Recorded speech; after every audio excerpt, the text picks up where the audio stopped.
Kringle! We're good. No, we're good. We're good. We're good. No All right, hold way. on. Damn it! Why am I getting full call So right yeah, now? no, Give me no, one no. sec. It was stream. It was Twitch. So when I tried to reconnect, we didn't get banned. But when I tried to reconnect, guess what?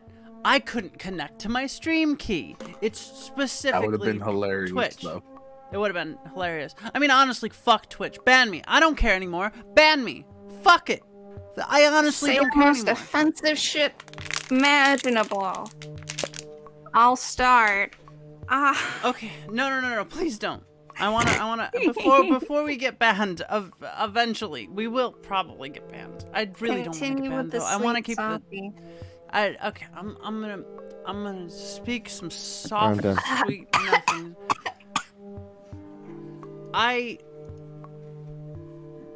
Okay. So let me restart. I honestly, legitimately feel like I don't deserve the love and kindness that I get from my chat. I don't want to start parasocial relationships. It's something I've feared since I started this. Since I've started the Rusted Boar. Since I've started the streaming. It's a massive problem in a lot of streams and a lot of entertainers. Where people like Dream or VTubers end up predating on people.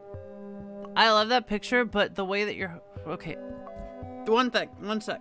I love the picture, but the way that you're holding the dress throws me off. I don't know why. It just throws me off. I wanted to show off the dress, like how No, big it's the a good skirt dress. was. So, something I've feared from the beginning of my Twitch stream career and the end, and even up to now, is parasocial relationships. I don't want you guys to sit here and be like, oh, I'm a friend to this person. Like, at the end of the day, I'm an entertainer, and I want to encourage you to have healthier lives. I do. I really do. But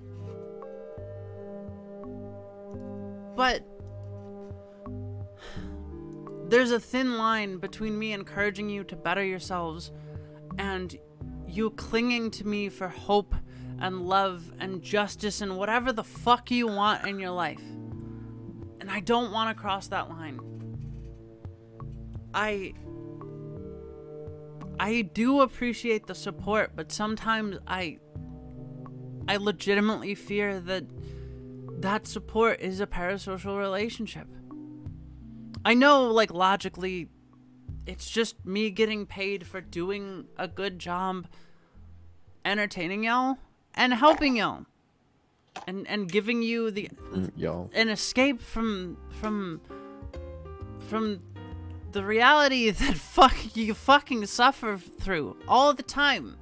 It's just a little escape that can help you reorganize your thoughts and help you put things into perspective. That's what my streams are. Logically, I know that, but there is a fear embedded within me that what you're getting is not that. Not that at all. What you're getting is a false friendship, and I don't want that. I don't want that ever. I know it's not logical. I know that this fear is not logical in the least. And I honestly wouldn't open up about this if I wasn't fucked up as hell. But a lot of you are my friends. Or at least have become my friends in, like, legitimate friends, not parasocial friends. A lot of you have become my friends. Frost, Rexy, Sludge. Sludge is an old friend. Siege, Treacle, and Lid, of course. Y'all support my streaming, and I appreciate it. But it's something that I fear. Cause like, there's a line that can be crossed, like with Necromew, where someone comes into a chat or comes into a community and starts, and I don't care. I'm gonna say the word Necromew. I'm gonna say the name. I don't care anymore. I'm drunk and we're leaving Twitch. They come into a community and they immediately try to latch onto everything, and they try to throw their weight around, and they try to be like, yeah, I'm fucked up. And it doesn't work. And the thing is, I'm afraid of that happening to my community. I know I work hard. I try my best to keep certain types of people out and to cultivate this community that can lift each other up by the bootstraps and make sure that we're living healthy lives and that we're improving each other day by day and that we're taking baby steps to not fall into the pit of Tartarus. But you never fucking know. You never know. You really don't. Anything can happen at a moment's notice. And I have years on Twitch at this point. Like 2 or 3 years. And I'm scared. I'm legitimately scared to move to YouTube. I am. It's fucking scary. I'm gonna lose probably a third, if not half of my user base. Just moving to YouTube alone. And as much as I appreciate their support, maybe it's deserved. That's just the thought I've had. Maybe it's deserved. But all I want out of this in the end of the day, and I think that YouTube supports this better, is to help y'all become better people through the advice that I can give you and the entertainment that I can give you. And that includes you three too. I want to be here for y'all. I want to give good advice. I want to be able to sit here and be like, yo, dude, that's a fucked up thing to do. You shouldn't do that. Yeah, but it's not up to you to be the harbor and the grace for everyone. I'm not saying that. You being the streamer, I know, but you being the streamer, providing the content, providing the help, providing the comfort, the escape, shouldn't mean that you're the person for everyone to constantly burden their issues with. I agree. That's what I'm saying. Me. Dude, listen to me.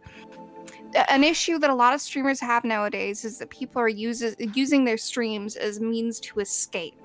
They are relying on streams. They are relying on content from real people, getting reactions and thinking donations will get them like special treatment and stuff. And Nevi genuinely doesn't expect that special treatment, donations, money, fucking bits, stuff like that. Nevi wants to make friends. Nevi loves people. Nevi loves all of her friends. It's not even just dearly. Friends. That's the thing. Dearly. It's like, for me, I just want to build a community. It isn't about me giving you advice. You just want to build a community. It isn't about me. You want to deviate that difference between people who are using your streams as a means to escape and people who are part of your community. That is what you're saying. Let me rephrase quick. Just give me a moment. I do want to give people an escape, but not an escape that they rely on. An escape where they can come and meet people. Well, of course, everyone deserves an escape, but I don't mean an escape that they live off let me just finish for a second. I want to give people an escape. I want to give people a place where they can come and have a place to talk to other people and make friends and maybe make that connection that helps them turn their life around. That's what I want. And the thing is, I've seen this happen in my community, and it's one of the deepest feelings of pride I've ever had. Look at Fracta. Fracta is such a... He's honestly a pillar of the community.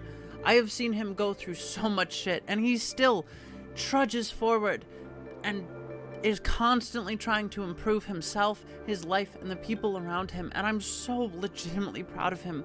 Black Frost is suffering day by day, living in a fucking motel. The dude deserves accolades for the fucking shit he's going through and how much he pushes to improve life for his siblings. Fucking, there's so many people in this community who have helped to lift each other up and have legitimately helped to just create actual real connections. And that's the beauty of the internet. And that's what I want out of this community. I want people to be able to sit here and be comfortable. Hey dude, I'm your, you want to like hang out? And then just eventually open up and talk. I don't know. Like I said, I'm a little scared to move to YouTube because who the fuck knows what's coming next, you know? Who the fuck knows? I gotta piss. I'll be right back. I really gotta pee. There's a lot of booze. Give me a sec. I'm sorry. Fucking dumbass.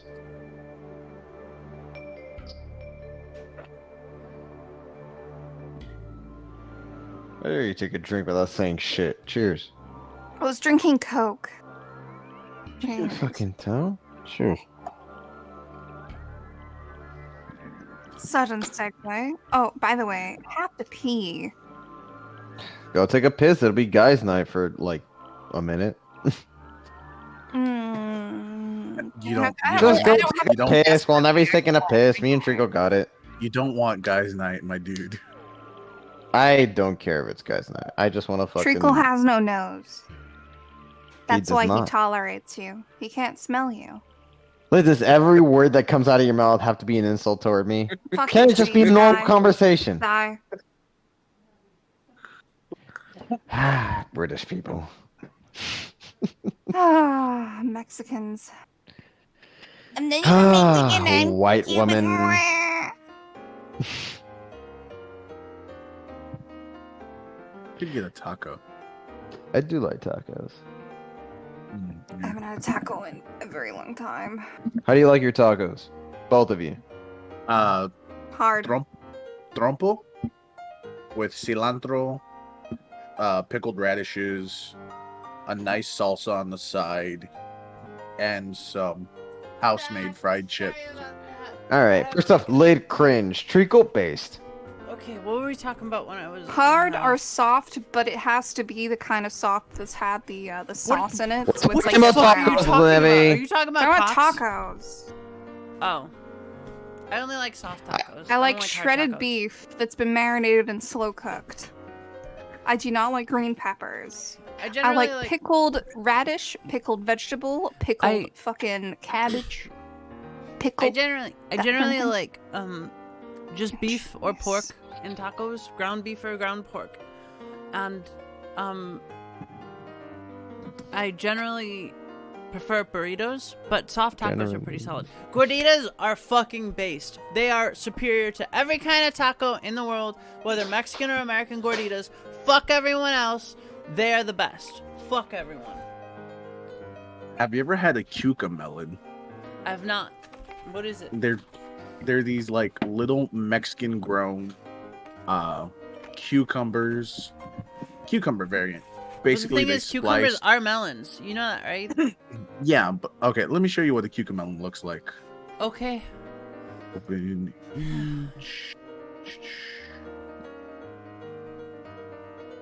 Okay, I am let's see. a little drunk. I will admit. Little. A little, just a little bit. Just a little bit.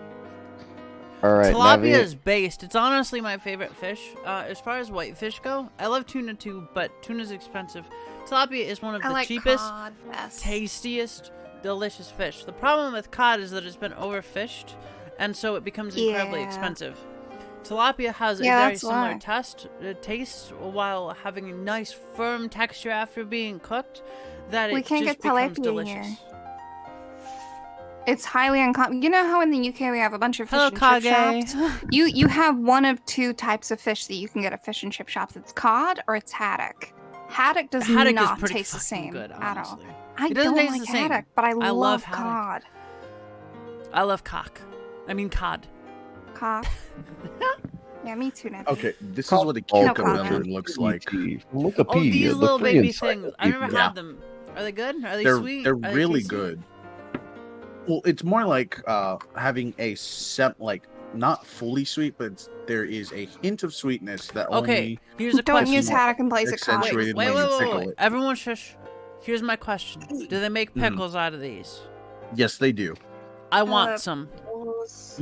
They're basically almost as crunchy as a pickled radish. And Debbie they're really likes nice. big long things inside of that are No, fucking no, these acidic aren't big inside melons. of They're her tiny. pussy. They're like melons, and I love pickles. Pickles are fucking delicious. I don't Yeah, care I'm what too anyone drunk to says. make any form of singer.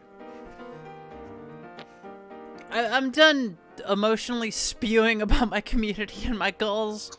I'm moving away from Twitch. Fuck Twitch. I hope it burns to the ground because it deserves it. It's probably gonna because it's just like Blockbuster. And we're moving to YouTube. I hope everyone can enjoy the new YouTube account. Stop enough. posting about Cunny. You've gone on enough about I Cunny. mean, one thing about that. Cunny is a fun word to say, but that's it. Cunny. Cunny, cunny, I cunny, am cunny, getting- cunny, cunny, I cunny, had cunny. enough Spammed. points to do something, I'm getting but I didn't spammed know on what Oh to shit, do. I gotta do something. So I I got like wanted a to billion, waste it. cajillion, bajillion points. Do it. Just like the then. amount of people on Twitch that are unhappy with it. Okay. I'm not Okay, out of let's see what you have booze, to but say. I'm Of done with course my I'm joking. drinks. I'd have I to am leave not. to go I have a get tiny bit left just to say cheers before I Oh, go. wait. Yeah, no, one sec. That smell means I have to go stir my soup. Give me a second. I'm sorry. Have Hold fun. on. I'll be right back. I'll remind you to put her grasses. There you go. So mad that there's Glasses, no like glasses on. taco places where I hang out. Ratches. Lit, you got a question. Why am I cringe? Because I have to hang out with this fucking loser called Siege all the time. Oh man! Meanwhile, you're asking me, are you drinking, Siege? Are you drinking? Are you gonna drink with us? Are you? Are you? How often is that? There was one message. Shut the fuck up! You don't. You Okay, fucking okay. ask me all the time. Are you getting them in too? one Are you- message? Can you drink One with us? message. In the Hanging out last with 3 weeks, I have drank once. I am on Dad new are fighting medication. again. I do not No, drink. I'm talking about that. I'm talking about Don't every say single that. Don't fucking time. touch there. That's disgusting. Should I make fun of you about what? You make fun of me for Try Tom. everything. I- Doesn't I- matter what it I- is. I- Try I can Tom. be fucking breathing. It's like, wow, Make you're fun of you. breathing like You that? do. Wow, you're so fucking annoying. Damn, you should neck yourself. I mean, Stop talking. Your what? voice is Do annoying. what? I said Siege, neck. what did you say? I was referring to Lit talking to me. Maybe he's Don't worry making about it. fun of me.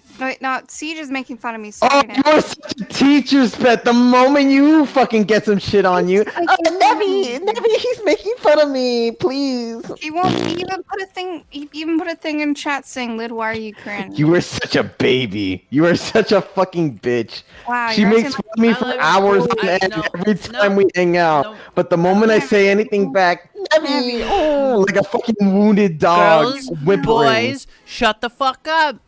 I love you Are both. mom and dad getting a I'm divorce? in the right here. Mom, Dad, kiss and make up. Don't ever Oh insinuate my that God, again. I'm gonna throw up. It is legitimate chaos. You're right. Uh,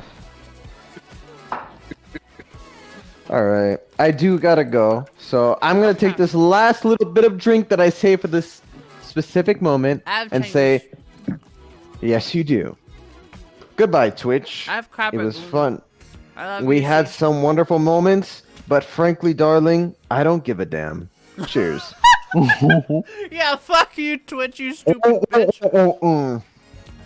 We'll see you all on YouTube. Well, Siege will see you all on YouTube, but I doubt he'll be able to show Suck up the last ass of year. every fucking Twitch that you fucking suck off and give only a week ban for fucking on stream. Legit. Go fuck yourself. Legit.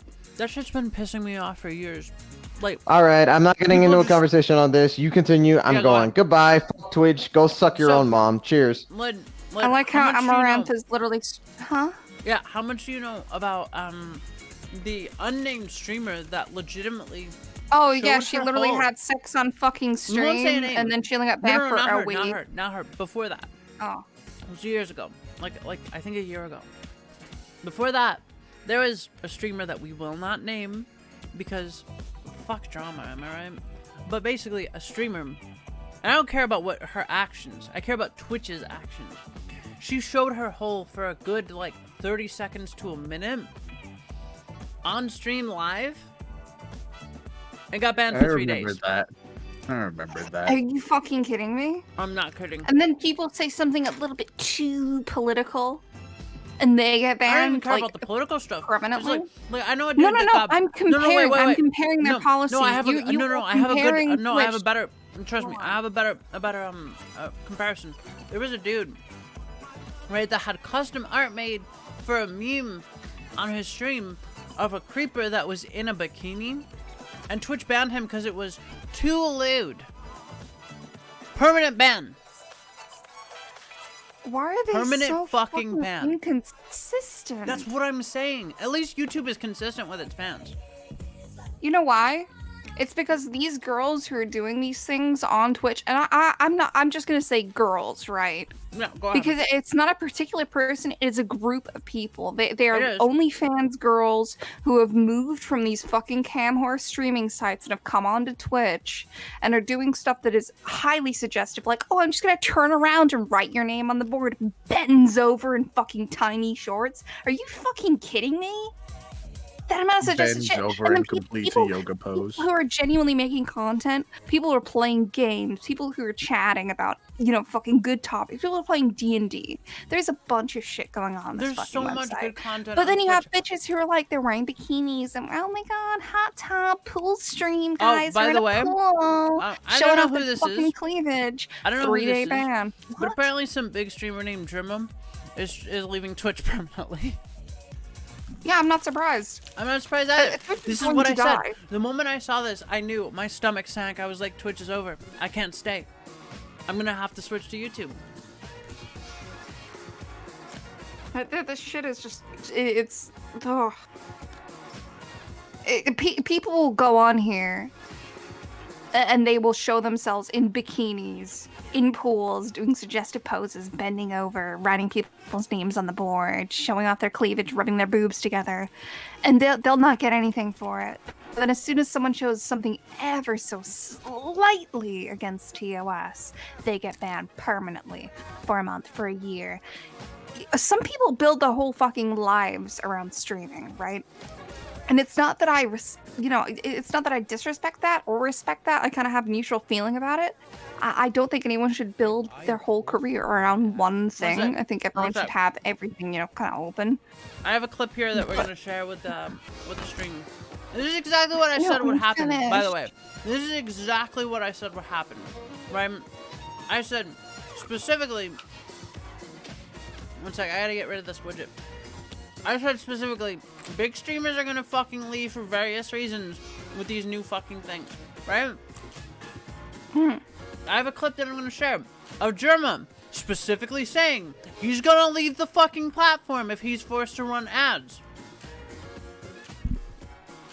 I don't even know who this dude is. I just know he's a big streamer. I've never watched his content. Everything sorry. went down from when Ninja left the platform. I'm just gonna be honest. It's true. I don't Ninja know was the anything about most him. viewed person on Twitch, and ever since then, it's just been I mean, more and more honestly, bikini even girls, before that, cam even wars, before that, and it was a garbage. massive like Twitch has been a fucking ass shit. Give me a sec. Ignore that. Ignore that. Okay. Okay. Oh wow! I literally just tuned into Amaranth. Pool stream tonight. Wow, I'm so I surprised. don't know who that is. Let's just pretend that doesn't exist. Eh? Someone on the recommended channels with 5.5k fucking views. Okay. Let's watch this clip. Oh, and what's she doing? She's by a stripper pole, and she's wearing a really short skirt and a fucking tank top. Okay, wait. Yeah, let's watch this. Let's watch this. Let me share this on Twitch too, or not Twitch, Discord for you too, so that way you have context over what we're talking about. I love context. Unironically, yeah. Let me just pause. So, Rexy in chat, a good friend of mine, asked for context. Let's watch this. If I am forced to run ads on this platform, I will leave this platform. 100%.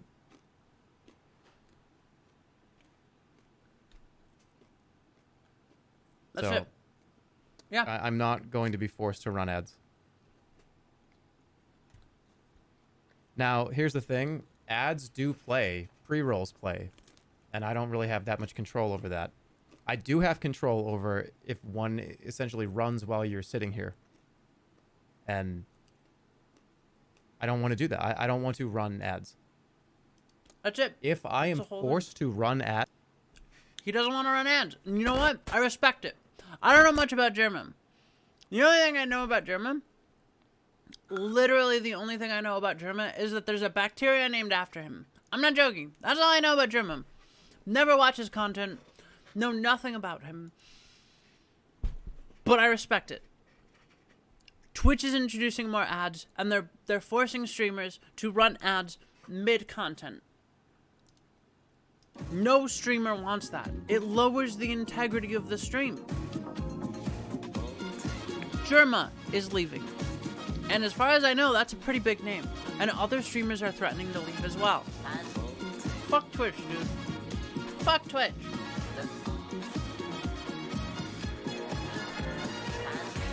Also, these are really good crab rangoons. Holy shit. Wait, what are you munching on?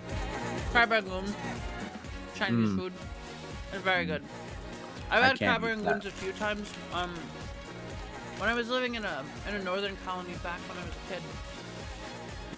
On fucking Gallon 7A. Fucking we had this Chinese place. They made really good Chinese food except their crab rangoons, which weren't fried and had like almost no crab in them. They only had like crab extract. It didn't taste like crab, it just tasted like cream cheese filled steamed dumplings. It was horrible.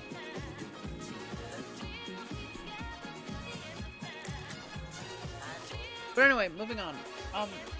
Yeah, no. Like I said, Twitch is dead. They have made a decision that will destroy their own platform because they want more profit now. Because either the CEO or the board of directors need to show that they're having profit, or else their investors will fucking pull out. But the thing is, in the long run, that's going to destroy Twitch. And we're not thinking of the longevity of the platform. That's been a massive issue in many falls of large companies like this. And so I'm done. I'm done.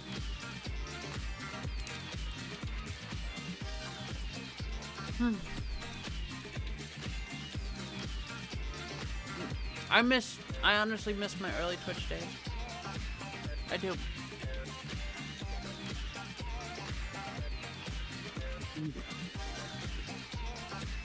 Early Twitch days were so much fun. Oh, I'm so sleepy. They really were. Yeah, I'm still eating. Fight me. Early Twitch days were, at least for me, very fun. I got to meet new people. I got to talk to them. I got to interact. But that just isn't happening anymore. Because Twitch's algorithm specifically just is made for people that are already established. And that doesn't work in the long run either. Oh, we'll still have cart days. Don't you worry, Sledge. I'm still gonna stream cart. It's just like, I'm looking at everything now and I'm like, I regret everything that Twitch has ever decided. And I can't change it. I certainly couldn't at the time that it happened. But Twitch is gonna burn, and I can't stay here for it. I don't want to burn down with it.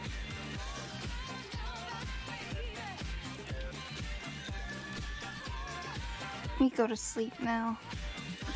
Okay, Lid. On to Night love. night. You sleep well. I love you. Love you too. Sweet dreams. Night night.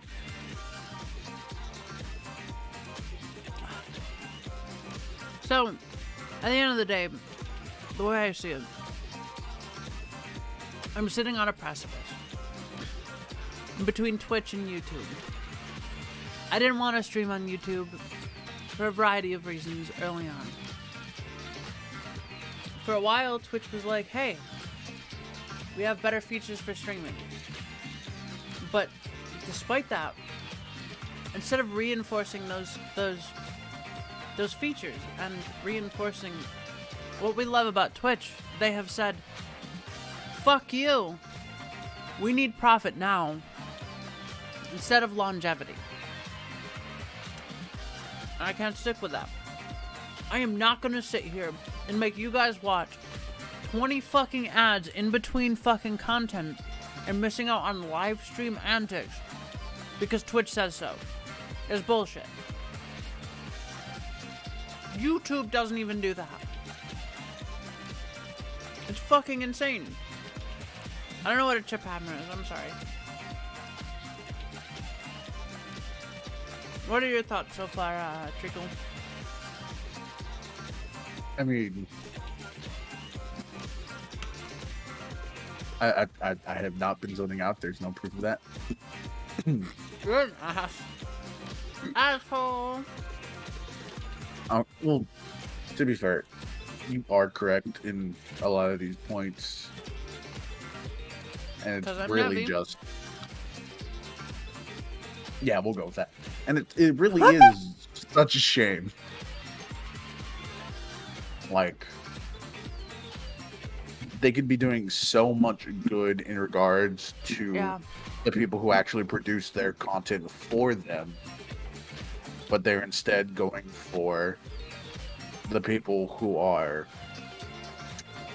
I mean, honestly, like, the revenue thing I could have lived with. But when I heard they were doing this and increasing ads, that's it. I have my ads specifically set up so that way people have to view the least amount of ads in the least amount of time between streams and when starting the stream. And now they're telling me you have to view more ads. You have to. It's required. I'm done. I'm fucking done. You know? Even on YouTube, where ads are king, you don't have to watch ads during live stream. Not any live stream I've been on. Then again, I have Brave, so. But I've never heard any complaints about the ads on live streams. I'm pretty sure. Even if there are ads on live streams on YouTube, they're not like videos, which is the issue. That's the major issue with Twitch, is because most of their ads are massive fucking like interruptions of a live format that you can't stop. Like, you need to be aware of the format that you're playing with. I don't think they are. Also, these dumplings are really good now that I'm drunk. I mean, a lot of food is good when you're drunk. This is true. These dumplings go hard.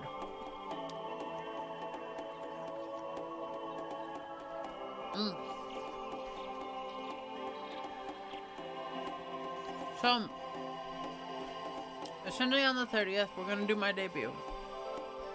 You can think of it as another VTuber debut if you want.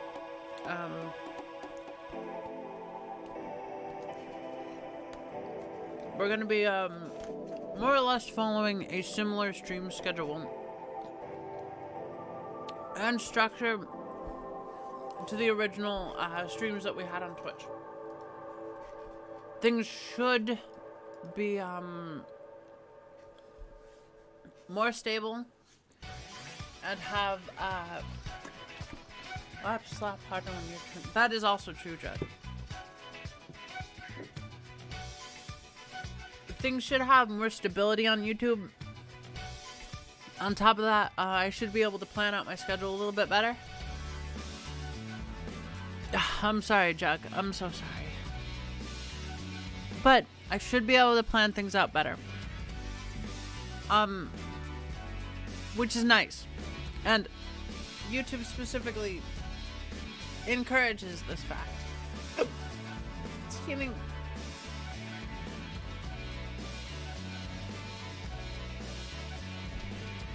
Oh, sorry, I did a little burp.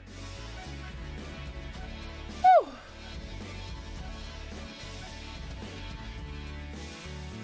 I am very drunk. But yeah, I don't know. Like I said, I'm honestly very stressed about this.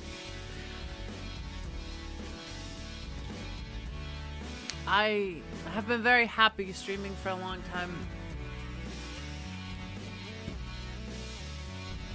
Streaming has not only helped me save up more money, but specifically for like buying a house. We're gonna peek behind the curtain. We're done with the VTuber shit for now. Me and Reese have been saving money to eventually buy a house, and streaming helps. An extra $200 a month goes a long way to like paying off things and making sure that we can save money for a house. And on top of that, I get to enjoy my work. It's not like voice acting where I do it just out of obligation. I love voice acting, don't get me wrong, but like a lot of that is just I'm going through the motions. With streaming, it's just fun. and just hanging out with friends. But I'm used to doing it on Twitch. And there's a lot of things that are going to be lost when we move to YouTube. And I'm fucking scared of that. I really am. There's so much that we can lose when we move to YouTube. Like, as far as features, I guess. I know BTTV is moving to YouTube, but I don't know when that'll be.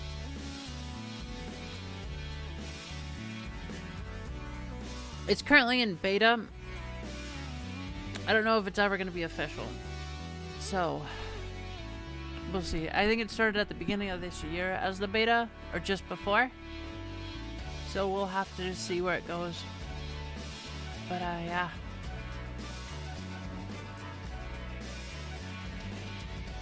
Yeah, it's pretty much fair, Jug. I get to just be myself and play around and do bullshit.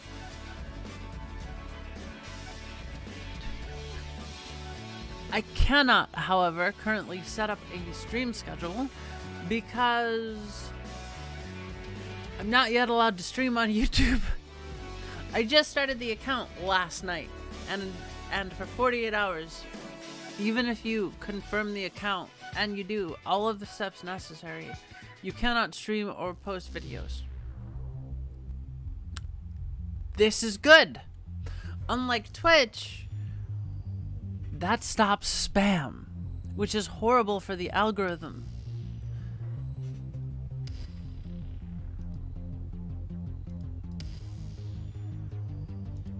I think my advanced features are pending currently, but... Oh. Excuse me.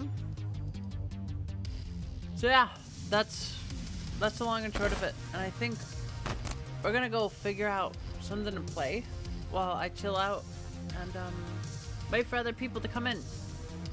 And by figure something out, I mean we're gonna play Peglin. Do you want to play Peglin with me? Let's play Peglin. I have never played Peglin before. You're gonna play Peglin with me. You don't have a choice. Shut the fuck up and do what I say. Okay. Okay. Do you think you ever had a choice? You didn't. Shut up. Guys, please, I've been held captive in her basement for 6 weeks. That's a good one. That's funny. That's very funny. I love this little goblin. Look at his ears just bouncing. I love him. I can't wait until more classes come out too.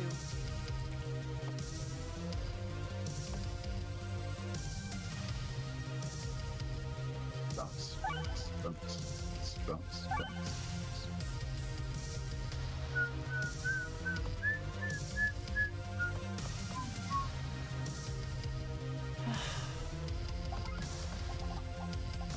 Audio. Okay, music is off. General, screen shake. I want to set that to like 15 because I am drunk. I am super drunk. Click to aim.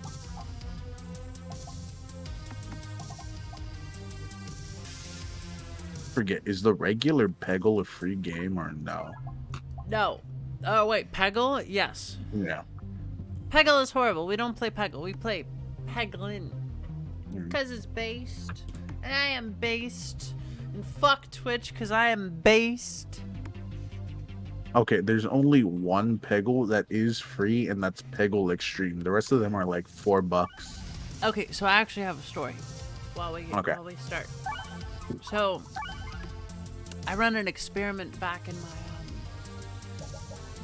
my my podcast days. Let's play a normal run first. No, fuck. And it's too late now. So I ran an experiment back in my podcast days, and there's. Do you remember Boondocks? Oh yeah, that was a good show.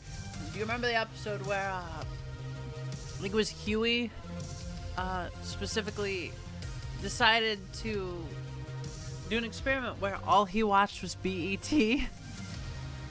Mm-hmm. I did that, but with mobile games.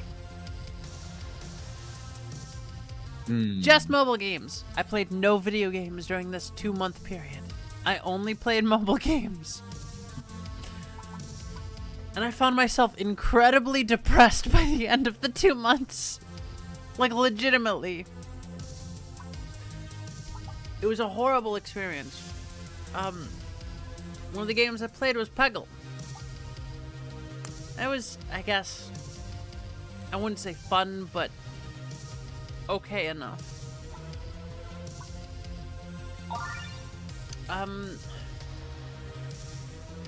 What I ended up doing at the end of every game was just downloading a hacked APK that gave me all of the bonuses. And that showed to me something very clear. When not Oh yeah. when not using bonuses, usually hiccups. 1 sec.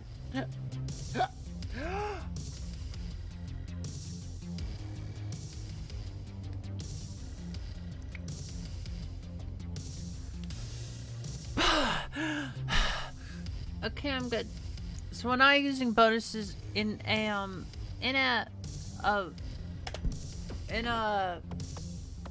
mobile game, 90% of the time when you reach level 10, it's almost completely impossible. Because they implement an energy system in almost every mobile game. Yeah. So that way you have to wait, as it were, to get your energy back and try again. Because if there were an energy system, you could just keep trying until you win. Yeah. One of the big problems is when you, and it becomes very obvious when you cheat and you buy or you download a hacked APK of the thing, and yeah, fuck it, I don't care, it's illegal, I don't care, I was doing science, fuck you. When you download a hacked APK, it becomes very apparent that every single level that you play is completely meaningless. After I downloaded the hacked APK of Peggle, most boring game I ever played. The whole point is to win with bot stuff, which makes sense. Like, from a logical perspective, it makes sense because they're trying to make money.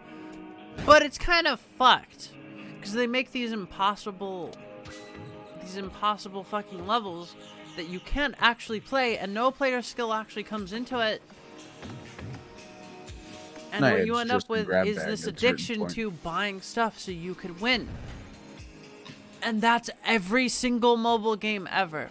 I've only found 3 legitimate Google apps from the game stuff that aren't shitty. And two of them don't exist anymore. And one of them is just called, I think Alpha's Odyssey or whatever. And it's just super comfy and very fun to play. And you don't need to buy anything. Their entire philosophy is hey, we're not gonna make you buy anything to get anything or to win. You just play, have fun. But you can if you want to support it. Now, if you want good Android games, just go to itch. Go to itch.io. Itch.io? Itch.io is probably the best place that you're gonna get any kind of good Android games. I actually do play a mobile game that I've played for 5 years. Oh no. And it's a Oh no. it's a Dragon Ball Z mobile game. Oh no. No, it's not as bad as you Also think. It's true, actually Sledge. If you can get your hands on the original ROMs from a legal source, you should definitely try a GBA emulator. That's a good idea. It's a very good idea. I love you. Go ahead. You were saying? basically it's been, around for 5 years, and over time they've made it more and more free to play friendly. That's nice. And I've honestly really liked it. Because it's a good game. It's haha, you pop the circles and you kill your opponent. Oh, you know what was really so Dragons and Puzzles, the mobile game, probably one of the most mobile friendly games I've ever played from Japan. Japan has a problem with mobile games. That's where Gacha came from, and it is horrible. Puzzles and Dragons is probably the most legitimately friendly like consumer-friendly gacha game I've ever played. There's so many events that can give you what you need to upgrade different dragons and things that you need. I played it like years ago. It's a little clunky as far as the UI goes, but it's so much fun. And you don't need to spend money at all. It's probably one of the best mobile games I've ever played as far as like gacha level mobile games. I forgot I can skip orbs. I'm dumb. Oh, that's good.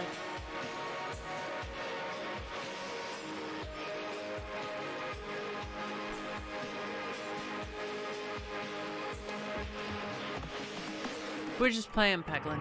It's not super intense or crazy. We're just playing Peggle with monsters and deck building. It's very fun.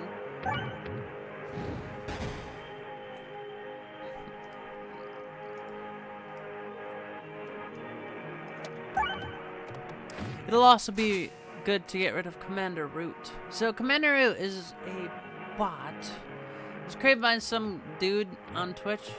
No fucking idea why. Wow, that's really good. What the fuck? I need to get more echoes. So Commander Root is a bot made by some dude on Twitch, and its entire purpose is just to lurk in Twitch chats. And they never really talk about why. And you can turn it off, but the thing is, I've turned it off multiple times and it continues to show up. So it'll be nice to get rid of that stupid motherfucker. I don't have any issue against the dude that made it. It's just, it's super glitchy, and after I asked it to leave, it did not leave.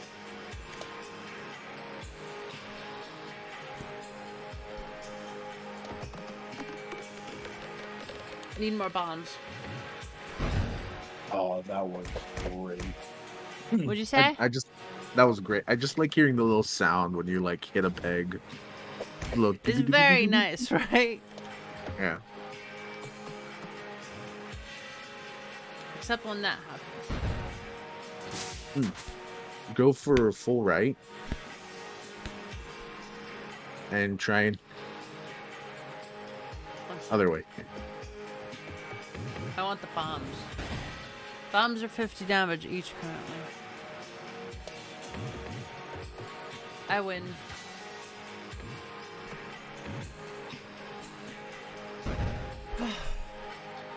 There is a relic I can get that does, I think, 50% or 50 echo, which means 50% of the previous hit or previous damage added on to your next damage. It's really good. Nice. But it's hard to find.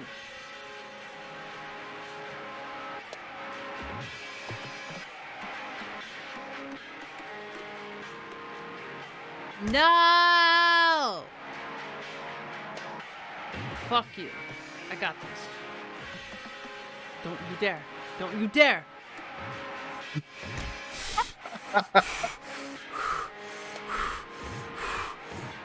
Oh, that's hilarious.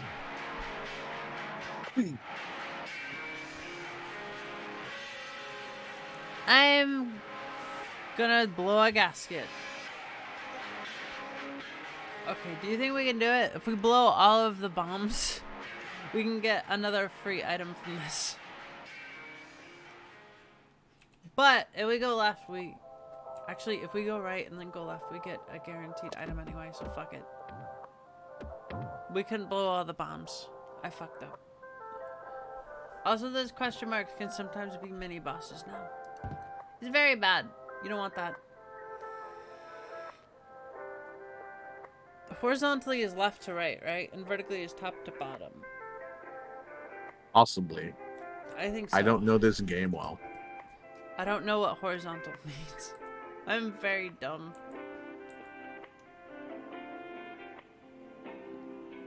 Best to just go left.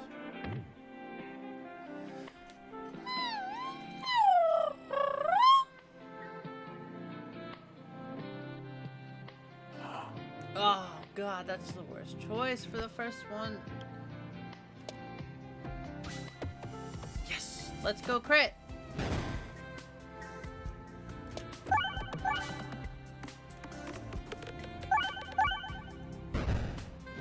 I'm good at this game?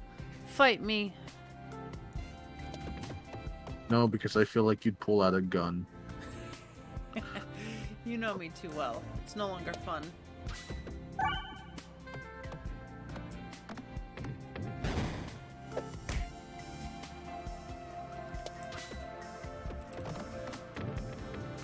I mean, when it's the end to every argument you have, it's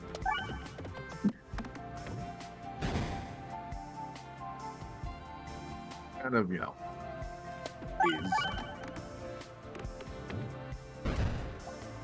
Okay.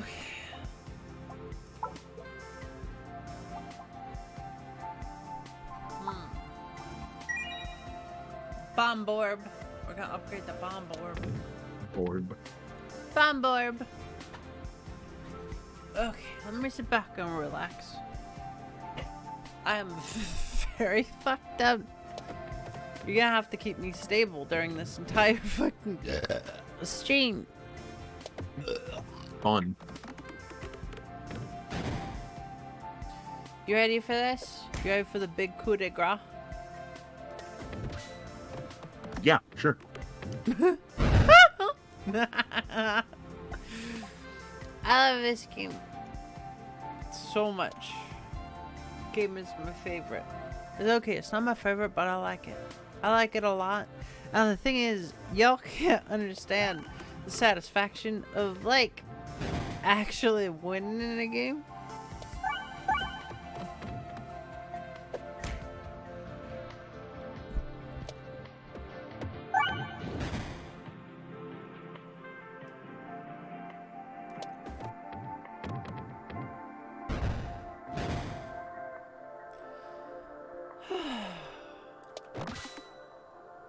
I kind of feel bad for the slimes, though. The slimes deserve it. They're not people.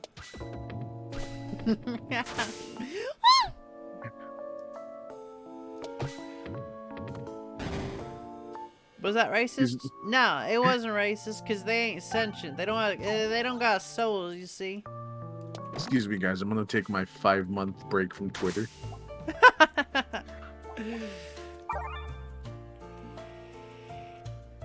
Tungsten is fun. I might get on the server. Oh, I forgot to mention. Yeah, guess what? Since we're quitting Twitch, Minecraft server is public. Go fucking ham. Enjoy. I don't care anymore. Go crazy. Go stupid. Don't steal any of my items because I will hunt you down and I will kill you. I mean, it's not like they In couldn't if they Minecraft. haven't tried.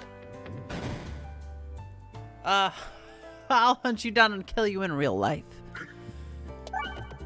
And by real life, I mean in the game of real life. Like, there's a game called Life. I'll hunt you down and kill you in life. It's Life Advanced, of course. You should I'm get not Tabletop threatening you in Simulator. real life. I'm threatening you in Life the game. Real Life the game. It's a video game called Yeah. Real Life.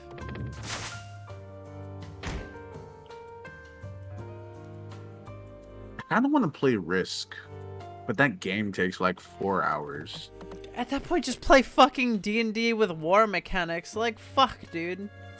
No, hate but I Risk. like playing Risk itself. I like playing Risk Stratego. Yeah, but like, it'd be so much better if you had like political intrigue built into it. Why would I want political intrigue when I can just tell my 10-year-old nephew to suck it as I take Madagascar? Did you just say you want to tell your 10-year-old nephew to suck your cock? That's fucked up, dude. No. Oh.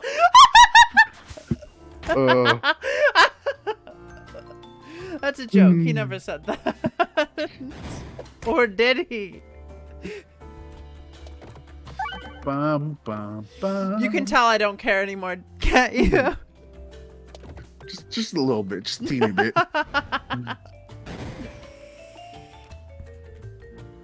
Suck my fat fucking clit, bitch. Not gonna lie, I think I have like 3 different versions of Risk in my home right now. That's how You much know I I like the have game Do you have Risk. Tabletop Simulator? I do not. Bruh. Someone buy this man Tabletop Simulator so I can abuse him. That just sounds like a threat.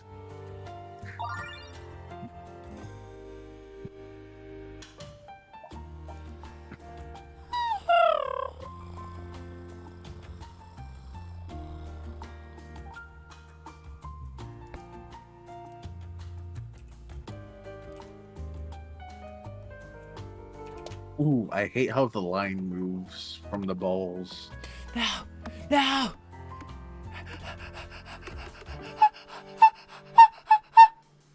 Fuck. It's okay.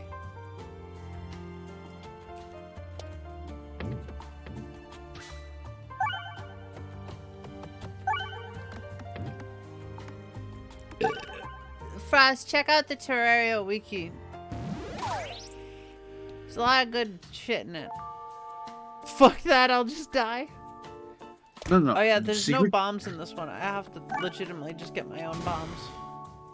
Remember, the secret to Totalitarianism. That's what you were gonna say, isn't it? That's what you were gonna say, isn't it? secret to Terraria is to dig straight down. Just do it. Just dig straight down. It's never been a bad option. Never in Minecraft, never in Terraria. Okay, we're playing the experimental version, and the Memorb has actually gotten a buff. So once it's fully upgraded, it no longer only gets used once per battle. So if you only have the Memorb, you can just keep dealing increasing damage throughout the fucking battle. It's broken. That actually sounds really strong. It's very fun, but it's hard to actually set up, like realistically speaking. Yeah, that's fair enough. It's basically the boss killer.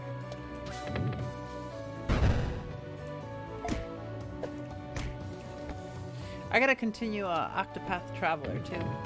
I don't stream it as much as I could. Then again, I've long forsaken streaming things to the completion. It doesn't matter anymore as long as people are having fun.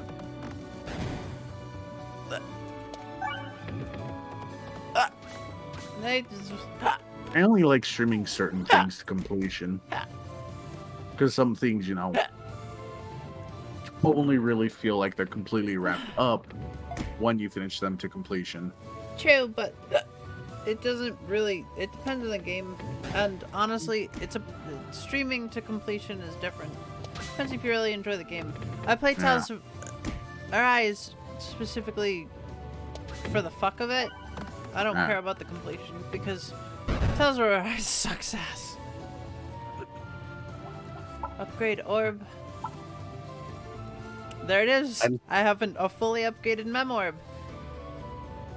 0.5 damage for each peg hit. This battle can target any enemy and can be used as many times as you want. I was really hoping it'd fall in the fire again. Why are you such an ass? Because it'd be funny. Following connected orb of the same type. I'll take it, I guess. Very specific, but...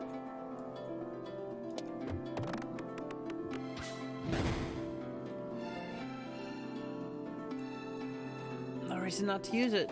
Let's go. Next round, it'll be fucking broken.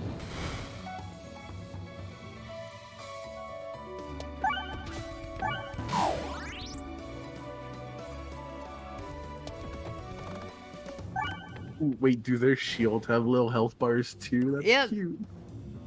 Can you please stop, like humanizing the baddies? They're trying to kill me. That's very bad.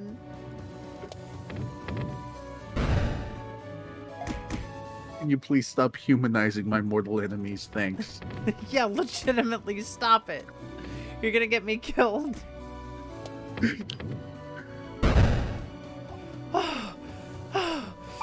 Heal. I want to. We gotta go right. There's an event that I want. If I can get the event, it'll give me a lifesteal on every peg that I hit. There we go. Let's go. Are there any more questions as far as like what the plan is?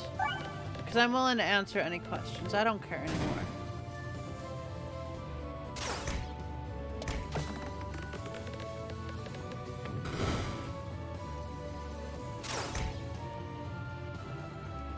Ooh, plus 37. Let's go.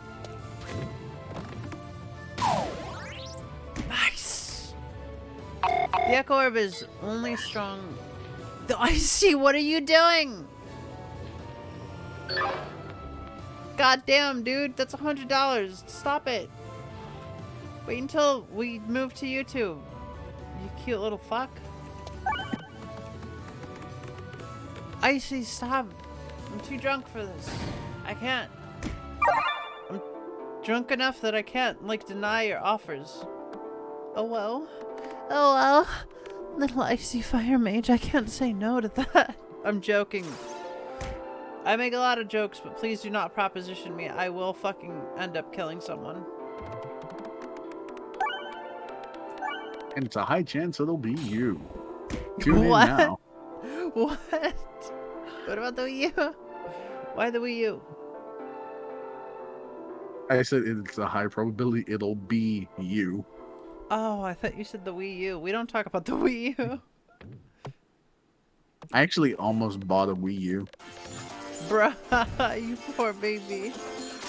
Come on, fuck. This is fine. The Bomb Orb and the Fireball are actually really good synergies. If I can fucking survive. This is Crucible 3, so we're kind of fucked. We did it! Yeah. The map. Sing a Doris the Explorer song, please. I don't know the Dora the Explorer song. Oh, we're leaving Twitch anyway, so fuck it. I'm gonna play a Dora the Explorer song. Oh, that Dora the Explorer song. Yeah. Oh. I'm good. Also, wasn't Dora the Explorer like animated in Flash? Possibly. Dora the Explorer OP. I just want to blast to the past. I'm gonna be real. Yo! Let's go! Dora. Dado the Explorer, yeah. Let's go. God, this brings... So, this actually brings back memories of me sitting in, specifically, a kitchen. And, well, not a kitchen, a restaurant that was run by my mother and her, at the time, like, 20 years older boyfriend. Really cool guy, actually. She should have stayed with him, but she didn't, and so that's why she became a piece of shit. So, is that the whole... Yeah, that's the whole song. That's the whole song. Goddamn. So short. Yeah, I'll take media crests if you guys post, requests. No links, though. Just tell me. Well, AC, I appreciate it. I hope to see you on the YouTube channel. Allow me to... That is a clip, not the YouTube channel. I still have, like, I think 24 hours before I'm allowed to stream on the new YouTube channel. And I'm not gonna stream right away. There's gonna be a debut event, and I'm gonna talk to everyone. When it goes off, I do ask politely if you guys could promote it a little bit, you know? Okay, train roll it is. Somebody requested train roll.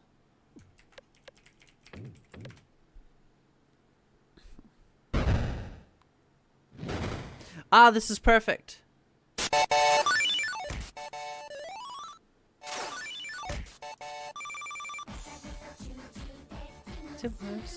Gotta go to choo choo, Tatsumusu. Gotta go to choo choo, gotta go to choo choo, gotta go to choo choo, Tatsumusu. I'm gonna fucking die to this song.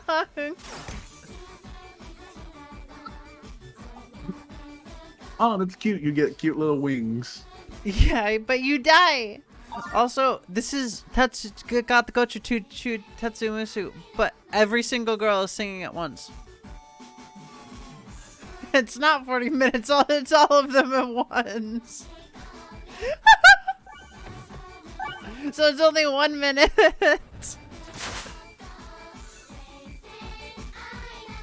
My station.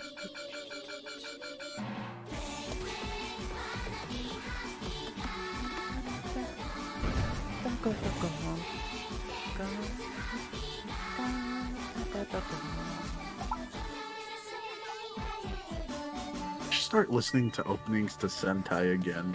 Those are really nice. Do you have a request? Like personally, It's actually kind of nice. It's like a no, don't play the normal one, please. Oh God, not again. I love train rolls so much, but fuck, I'm not in a mental space to deal with it right now. I'm gonna be real.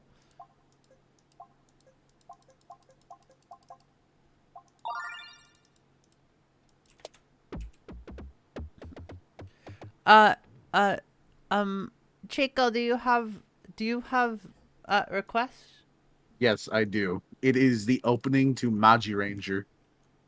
Magi Ranger. I can OP. link it to you. I got it. Oh, I totally don't have these things like saved on a separate notepad in case I want to listen to them. Weirdo. Why a notepad in specific? That's the problem. Because I don't have Word.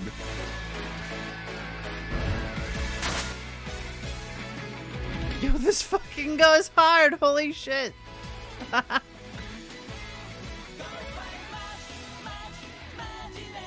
Dun, dun, dun, dun, dun, dun, dun, ba, ba, ba, ba, ba, ba, ba. This really does go hard. I'm not gonna Yeah. lie.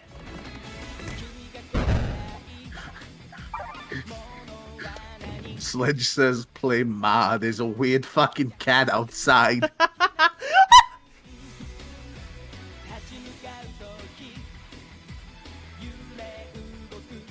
No!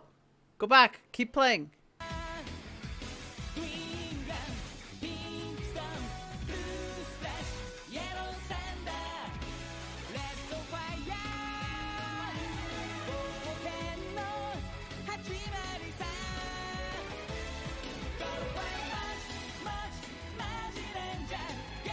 I can't find a song version of it. I'm sorry.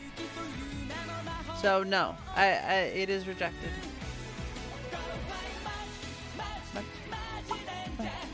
Bum, bum, bum, ba-dum, bum. What's Magi Ranger?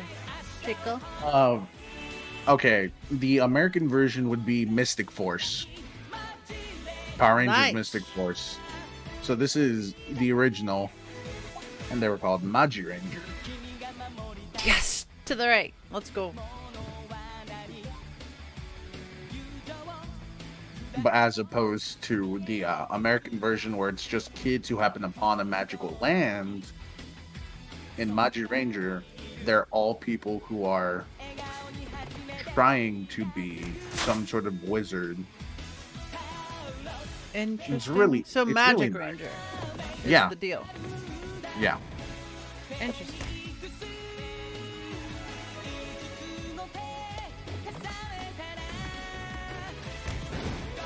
Fuck.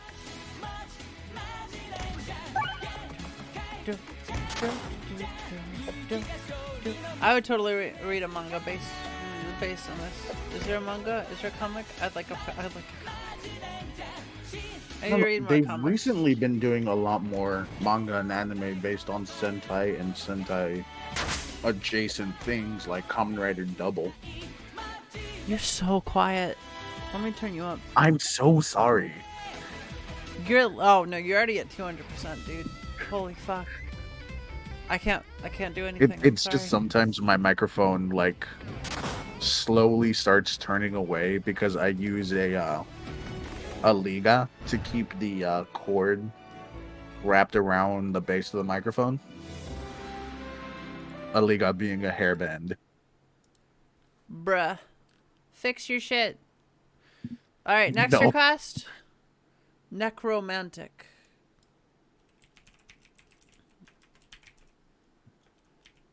Oh yeah, let's go.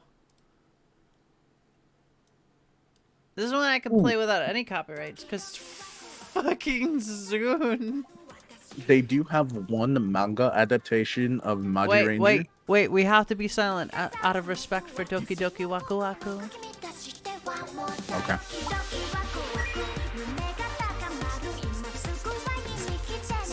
Okay, like, I ship Puss and Rexy a lot, but I ironically love this song.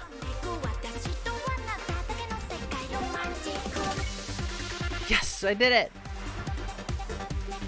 Ooh, cookie.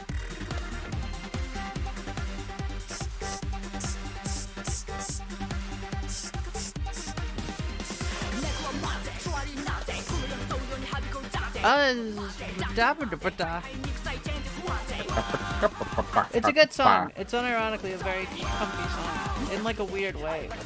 It just feels right.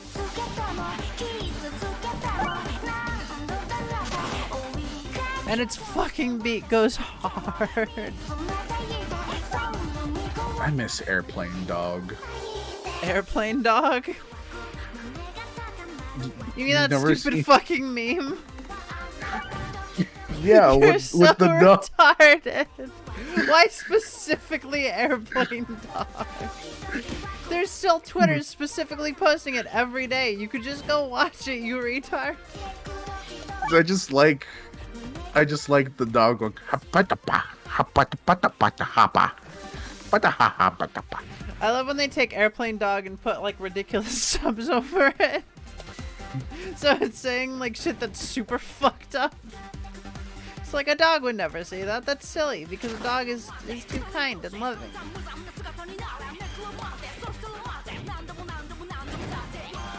A cat, on the other hand, would totally say those things.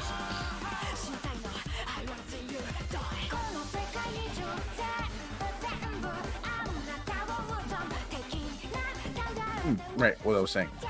There are manga adaptations of Sentai, but they're usually only adaptations of the movies. Sorry, I'm dizzy. I couldn't hear a thing you said because I was honestly kind of punting it out to the song. It's a good song. So let me turn it down. You were saying? All I ahead. was saying is that most of the movies do have manga adaptations, and they look pretty well drawn. Like That's fair. they look nice. Though, if you do want a Sentai type manga to read, that's really funny and stupid. Where is it? I think I have a couple.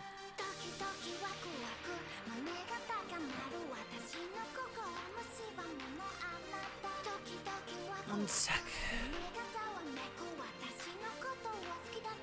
There is Ranger Reject, 1 which is sec. very nice. Sorry. We're getting the next song ready from Frost. Frost asked for a silly song, so we're giving him a silly song. Go ahead. There is Oh, Ranger just link Reject. them to me, dude. I'm too drunk to remember any of this. I'm gonna be real. Like, I remember the feeling and the concept of tonight, but I won't remember any specifics. You got it.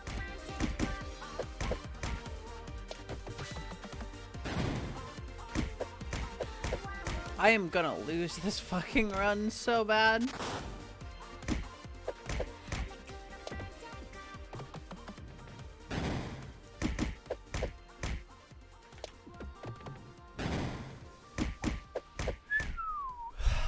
God, let's go. I gotta poop. Sounds fun.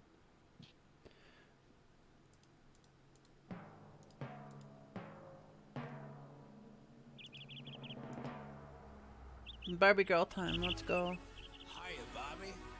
So, another random thing. One of my biggest problems with Twitch is just like Twitter, it's starting to have issues with hardware acceleration on browsers. So if you don't know what hardware acceleration is, it's when a browser can use, get this, your graphics card to make your browser faster. If the code is fucking spaghetti, just absolute ass and thrown together like nothing else, it doesn't work that well. It ends up fucking up the site.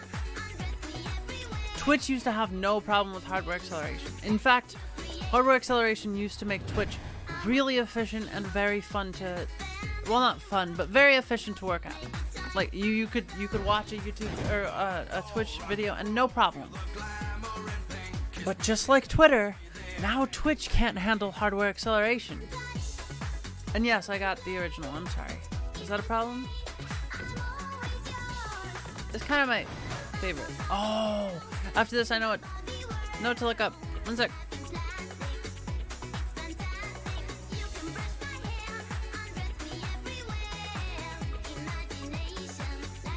This is old. I'm old. Some good shit. You're gonna hear something good. Like just a classic of internet memery.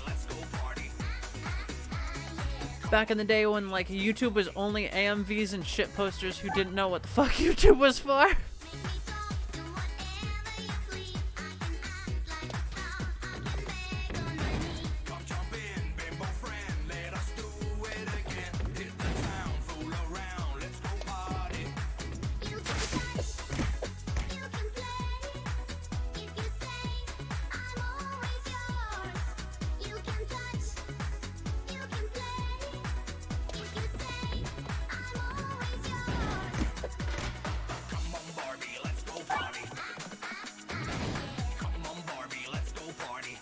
I forgot how weird this fucking music video was. It's so uncomfortable. It's a dude with a bald cap singing to some like normal girl in a bra and a skirt. It's all super bright.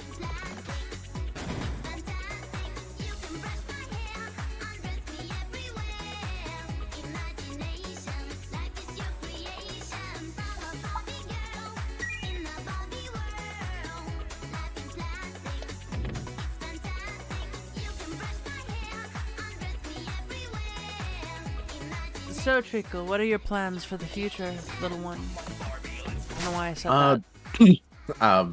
I'm personally just gonna keep fucking shit posting on stream until either I get banned or I get bored and move to Twitch, or just, you know. I mean, lurk just go around hard and, until like- you get banned and then move to YouTube. Yeah, or that, yeah. Okay, before we move on to another request, I want to play this because it's a classic. Waka, waka, waka, waka, waka, waka, waka.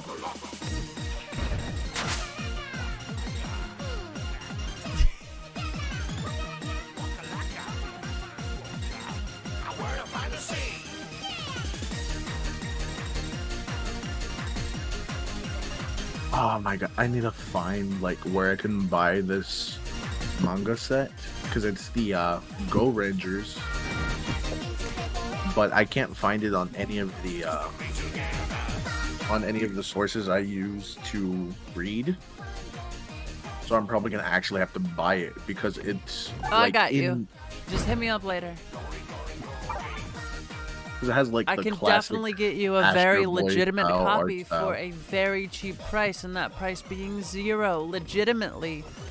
Wink, wink, hit, hint, hint.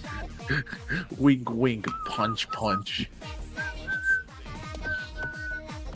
Wink, wink, ball punch.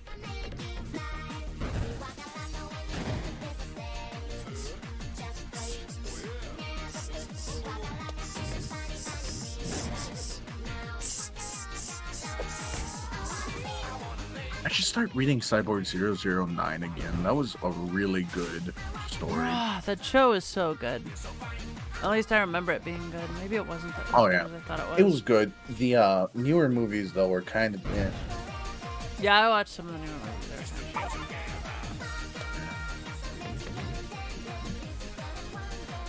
though it did have, you know, some good scenes like where they made 009 look really nice, but that's about That's it. fair. No, I do like the There was so much creative use of his like tooth time power, like clicking Yeah. the tooth for time dilation in the show. It was just Like, it was the origination of so much, like, time dilation powers in anime, and it was so well done. For the time, at least.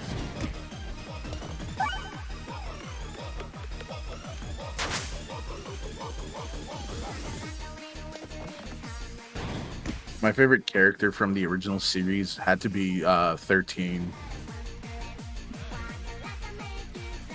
Dude, it's kind of fucked up.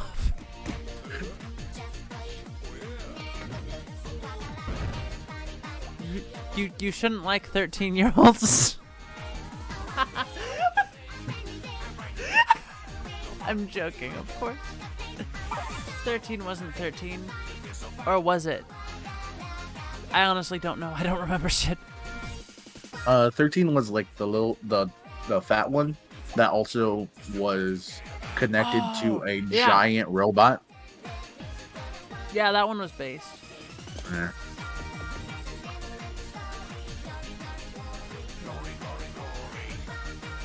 It's so sad that he died. I would say spoilers, but this anime is like what? When did this air? Will this get me banned? Who cares? Let's just play it anyway. Come and clear the cupboards. But now you're gone and leaving nothing but a sign. Another evening I'll be sitting reading in between your lines. Because I miss you all the time. I don't even know what time it is because everything is blocking the clock. So I have no idea how long we've been streaming. Long enough though. So we had to do a restart. So I honestly don't know.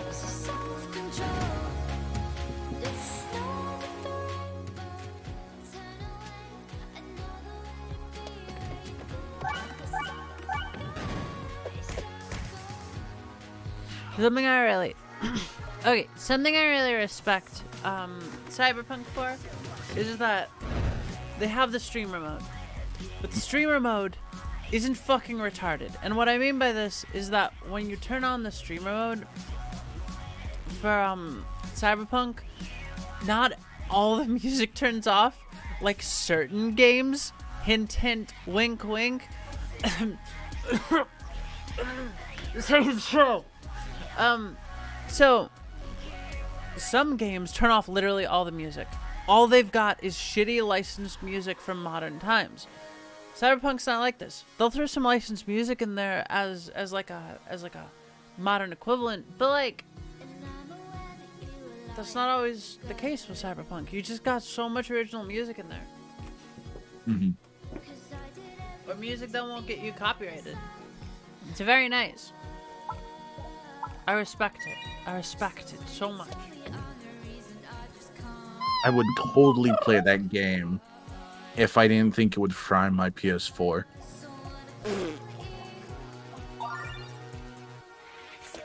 All right, we've got the build. We've got the build. Weathered chip, gambling chip, and boots. We're immune to the Nice. fire damage from gambling chip now.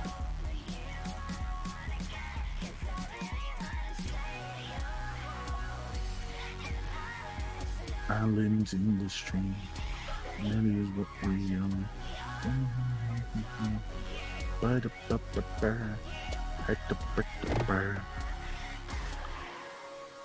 I'm sorry, did you just delete like a whole row of pegs? Took me a sec. Yeah. I was like, 1 bounce, 2 bounce, everything's gone. Welcome to Peglin. Keep up, bitch. No, but keeping up is hard.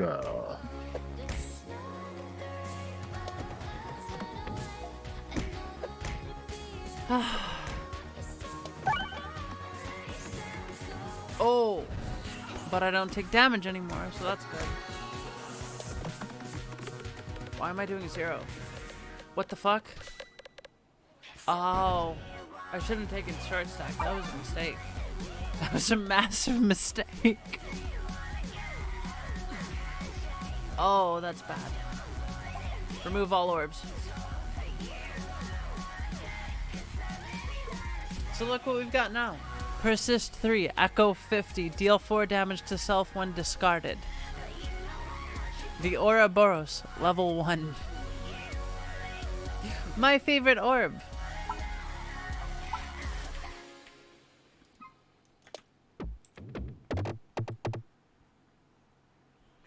And honestly, with the current build, not too bad.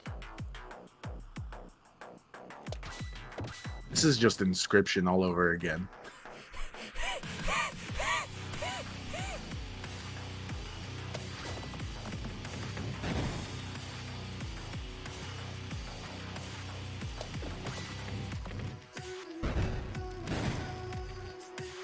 I don't know what's playing. Let me pause. Alright. Who's next? Who's got the next request?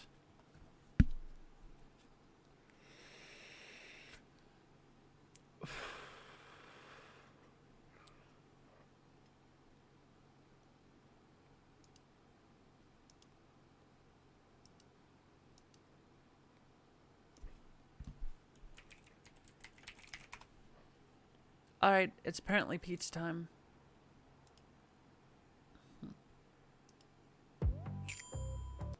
That's not pizza time. Remember, with great power comes great Pizza time. What have you done? What have you done? Pizza time. Listen, there's more for me to say. Pizza time. I'm sorry, what song's playing right now? We're playing Pizza Time, the classic. Like the The Song of Five No. version. The Sludge is like, what? Did Edison sleep before he turned on the light? I was thinking Burger Time, like the classic arcade game. Also fair. Knew he sleep before he found the first pizza time. I love this boy. Did Edison sleep before he found second base?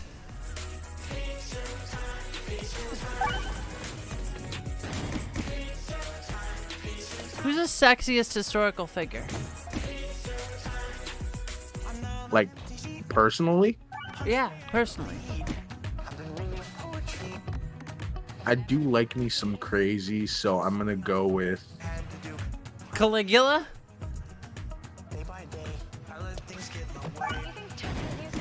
I was gonna say Tesla, but yeah, sure, that works too. That's fair. That's totally fair. Wait a minute. What are you saying? Look, I like me a man who knows how to build a death ray. That's fair. Though he didn't know. The dude was legitimately, like, absorbed by Eldritch Abominations. It's insane. You made a brave move in telling me the truth, and I'm proud of you. Peter, I'm proud of you. Everybody loves a hero. What the fuck? Plus 157? Later they'll tell how they stood in the rain to get a glimpse of the one who taught him to hold on. Henry wonders where Spider-Man's gone. I don't know what caused that. That's insane. Oh, look at that mole. I love him. He may be trying Trickle, to chew off your probably face, but I haven't love seen him. it, have you? Oh no, I sent it to you. Nice.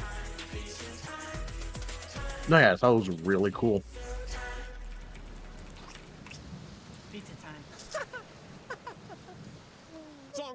I'm going as a Wendigo shaman, like the original Wendigo for Halloween. Fun stuff. What, wait, where? I can't. There's no mouse. Where's my mouse? No, stop playing Toho. Fuck. It's playing Toho. Stop. No.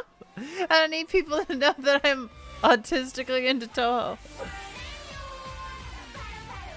I mean, I think we already knew that. Oh. Ow. Fuck. It's too late. It's playing.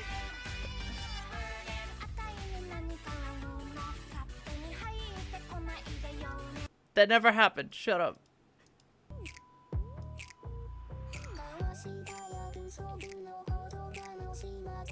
Why is the same song recommended after this one? Fuck.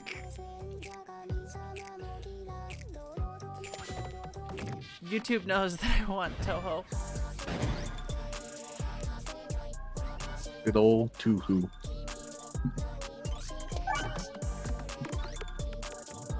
Tuhu, 3he, and Foho. I gotta pee, I'll be back. Okie doke. Alright, chat. This is when we start our mutiny. We're gonna rush the command room. And we're gonna lock it from the inside. And we're gonna we're going to demand free drinks and or a plasma rifle.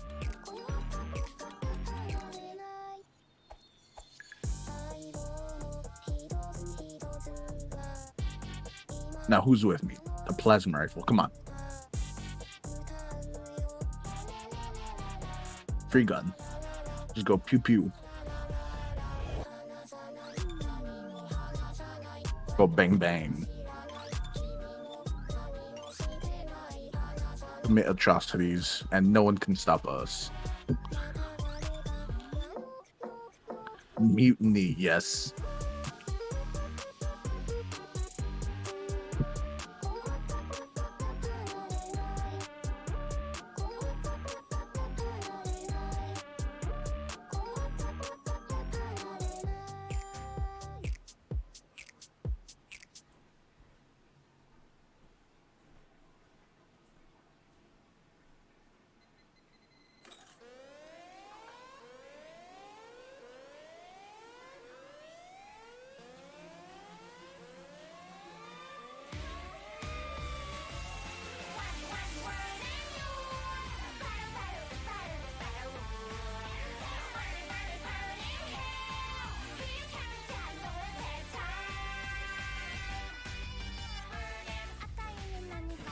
So that aside, how you guys doing so far? I only ask because I don't know why I ask, but you know, it's fun to see how you guys are doing.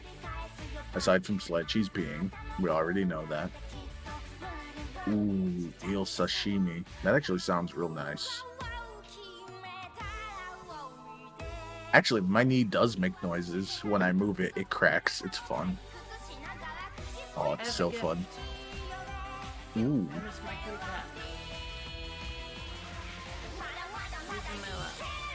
The purr box, let's go.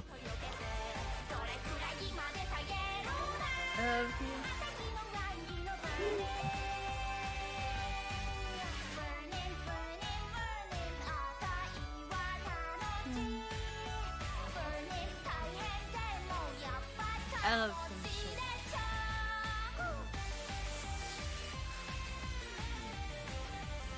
No, come on. Stay away from that. Sit down.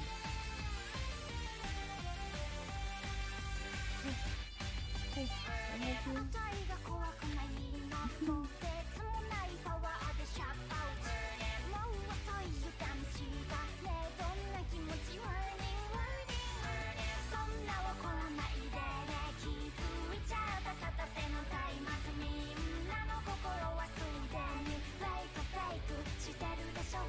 He's so cute.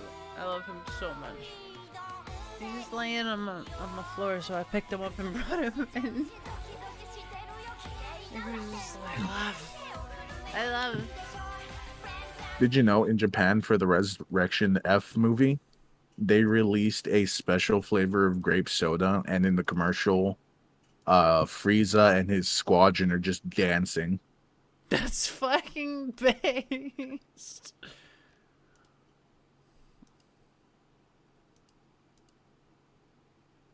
Well, to be fair, his squadron is dancing, and he is committing genocide. I do not change my opinion.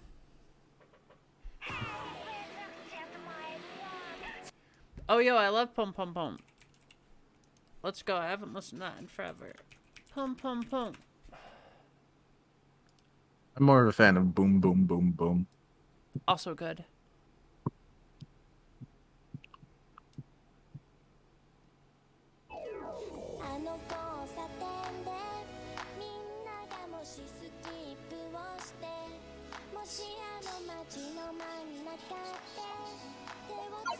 Alright, you know what? You guys want to get on the Minecraft server, which is now public?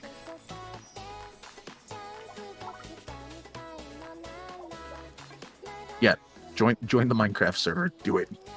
Do it. Join it. Play Minecraft. I swear I won't shoot you. Hard. I swear I won't shoot you hard.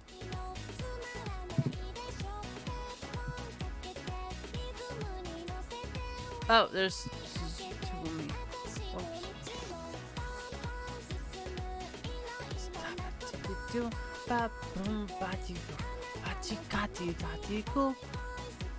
Also, please don't summon a familiar in my server. It keeps crashing the server and I don't know how to fix it.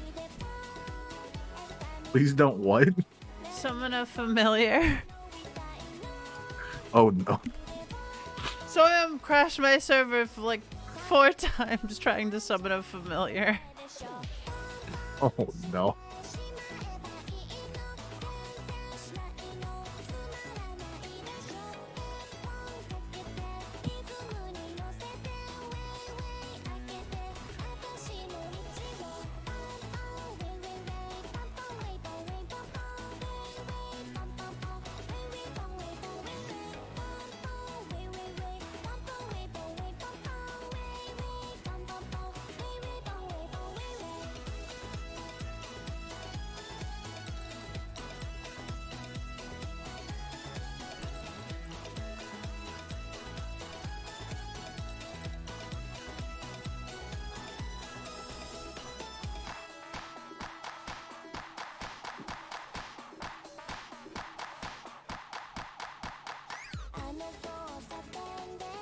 You can tell I don't care anymore because I'm doing whatever the fuck I want on stream. Music, fuck it. Fuck it, I don't care. I don't care. I don't fucking care. Jokes, fucking drop them. I'm gonna get banned or I'm never gonna touch this account again in like 5 days. So, does it matter? I look Probably forward not. to the YouTube account. I do. I'm gonna feel so much freer, even if it's a harsh change. You know what? You know what I don't listen to actually?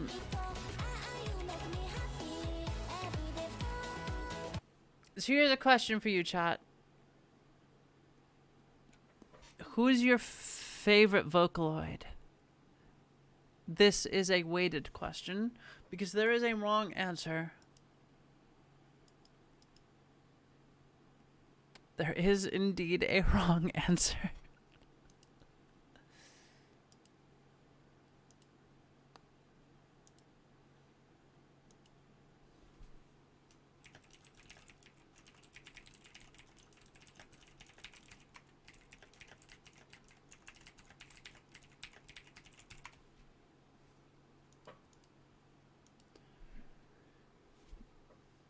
Gumi is not a bad answer, and it is not one of the wrong answers. Gooey? I Who is don't your know favorite Vocaloid. Wrong answer. There are 2 wrong answers, and that's one of them. Wait, you said there was only one. I never said that. I implied there was one. You know, that's fair. I said there is a wrong answer, which implies there's one, but could mean there's multiple.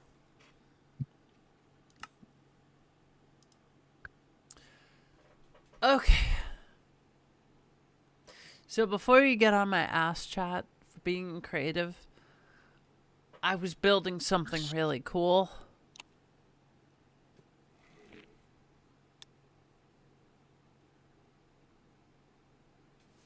So let me get back to my spawn and show you what I was building. So I was stress building yesterday. When I'm stressed, I get on Minecraft and I build. It's what I do.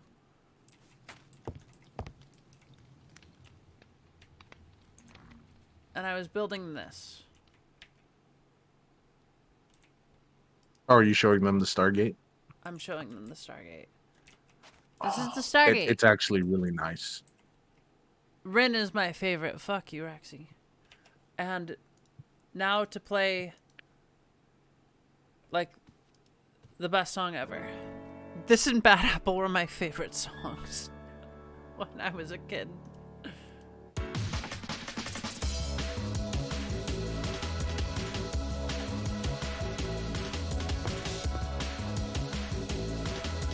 I love Hatsune Miku, but I always preferred Rin.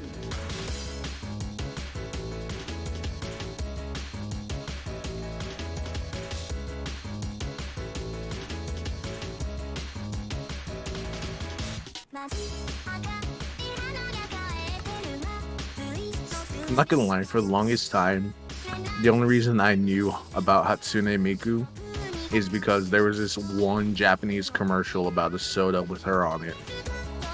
Bruh. What the fuck is wrong with you?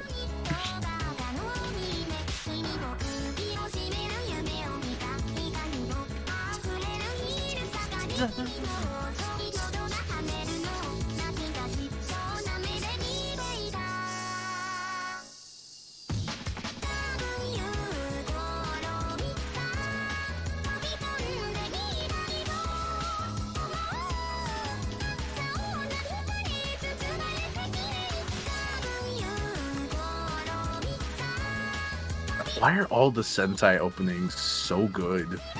They're always good, dude. It's something. I posted one I was listening to a little bit ago, and it's real nice. Though it's really hard to say their name, or because you'll get banned.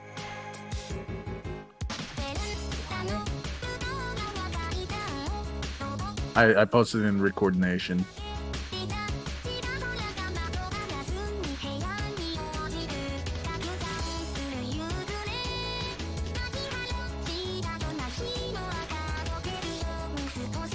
Let me go take a look.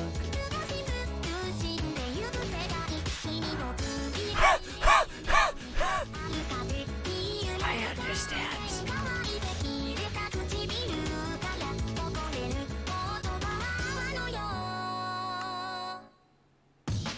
Funny enough, that series itself is actually really great. There's a lot of drama in it. It's real good. That's not Frosty.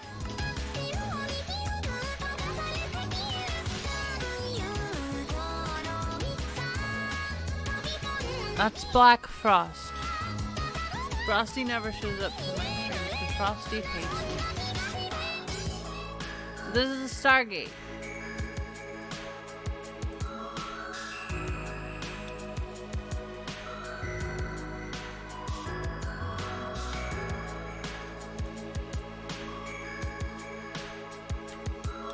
Gonna get us a few. Yeah, wait. Emmy, have you never heard of fucking Meltdown? Oh my god.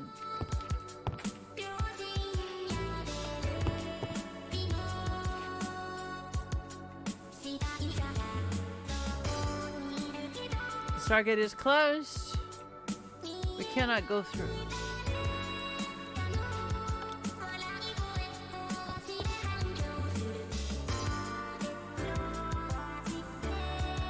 Stargate is open. We can go through. And it leads here. That's it. That's it. That's what I was building. I was stress building.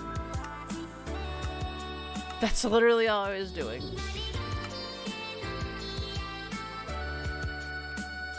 I was stressed the other day because obvious reasons. And I decided to stress build. How would you feel if I turned the end island into a fishbowl? Go for it. I don't care. Nice. I give you a salute. I mean, I will see you at the YouTube channel. Or I could give the Twitch channel a proper see you later. Okay. I'm also asking so I can edit the spawns on the end island so I can make an Enderman farm.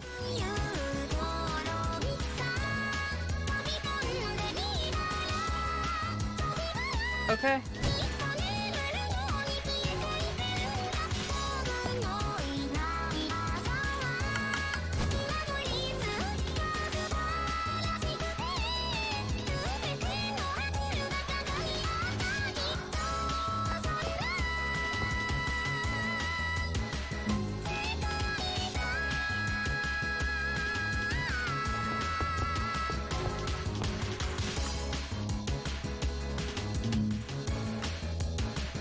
Okay. No, that's totally fine. I don't need you as a regular guest. I just like having you on. If you just want to jump on randomly, that's fine. I don't care. Honestly, it's a new age for the channel as well. Things are about to change drastically. We're gonna be on fucking YouTube permanently. And I am just past breaking down. I already broke down about this. I'm not gonna lie. So here Breakdowns we are fun. Fuck you. I hope you suck a fat, fucking, dirty Irish cock. I mean, does it have to be Irish? I mean, I can tell if we're Dominican. No, it has to be Irish. Damn. Okay. And it tastes like peat. Because that's all they Like eat the in moth? Ireland, right? No, like peat, like the burnable mud from the swamps.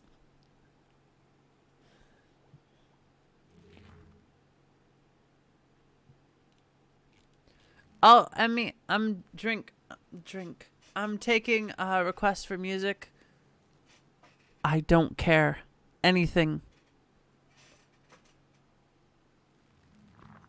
If it gets me banned, so be it. Though, if it ruins my image, that's different. Please don't... Not anything that ruins my image, please.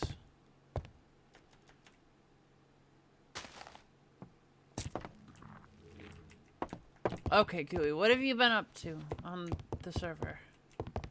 I was gonna say teleport to me, but that would be a bad idea because I am like 150 blocks out from the end island. Too late. Also, dude, I can fly. That is true. But I am about to start on a Enderman killing floor. thing? Yeah.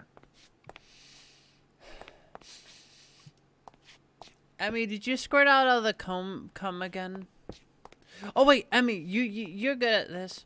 Can you remind me the trilogy? Okay, so I remember listening to this when I was younger. There was a trilogy, made by a specific person. I don't remember who it was. Something Circus was like one of the songs in it, and it was about Miku. Like as an insert character in this trilogy. Dark Circus or Blood Red Circus or something. I don't remember.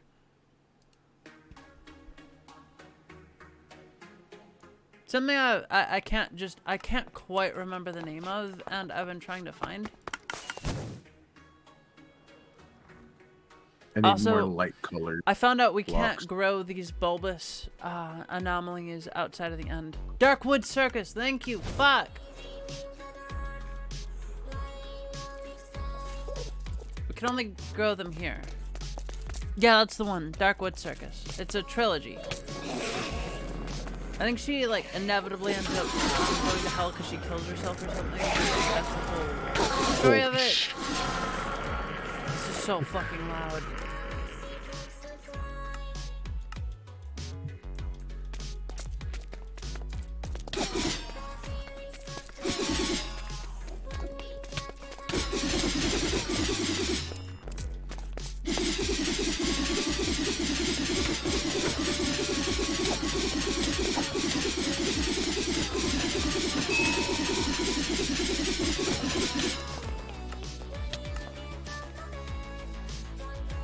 I feel bad for those Endermen.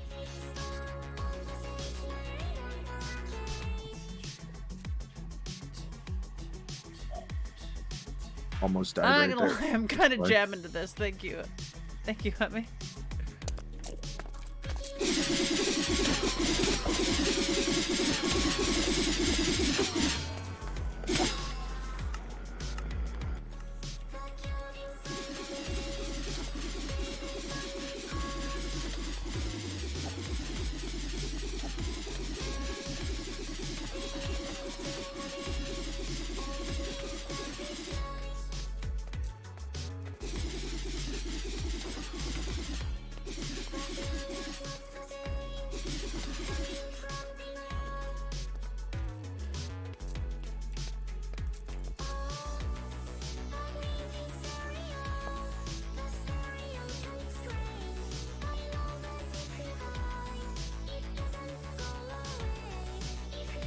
face is fucked, dude. I just almost fell off, and I'm too drunk to know how to save myself.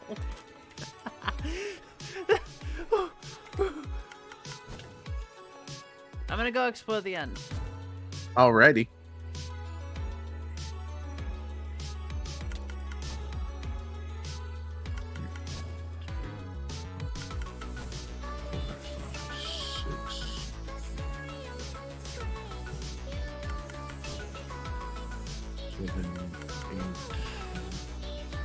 What's anxiety inducing at me?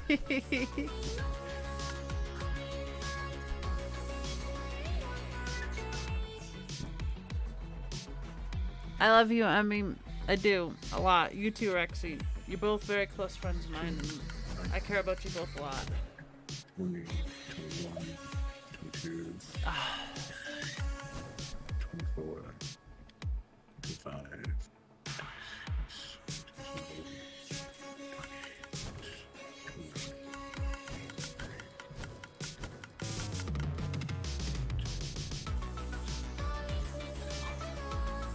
We're almost there.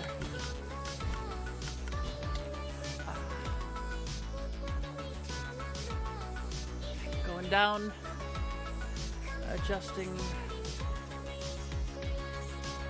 turn around, and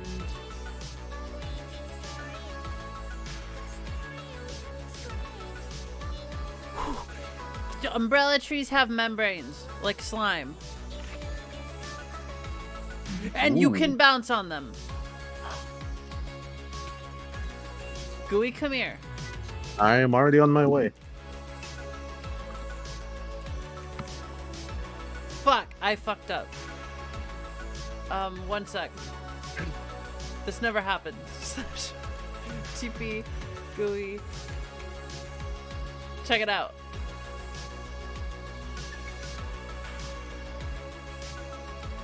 More slime for the collection. It's more slime. That's all it is.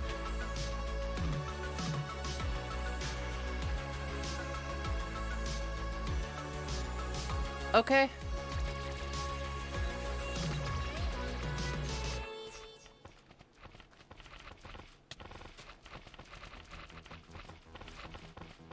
Emmy, now that the Minecraft server is public, do you want to join it?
best behavior.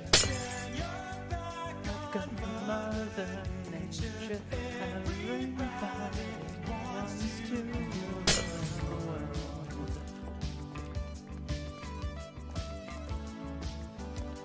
God, I fucking love this song.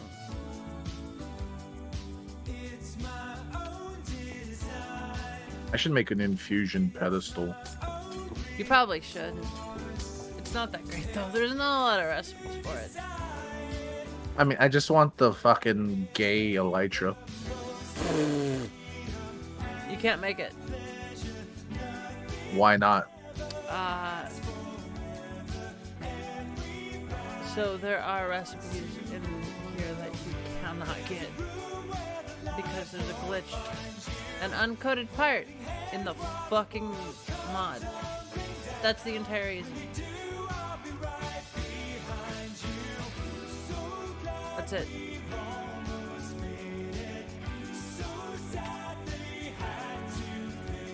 That is dumb. Yep. That's why I'm looking for, while I love this mod pack, I am looking forward to moving on from it. Because there are so many frustrations I gained from this mod pack. Unironically, it's like the best and worst thing ever. What So are your Vanilla plans Plus for will be Vanilla refreshing. Plus? Yeah. And don't worry, I'm gonna download I'm gonna get a couple plugins that include like Soulbound and Unbreaking and things like that, because that's straight up just built into Minecraft. Yeah.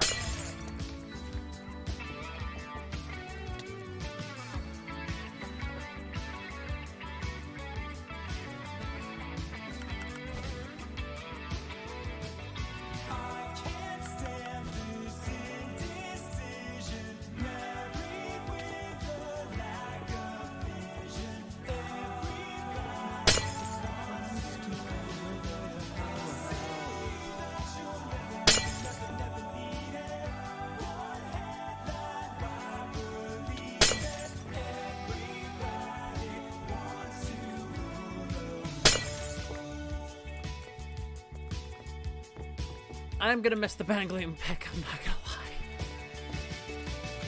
It's so nice for digging out big fucking... Big fuck you holes. Yeah, no, legit, like, if you want to build a hole, that's the way to go.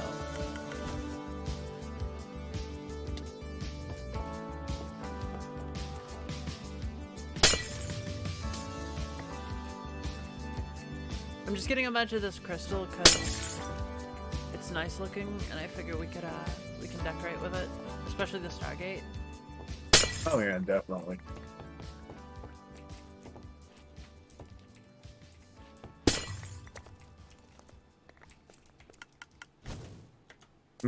I forgot to fully open this store.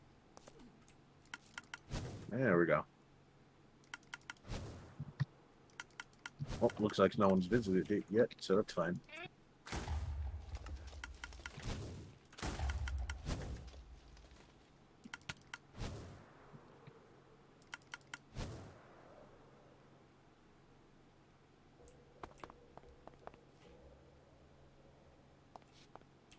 Cryptic magma block?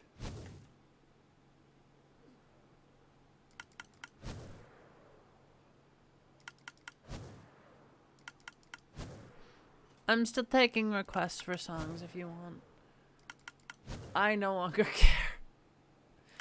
I will take any song that will not ruin my image.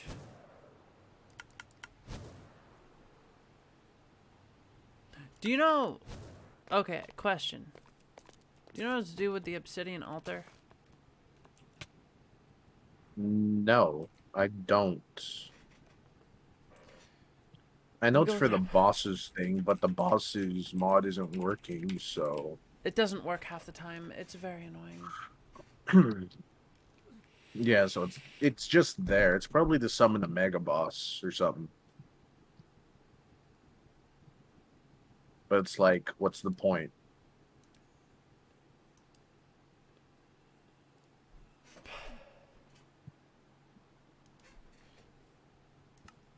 Like, am I just supposed to put obsidian in it? Like, I don't understand. You know what? Here's a good way to... Actually, I don't have to do that, do I? App.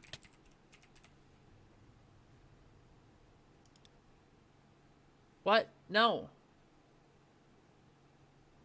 How do I make it?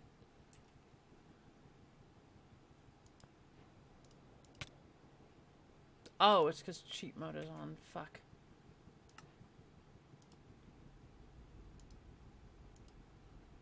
Oh, you can't make it because the fucking thing is broken again.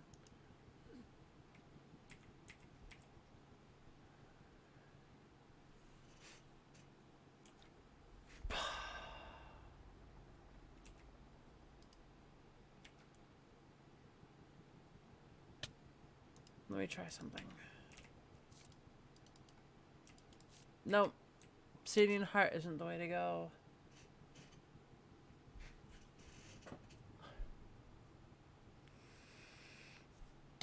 Is the blazing eye? Maybe.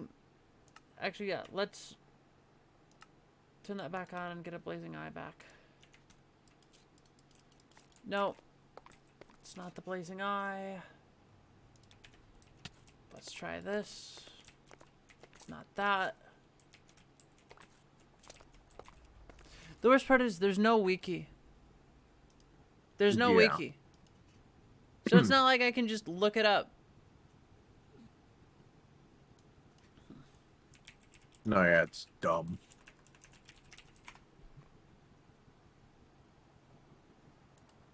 I'm gonna have myself a real good time. I feel alive. Where is all my coal? Ooh, I think I know I'm torn inside out, yeah.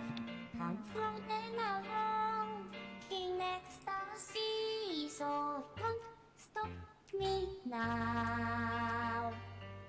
Don't stop me, cause I'm having a good time, having a good time. I'm a shooting only through the sky. Defying the laws of gravity. I'm a rising down, facing die. I'm climbing a diver. I'm gonna go, go, go. There's no stopping me.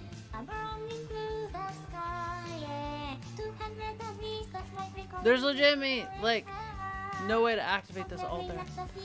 Hey, Devil May Care, welcome to probably one of the last streams on Twitch that I'll ever do. I hope you enjoy your time. This is, I guess kind of a goodbye to Twitch after what they've done. I don't know if you've heard about it, but the TLDR is that Twitch has shot itself in the foot, and I'm moving to YouTube now. Yeah. I respect if people decide to stay, and I get it, but I can't. Because for the future of my streams, I'm legitimately gonna get more traffic, more revenue, and more everything on YouTube. And I've been thinking about it for a long time, and they've just pushed me to do it finally. I didn't want to move because all of my community is here. Also, I'm drunk. I'm sorry. My apologies. But like, I honestly didn't want to move.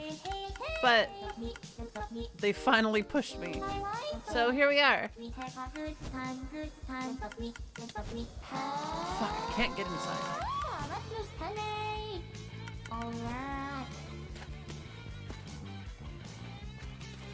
There was nothing inside.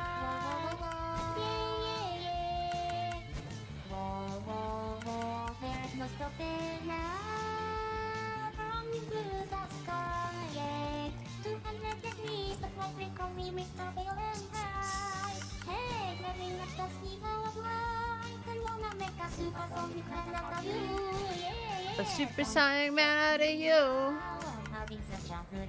Ooh, what's this? Stop me now if you wanna have a good time. Just give me a call. Stop me cause I'm having a good time. Stop me, I'm having a good time. I don't wanna stop at all.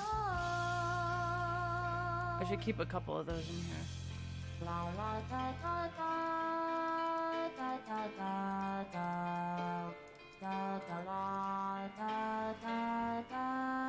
No, I get it. The moment it happened, I knew that it was probably time for me to move on, that's all.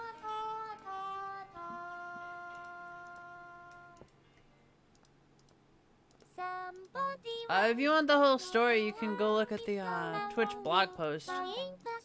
They make some, like, solidish arguments. Because I went, the moment I heard about it, I went and read the actual blog post that Twitch made. And it's, I'm gonna be real, it's not convincing. It just sounds like they're in profit hell and they're making a bad decision to try and get some profit instead of thinking about their long-term, like, longevity. But again, at the end of the day, it's up to every streamer to decide what to do. I personally think that it's time for me to move on. Twitch is going the blockbuster route, and I just don't want to be a part of that.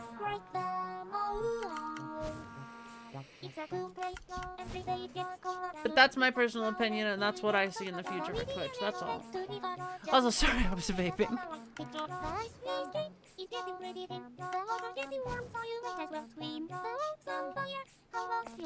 Fuck.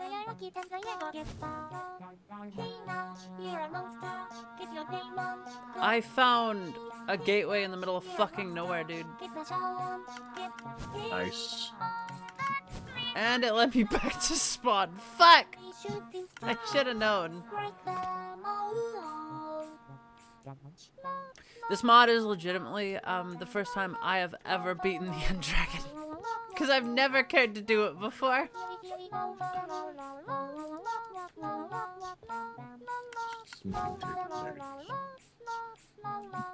I'm gonna turn on the Stargate. I want to build some stuff in the Stargate area. Alrighty. Oh yeah, no, this mod pack is super cool. I only have a few problems with it. It's really cool otherwise. Okay, let's go like this.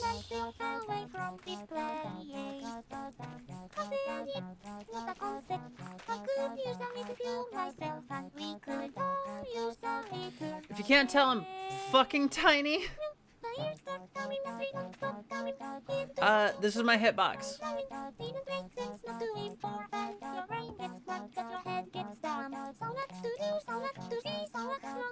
I'm an inchling. It's my race.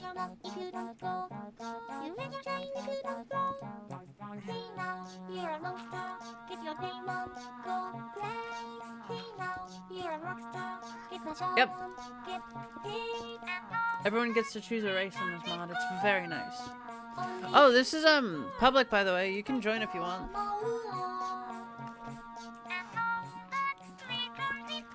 It's super simple too, because it's based on CurseForge.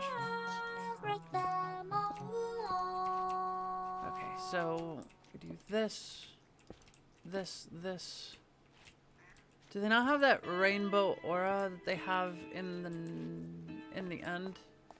Oh no, they do. It's just a matter of where you place them. Okay.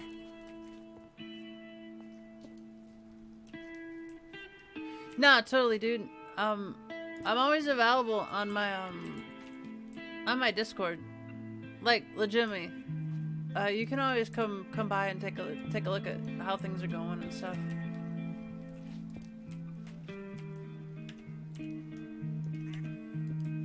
I'm pretty active there, honestly.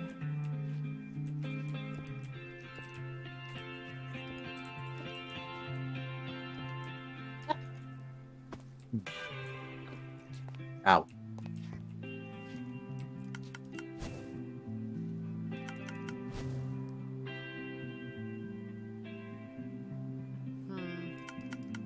Looks pretty nice.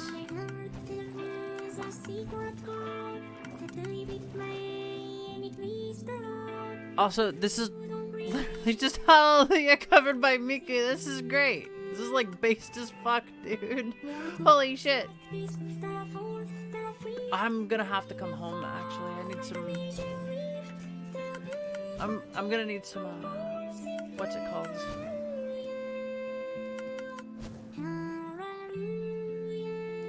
I know there's a fucking town around here somewhere. There it is.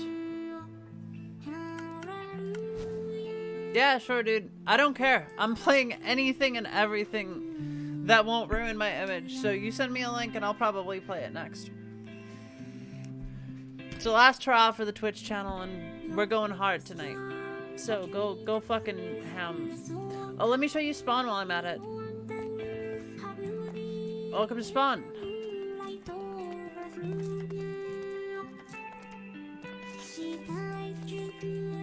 It's a village in the sky that we found when we first set up the server. I need food. Where's my food?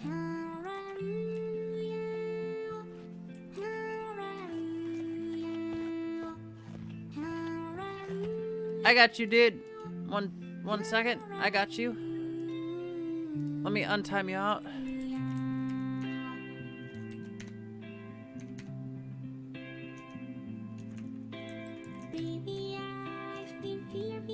Sorry about that. That's just the bot. It does that. That's how it just how it do. Let's go take a look at this.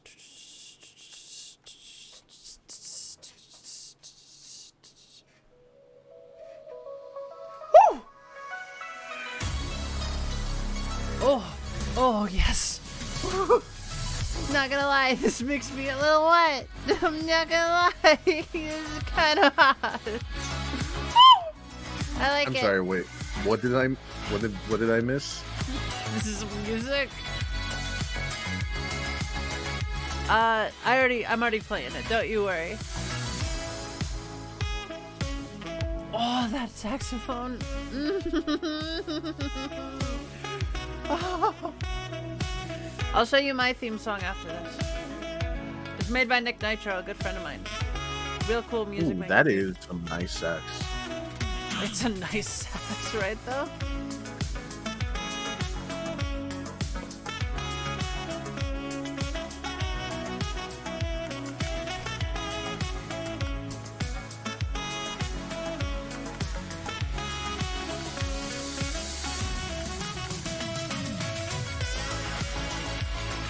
Are you fucking kidding me? If I go too high, I die too? What? Seriously, that's fucking insane.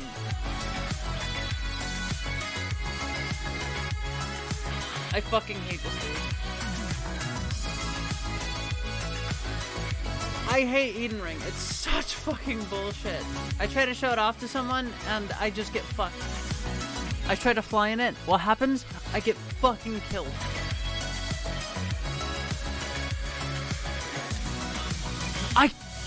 It kills me in creative? What? What? Oh, that's dumb.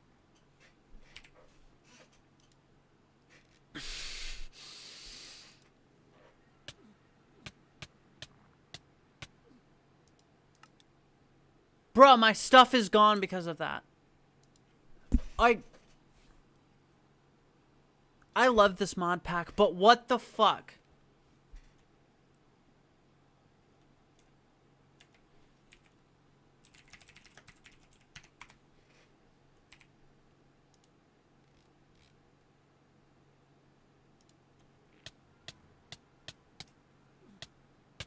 Spectator 2. Okay, there's only one recourse. I'm gonna have to, go back to my old build. Before I reset.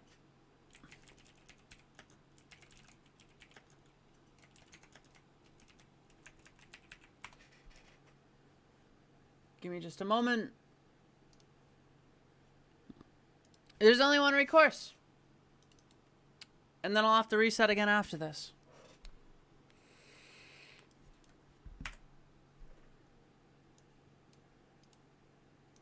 Sorry for stopping your music. This fucking, give me a sec. I got you, dude.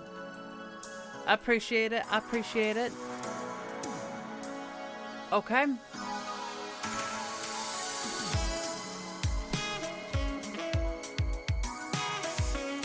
Is that not enough? Okay.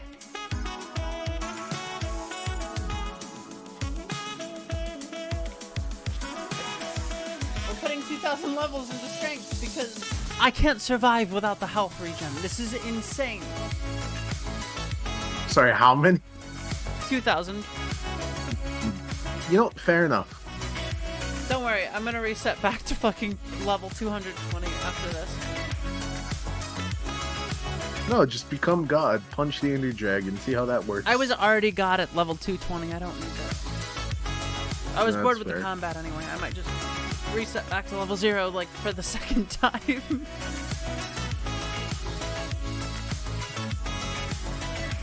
I did realize that if your dexterity goes anywhere above 200, you can't attack anyone at all. Really? You go so fast, your hitbox doesn't exist anymore. It's fucking insane.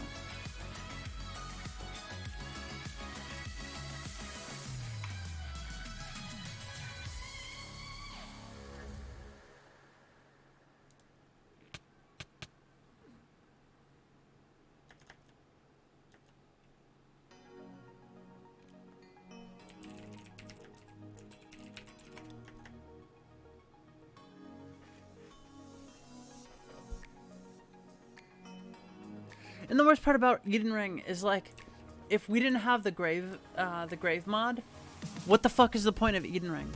There's only one good thing to get in Eden Ring.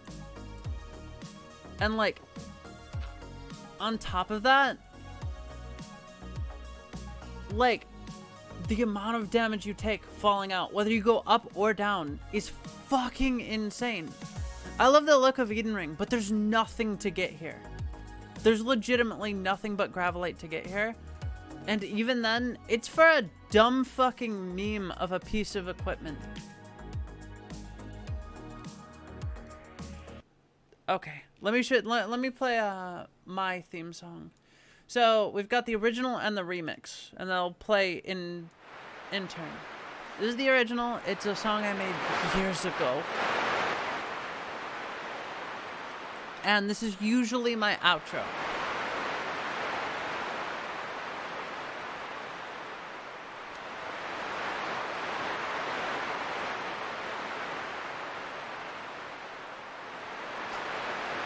Okay.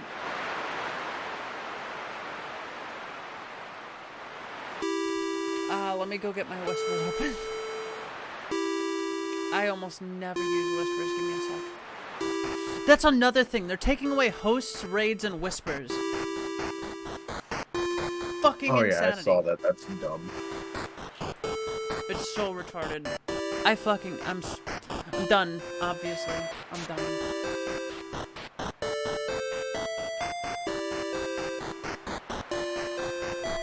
I mean, they claim they were taking away hosts and raids. I don't know if they're actually going to go through with it because people were really pissed about it. And, okay, so you get the idea with this. It's a little long-winded. And this is the remix that Nick made.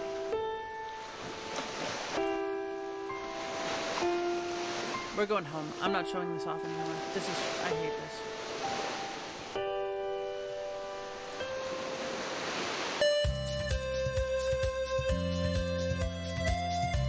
Let me also delete all my fucking deaths. I died like 5 times from that. That was horrible.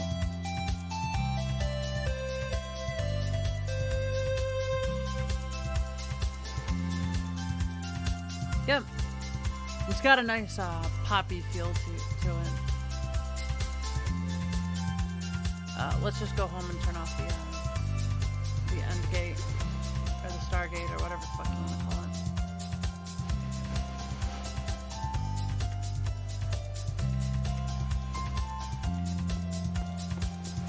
There it goes. Okay.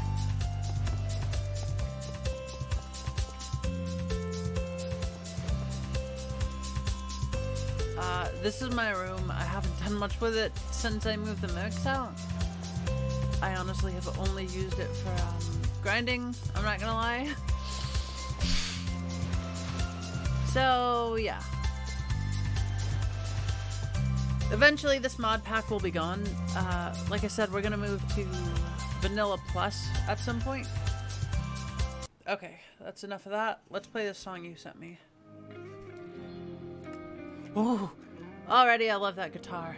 Ooh, that riff. That riff.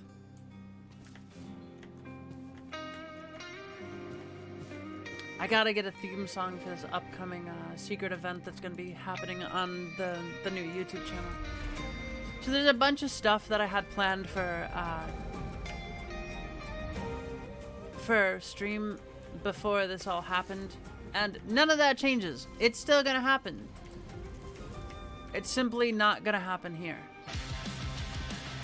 Oh, yes. Oh God, yes. That's nice. That's fucking sexy. I love it. Wait, come back. I have a gift. I have done nothing with this yet. It just exists. I don't know what to do with it, to be honest. Wait, did you go up or did you go down? Up and down what? The elevator, or no? No, there's a you secret went. area inside of it. Oh, you went into the secret hole, yeah. And I'm not that in other there one. anymore, but yeah. I'm gonna add some, Fuck! Are the umbrella trees again not, This is gonna piss me off. They're not. Oh wait, I'm still in game mode. Yeah, no, I love music, dude. Are you kidding me? When I move, we should, we could, I fucking hate this mod so much. The, Better End mod, it's so good and so bad at the same time. Yeah. The fact that you can't, grow certain things, in the overworld is fucking infuriating. But yeah, no, when I move, you're always welcome to come, drop by. I certainly don't mind.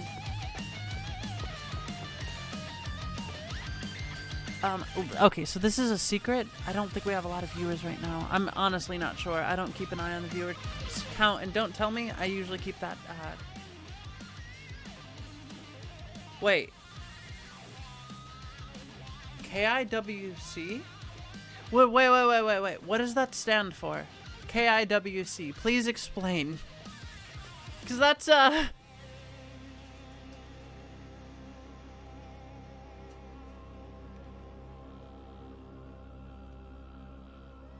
Okay, so I had a podcast a long time ago that was called KIWC, but it stood for Kill It With Cancer. So I was a little confused there for a second. I was scared as fuck. I was like, wait, does this motherfucker know about KIWC? No, he can't. That's the end of my career. Fuck. I mean, not really. It wasn't that bad, but like, we ended the stream, or we ended the podcast because we knew, like, we were moving on to different things and there was just time to move on. But yeah, it just, no, I get you, dude. I'm just teasing. I'm just laughing. We're just having a good time. So we can't make the umbrella fucking things here. That Better End honestly has been disappointing me a lot. Like, it's got so many cool things in it, but you can't grow them in the overworld. So what is the point? Yeah. Like, half the fun is growing them in the overworld. And like making weird looking structures and stuff. It's dumb. Hararuya. Hararuya. Hararuya. Yeah, is that racist? No, because it's a fucking robot. Fuck off. I can't wait to leave Twitch, I'm not gonna lie. Oh, I'm sorry, I didn't know. I'm sorry, dude. Give me a sec. I'll go back. I'm sorry.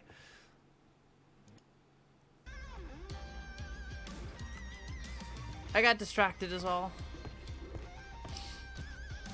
My DM makes some pretty solid music too. Wait. What's increasing my... Oh, it's this. That's what it is. I have to hop off now, just to hop off the call. Okay. Okay, bye-bye. I'm sorry to hear that. Fuck you. Okay. I can't wait Okay, to see I'm- you I'm- on. I can't wait to see you on my YouTube channel. I'm a cry now. She said, "Fuck you." I've been brutally destroyed emotionally.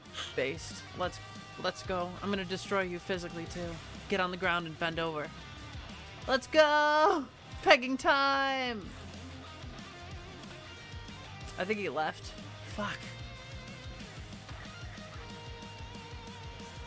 He did.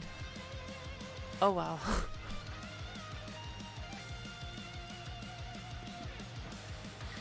I don't have a PNG for you, but I don't mind. Again, this is the last hurrah, so I don't mind. Let me just at you quick. At devil. Yeah, there we go. I'm just gonna give you the permissions to join. Give me a sec.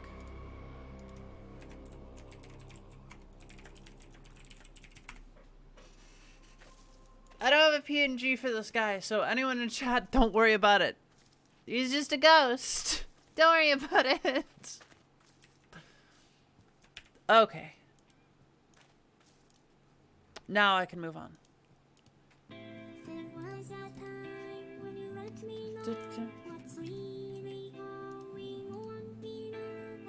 Okay, close that, close this, there we go, and we're good.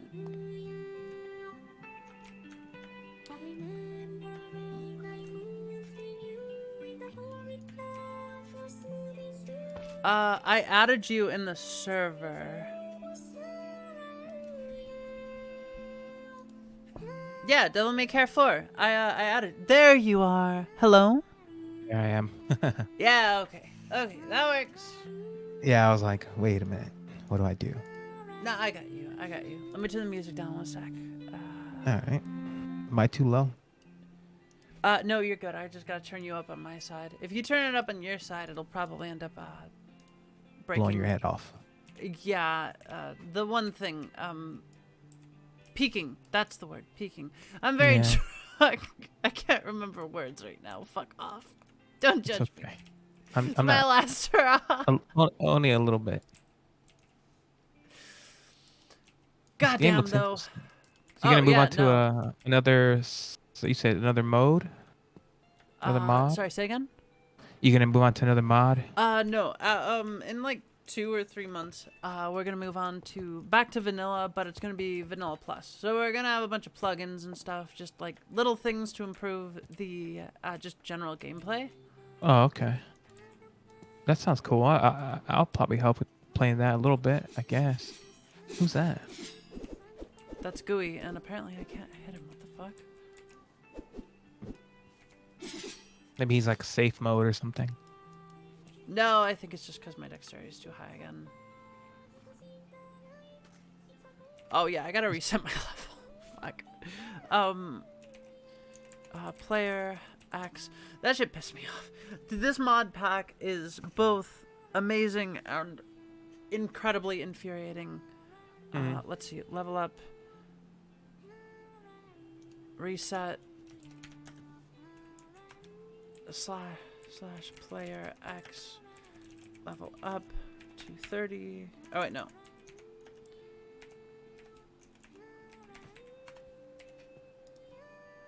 Okay, now I gotta get the fucking auto clicker out again. Because there's no way I'm doing this manually.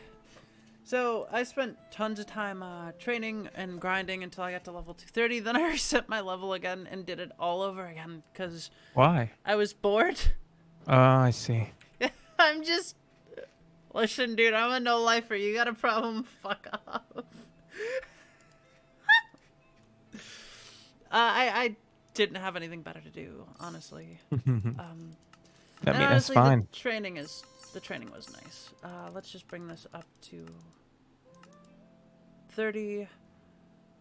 Dexterity. I'm assuming that's health. Yeah, the Constitution is pretty much just health. Dexterity we can only have at 100. So 126, that's fine. And then the rest goes into strength. Yep. I see. Okay, that's where I was. Okay. Interesting. Still doesn't hit him. I can hit him with this, though. That's weird. Fuck it. Put a bomb next to him. No, I'm just gonna cast magic. Oh shit. It's like a satellite beam. Yeah, no, it's a sunbeam. The magic in this mod is really fun. You got everything from like analog witches that do summoning things and not a lot of flashy stuff to just like straight up magecraft and black magic where you just summon fucking beams from the sky. It's very cool. That seems really fun. It is. While I haven't played in a while. while some of this, oh fuck, I gotta 1 sec, I gotta go heal my shit.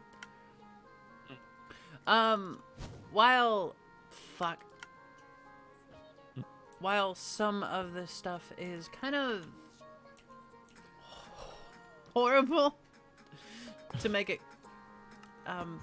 just basic and clear, because some of the mods just straight up don't work.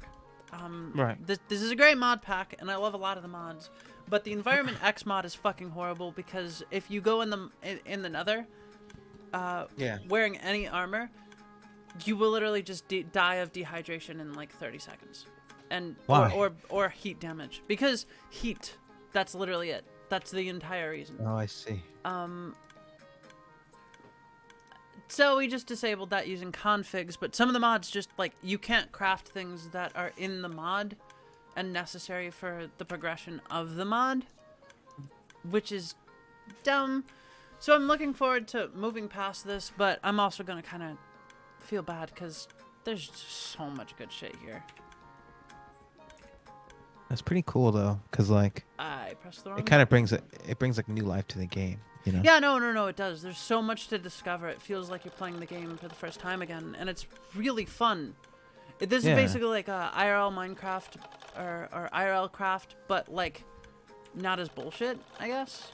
Understood. Like IRL Craft is really hard to get into for a variety of reasons. Right. That makes sense. So. Oh fuck! Oh fuck! Something just one-shot me. What the fuck? I have a PNG if you want me to send you one, just for future yeah, reference. throw it to me. Throw it to me, dude. Okay. I gotta get back there now. Let me see if I can find a way to send it to you that's not in crap quality. Maybe Discord Messenger. Yeah, just send it to me in Discord, dude. Okay. There we go. Oh, what if I could fucking find the right one, actually? Did they break my armor? I fucking hope not. Said something went wrong. Let me try again.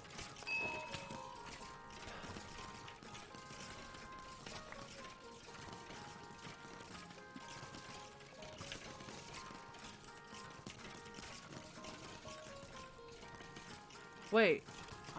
Did it just...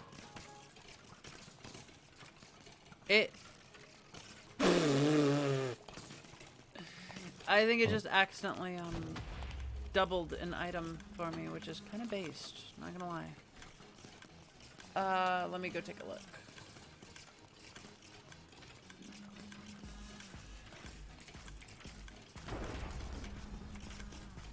There, I sent you a DM. That should do it. Yeah, I got it. I just, for some reason, it keeps saying error. I'm going to try another thing. Hold on.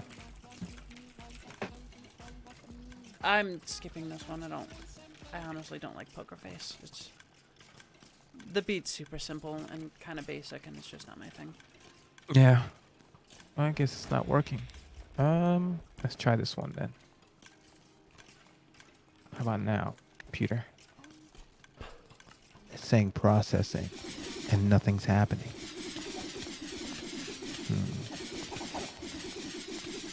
Oh, there it goes.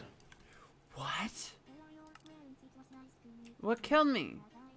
Did it have like thorns, maybe? I'm gonna have to increase my my health, I think. Like finally, again. That's too bad. I was having fun with low health build. A little risky. Yeah, that was kind of like half the fun. It was just like, because I overleveled myself really early on, and I ended up in a situation where it's like, well, nothing is fun anymore because I found the fucking meta. Yeah, I mean, yeah. not the literal meta, but like, yeah, like I broke the strong. mod as I always do, and it's just not fun anymore. I understand. Okay, Throw this away. Let's see. Got it. Ooh, that's nice. I like that. Save image as. Documents. My shit. VA and stream work stuff. Personas. New folder. Devil May Care. That's me. And save DMC. Enter. Awesome. And now we just upload it to Record Nation. Like your layout. It looks like a computer. That's because it is. It's the ship's computer. Copy. Link. That's the whole idea. I see. Yep. I am a space You're the tuber captain. after all. Talk drunk. I want to be a ship employee. Where do you I want to be an sign employee? up? I can't say that you're gonna be crew. I'm gonna be real. Crew is mostly nepotism. I'll be straight up with you, dude. It's fine with me.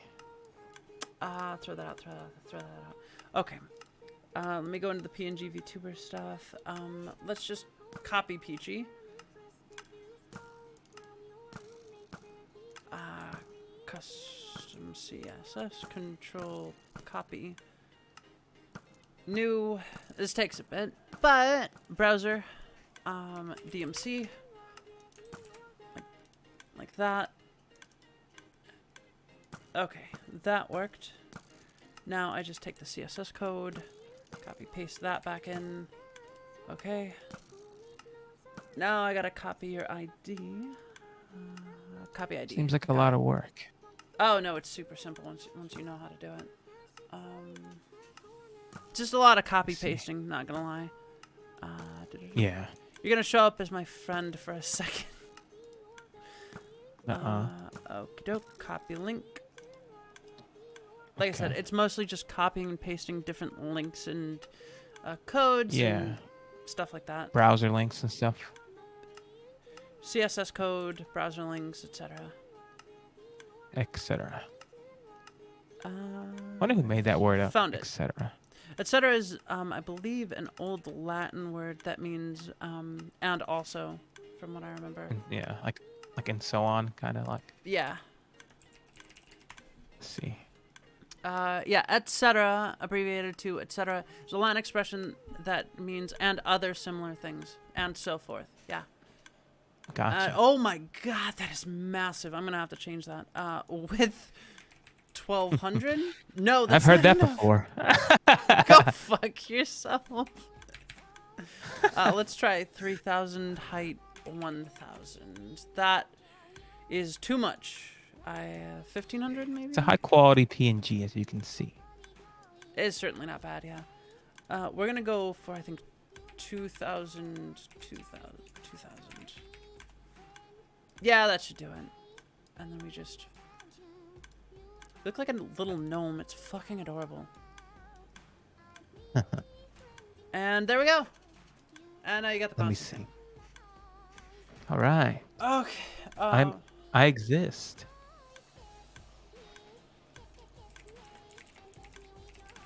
Sometimes my mic picks up, like, you don't hear it and no one will hear it, but it just does like that green thing. You know what I mean? The green thing. Oh yeah, no, that's completely normal. Yeah.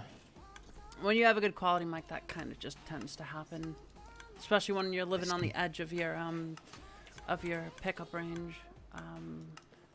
These. What's that mean? Edge of your pickup range. It means basically on Discord, when your mic is consistently making sound just on the edge of your pickup range, but not enough for people to actually hear in your ear. So basically, the mic picks it up, but nobody can actually hear it because it's like Just if it's the very super tip minute. of the. Yeah. Yeah. I see. Also, chat, Seed says good night, and he hopes you all have a fantastic time. Good night, let's guy. just throw these in here. Siege is great. I love him to death. Fantastic dude. Good friend. That's awesome. Been with us for a long ass time. Yeah. And just use these drops. Awesome. I don't know what to use that for, so we're just gonna level up because I have nothing else to do. There we go. And back to the palace, because I think I'm fully healed. Awesome. Okie doke.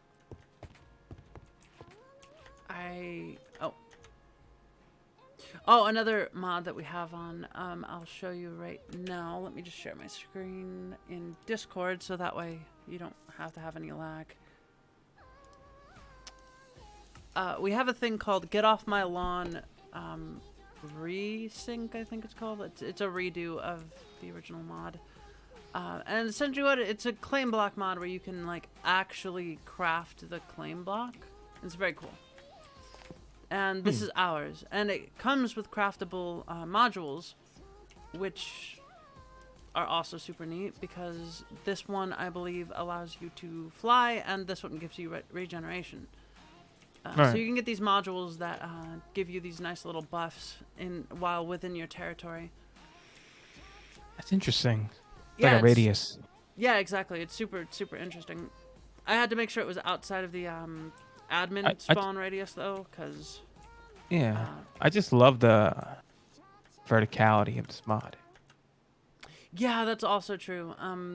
Like, Seems there's so honestly cool. so much that kind of spawns up in the skies that makes it That's super worth... really so like, cool. Yeah, it's a lot of fun. Most of the verticality, of course, is in the end, as usual, but the end also has a ton of extra shit in it that makes it super worth exploring. From decoration blocks to different things that you can explore to different types of drops. So you don't just go there to get Elytra anymore, which is nice. Not to mention there are 2 extra forms of Elytra. Also, listen, I love this song, but no. No. I'll take Mo Bamba any day. Fuck that. Not on stream. What song was that? Couldn't hear it. Oh, it was just straight up the Star Spangled Banner. America. Not on stream, just... Oh, I love Star Spangled Banner. It's a good song, but just not on stream. I'm not in the mood to listen to that right now. Huh. I understand, especially on like Twitch where it's just like you can get in trouble for anything. Yeah, no, it's one of the reasons I'm torn, obviously, when it's a big change, but like it's gonna be so freeing to go to YouTube, because one of the biggest things that's happened recently is that YouTube's been putting a lot of they've been a lot more lax about their regulations as far as like what you can and can't say, and it doesn't feel like you're walking on eggshells with them like it does. Yeah, it's it's nice. Like, yeah, with Twitch, it always feels like you can get banned for anything you say, even if it's like something you didn't, like, even if you didn't mean it that way. And so, or even if someone said it in like you were just responding to a conversation. not to mention, point. you can't get banned for something that chat says. Why did hell's a bee come after me, and how did it kill me in one shot? I'm level 220. What the fuck? Oh my god. Also, I think it's funny that people get banned over certain things like that, but they won't get banned for fucking on camera. Like, yeah, no, that's another thing that kind of made a whole big deal out of this. Excuse me. One thing everyone's had a problem with, and I think everyone can agree on this, it's not a spicy take to say fix your ban policies and fix how you ban people. Like, yeah, sure, YouTube makes some ridiculous bans, but at least they're consistent. At least they're consistent. At least you know what you're getting when you get banned from YouTube, right? With Twitch, it's just like, aha, whoops, we banned you, not a big deal. Don't worry about it. You're not coming back. Fuck off. And it's so bad. It's honestly too bad. Also, I totally forgot to change the category. Fuck. What do you mean by that? I forgot to change it to Minecraft from Peglin. I was wondering what if this was like the name of the mod or something. No, I was playing Peglin and I'm drunk and I forgot. It's okay. It's not that But bad. yeah, no, I've had a lot of problems with Twitch so far, and I've stuck with them because I thought, you know what, it seems they're trying to improve. But they didn't.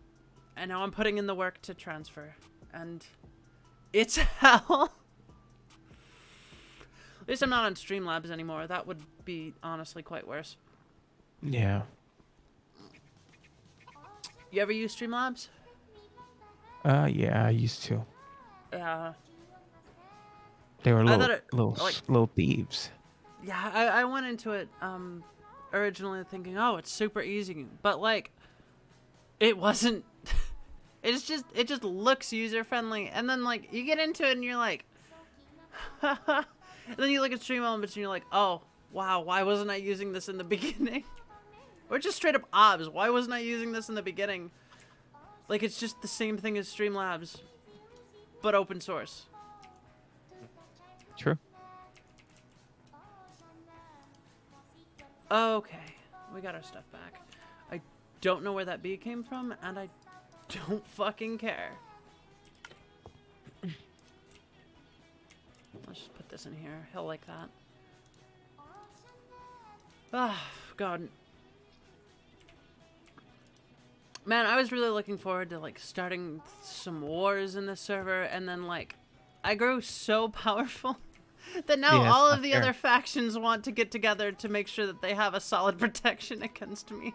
And I feel so much regret. Yeah. I just I wanted, understand. I just wanted people to see people kill each other. I'm not gonna lie. How many people play on there?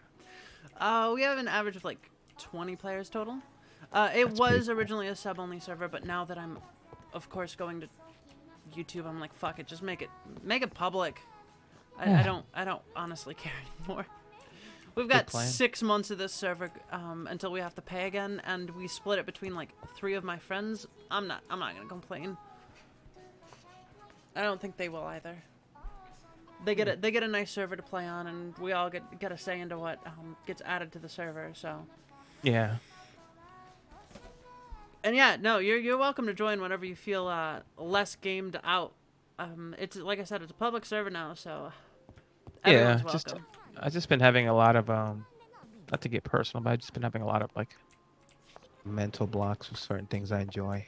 No, I get it. Like honestly, even now in probably one of the most stable places in my life, I'll still find myself like, I just can't do it. I can't do it. It's just I'm just not into it recently. So I'll do like a just chatting stream, or I'll just chill out and play like.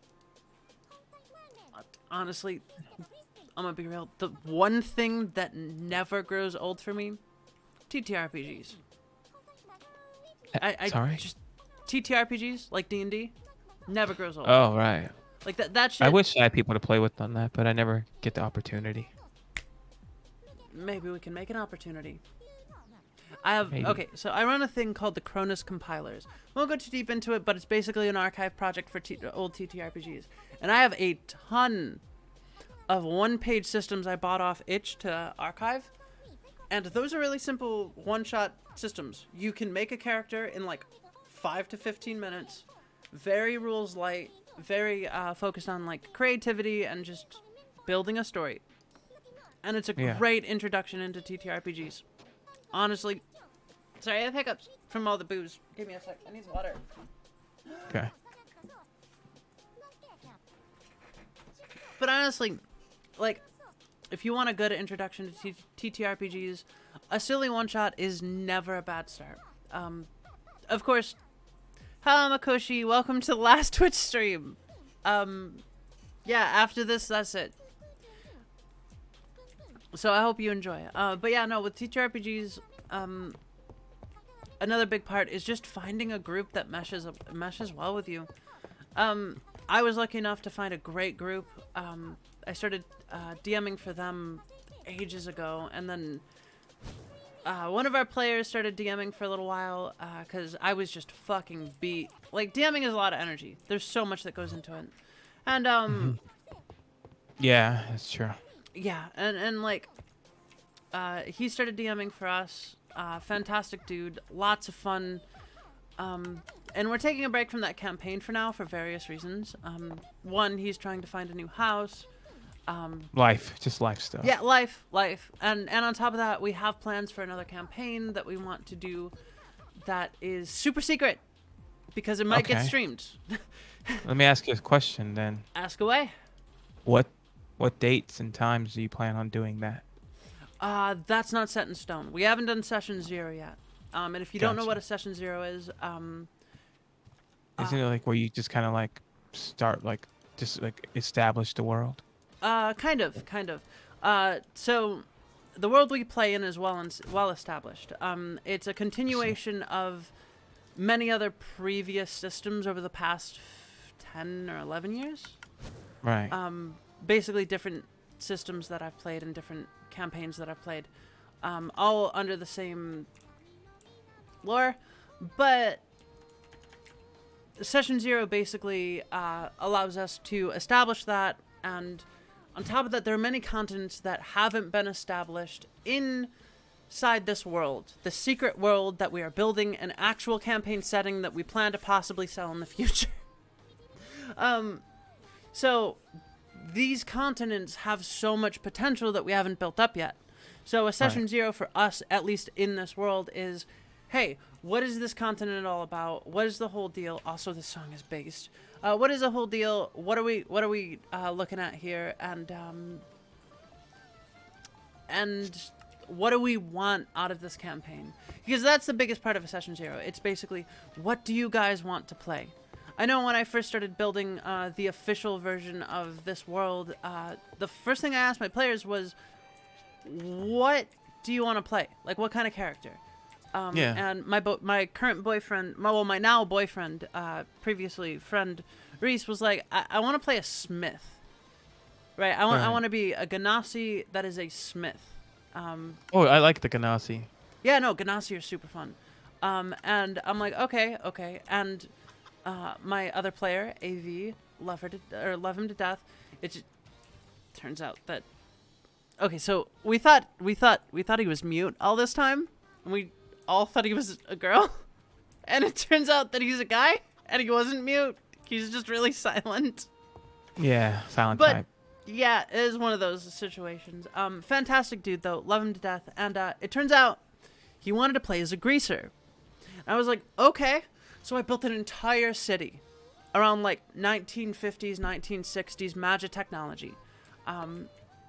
That's cool. Won't go into the lore behind it, but basically, I tied it into some lore from some past stuff, and I was just like, okay, this is the city now. And they were like, oh my fucking god, this is great. They had lots of fun, and I was, after that, exhausted. And I asked AV, hey, listen, you willing to campaign? And AV's like, yeah. And that's the campaign we're currently playing. And we just did some rolls last night, actually, for the new campaign, because we're taking a break of the current one. And basically, it's for the inevitability of our effect on the world as players. So one of them is about a church that we established, and how much it affects the world. And I kid you not, I prayed to the dice gods, and I was like, please, give me a 20. And right And you got there, it. I got a fucking 20. And so now this church that we created is officially in the lore as a massive thing. Nice. And on top of that, there's other like trade mechanics that have to do with it, because it was decided after a couple dice rolls that even if my character were to canonically die in this campaign, which is a total possibility, the characters that she's influenced would, in her memory, create essentially a gate key between the city we're in and her hometown to basically create a better trade. It's good for everybody. And that was one of her big goals, was to connect this underground city to the surface by a direct fucking like gate key for various forms of trade. And so it's great in a world like this where we're currently building it and our player actions have legitimate consequences. Unironically, in the last campaign, Reese, who was playing Finn, the smith, made his masterpiece. He rolled a couple 20s in a row. Okay, Frost, you have a good night. He rolled like 2 20s in a row and made a masterpiece. Mm-hmm. He made a masterwork sword that he didn't know what it did. He used a bunch of fucking like mythical things, like ingredients to make the sword and forge it. And I don't want to go into too much detail, but let's just say it's dangerous enough to slice between planes. I see. Yeah, and Like some Virgil weapon. yeah, exactly. It's like it Yamato. literally can open tears between universes, basically. That's freaking cool. It's But like the opens thing is, gates. you don't get to choose those universes because he rolled a 1 on the final roll. So it's basically a cursed weapon. Alright? Like, what are the chances? 2 20s and then a 1. And the 1 was Oh, I basically see. like... Yeah, I yeah. see. And so, like, he gets this really powerful weapon that he can't control. And his character is currently protecting this weapon, and, like, that's, like, the canonical thing that's happening. I see. He's hiding the weapon away and then protecting it with all of his might and stuff, so that way it doesn't fall into the wrong hands and all that. But basically, when they fought the last boss, he was forced to use this weapon because he didn't know what it would do, and he could feel from it a dangerous power, and he did so. And instead of him striking the last killing blow, it went right through her and sliced an opening to a plane of flesh, and the flesh consumed the last boss, and everyone fled, and then Jeez. collapsed the area. And the thing is, they kind of just let it go, but it's now 50 years after that, and that you might be far away from Halvera, the city this took place in, but that could end up being a massive plot point. Not to mention other plot points they didn't actually touch on, which one character is absolutely tied into, like, canonically. Like, we got to talking, and he was like, I want to be this, that, and the third, and I want to be tied into this cult or whatever, because I'm a tiefling and whatever. And I'm like, okay, I have the perfect plot point for you. You won't regret it at all, and you're definitely not going to cry at the fucking table when I'm done with you. So you fucked him over? No, I didn't fuck him over. It's just going to be a real emotional journey for him. Oh, I see. There is nothing more prideful from a DM than the moment that your player cries at the table, because you know you did your job. You were able to make this person Right. sit there and feel so emotionally connected to a story. He got invested. Yeah. Yeah, that they legitimately cry at the table. Hi, Omega. We're drunk. Welcome to the last Twitch stream, Omega. The I last had to pop in at least for a little bit. Forever. I had to be here. Fair enough. Fair enough. Omega, you better be there for you better be there in chat for the for the YouTube debut. I swear to God, I'll kill you, intern. I'll kill you. I'll murder you. No, I have the here's a better question.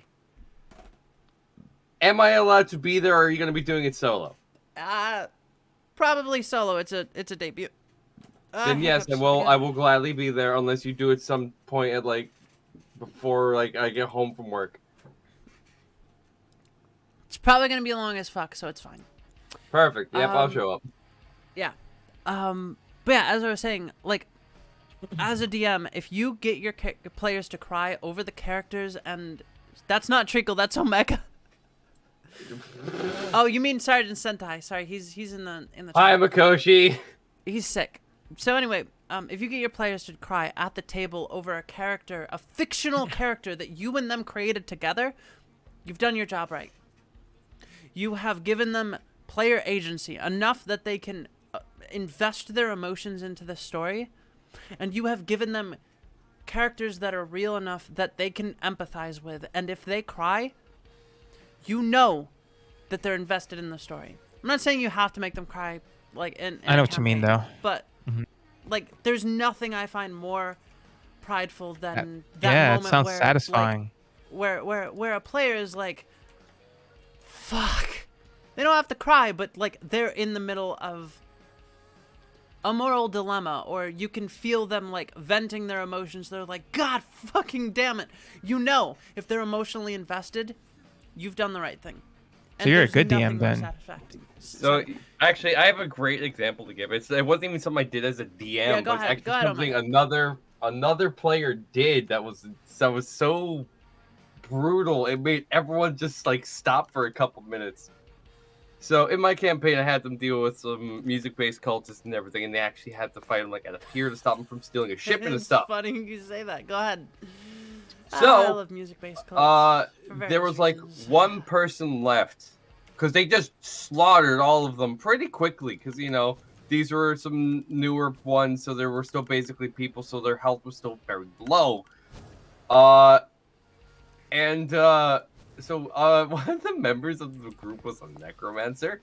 Oh no. And decided to resurrect one of his buddies who had his neck snapped.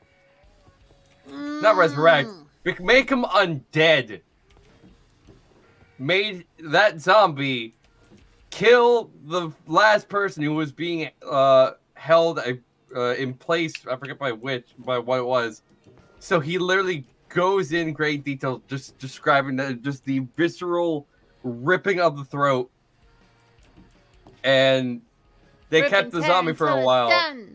They kept the zombie for a while. Named him Rob Zombie. Rob Zombie. I love it. I love it. So my story, the first time I ever had a character so emotionally invested they were able to cry. So this was during the first instance of a campaign I called the Sylvan Sisters campaign. I ran this campaign twice. The first time was in a separate universe. I won't go into the lore behind it. It's not a big deal. And the second time was in the Halvera campaign I just mentioned. The first time, where the fuck does he keep the brimstone? I need green fire. The first time was essentially the first time I had ever had a character or a player at the table cry. Not literally, it was online, but you get my point. I know, it's the same difference. Yeah. The same, basically same thing. Yeah. Essentially, one of my players, we'll call her Samantha. Samantha wanted to change characters. She had been playing for about quarter of the campaign through as a bard. The thing is, though, she kind of always plays as a bard. She's really good at it, don't get me wrong. She's very good at the flirtatious bard role. stereotype. Like, she's just really good at acting that out. It's very fun, and she's great at the Always table. good. But she wanted to try something different, and she was like, I'm kind of getting bored of this. Is there something I can do to get another character? And I'm like, fine, on one condition. And she's like, okay, what? And I'm like, Murder. what happens to your character is up to me. And she's like, okay. Didn't even give it a second thought. That was a mistake. I love it. I love how So- this is going. So, obviously, these characters were embroiled in a massive investigation of disappearances. And not to mention being assaulted multiple times by these incomprehensible unbeings. Things that shouldn't be alive. They're not undead. They have thoughts. You can tell. If you're an arcane master, you know there's a soul in there somewhere. And yet their limbs are wrong and their fingers are multi-jointed. off. Their skin is pallid, and one of them at some point rolled a good enough perception roll and noticed that the skin wasn't skin, it was cloth. And throughout this entire time, they were forced to live through, each time this happened, the smell of must and raw flesh. Fresh flesh. You know the smell, the irony, bloody smell. Yeah. Everyone Yeah. knows it. If you've ever bled, you know the smell. And essentially, they're embroiled in this, and she said this very lightly, as if nothing bad would happen, and I'm like, okay. Her character happened to be a very big fan of some fashion gurus in the city, very well known as the Sylvan Sisters. Obviously, the campaign wouldn't be named the Sylvan Sisters if they weren't a big deal. True. Clearly. So Usually. we go through this we go through this thing, and I played off as if her character is just meeting one of the Sylvan Sisters on the street and starts talking about because she has to roleplay through this and starts talking about fashion, and they kind of get into it, and I can't find this fucking brimstone. I might have to go into the nether. Nevi, I have Yeah? a question. Yeah. What's with this giant gate in front of the ship?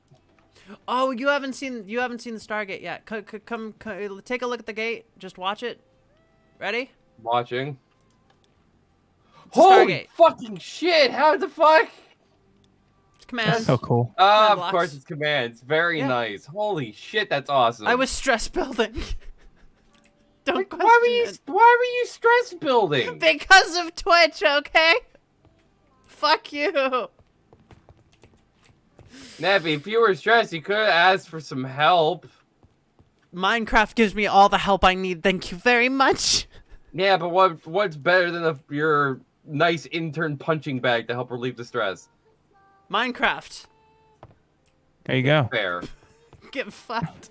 So anyway, back to the story. So, Yes. she was a big fan of the Sylvan Sisters, and basically, she that morning she was getting ready to come see the or come back out to the adventuring group and kind of meet up with everyone, and she met one of the Sylvan Sisters, just straight up, and was like, "Oh my fucking god, I'm a big fan of your work. I love your work. It's so beautiful, and like the magic that you infuse in these works. Like, how can you make something so beautiful and so practical at the same time?" And like, I've been studying your work for so long, and I'm super into fashion. I'd love to like share my ideas. And Sylvan Sister is just like, of course. And she doesn't notice, but the Sylvan Sister casts charm on her. A high level charm, which would normally be immune to. And we never see that character again. And it's assumed that the character just said, "Fuck it, I'm living my dream now." That was not the case. As at the end of the campaign, when the now paladin player had to face off with the final bosses, and the mini boss before them, the maid Drow, dressed in a beautiful black lace dress, which had just amazing detailing on it, Right. was her previous character. Oh well, shit. And of There course, you go. I had prepared like a 2 or 3 paragraph explanation as her soul, being her player. I said, you know what? Canonically, your soul resonates with this character. So as her soul resonated, she felt the pain of this character, and she felt That's a good one. actual regret getting rid of this character. And she was like, "Oh my god, what have I done?" And even just in character, she was like, "What the fuck? This is horrible." And she realized that like her previous character, the Bard, wanted to die. Like, she was living in pain. Her soul was bound to this thing. Does anyone know where the brimstone is for Sirius? I kind of need it. No for this idea. build. Fucking hell. I don't want to go back to the Nether. Brimstone. But yeah, no, that was the first time I got a player to cry over something, and it was honestly... That's awesome though. That's a good story. That is pretty no, good, no, yeah. it was great. I was much more inexperienced, and there's a lot of rough patches in that story that I'm not proud of, but the overall meaning is there, and I'm quite happy with the overall takeaway from it.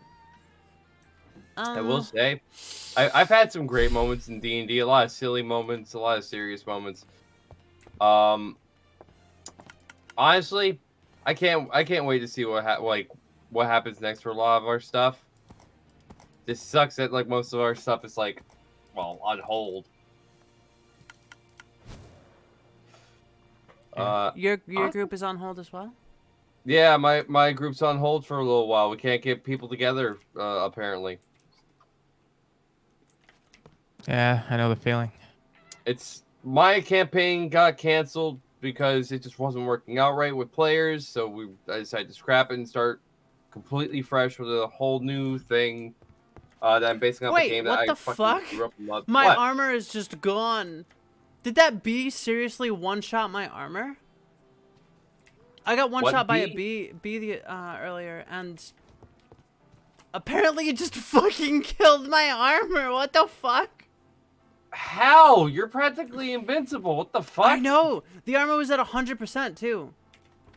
I came back Oh up my to get my God. stuff, and apparently my armor is gone. And you obviously got your grave, so what the fuck? Alright, if all of our stuff's like on hold and like a lot of us haven't done D&D in years. Okay, I'm gonna be real. All of y'all will get a say in the next campaign. I'm not gonna say anything else, but you will have the ability to affect the campaign in various ways. Not directly, Same. but you will. And you will be able to experience it with me. That's all It's like I your wanted to style. say. I have a question for you. Go ahead. Since I've already told you what my new campaign's going to be based on and everything, and you are very familiar with the game, correct? So, let me just be sure I know what you're talking about. So, your new campaign is based on the sexual practices of Greece, correct? Not this time. Maybe next time. You do know what I mean by that, right? Yes, I do. Yes, I fucking do. You fucking degenerate. I want to make my next campaign based off of Paper Mario and the Thousand Year Door. Not bad. I know I can say it's on here because I know none of my friends are watching the stream. It translates very well. And I know you've played through the game very extensively, I believe. Not Thousand Year. I've played the original. Okay. I have to do Thousand Year, and honestly, I'm gonna be real. There's some really good fan projects that I've been keeping an eye on that are making great progress, and I'm so excited for. I Like, know. oh my I've seen God. some of that stuff too. I really wish they Yeah, went. no, like the there's the Luigi game that follows the entire story of Luigi's story at the end of Thousand Year Door. Yeah, yeah. Oh, I'm so excited. And I've seen the one with the Also, pit, Oh the my pit god, mods I've been too. waiting for that. yeah, the the Abyss pit, like one. like the roguelike. Like I've been enjoying no, the no, not the roguelike. Codename Abyss. That's the one I'm like. I need to looking get forward back to the Master Quest for the original. It is so much fun. It's just a meta snag. I'm at a part where I'm not strong enough for the Shy Guy area.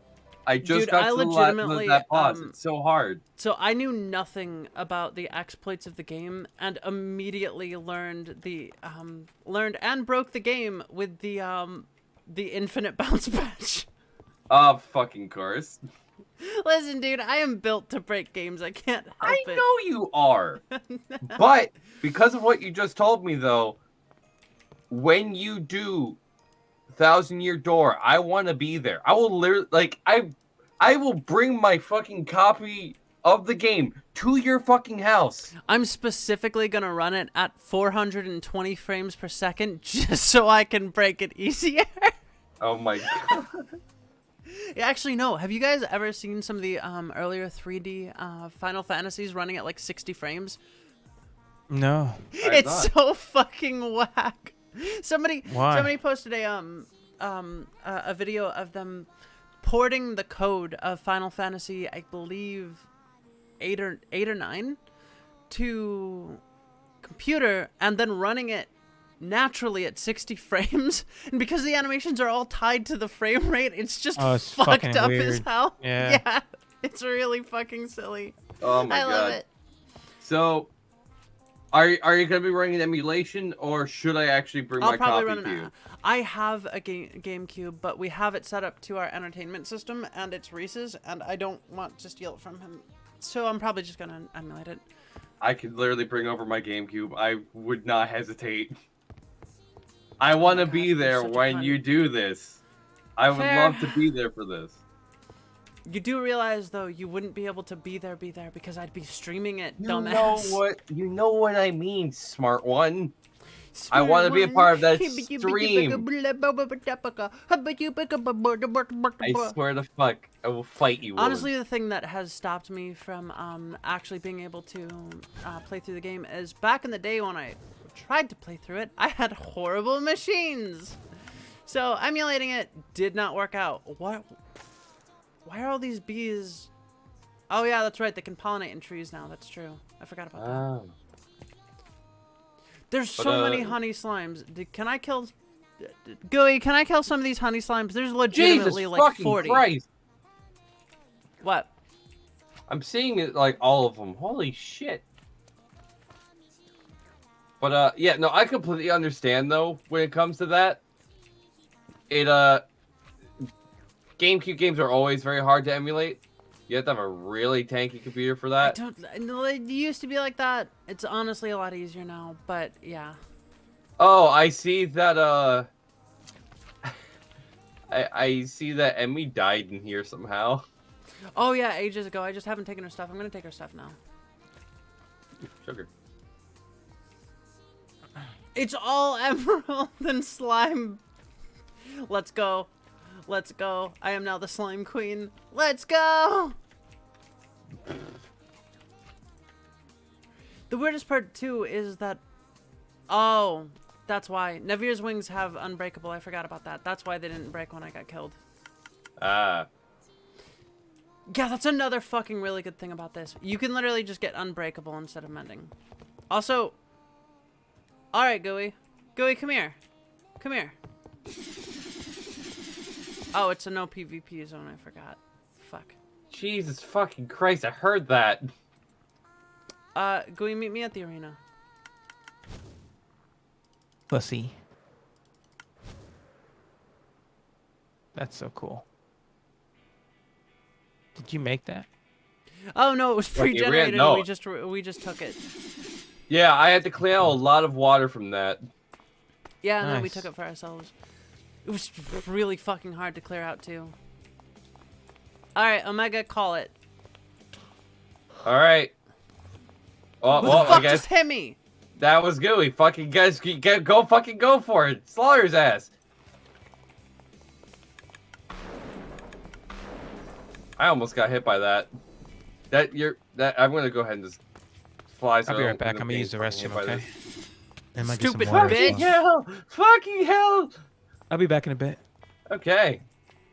Fucking... I didn't vote for you. You don't vote for a queen. I earned my right in this placement. Because I'm strong. I don't even have fucking armor on.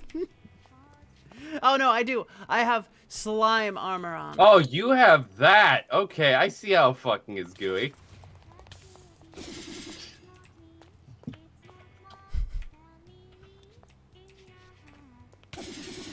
That's the wrong person. Oh, sorry.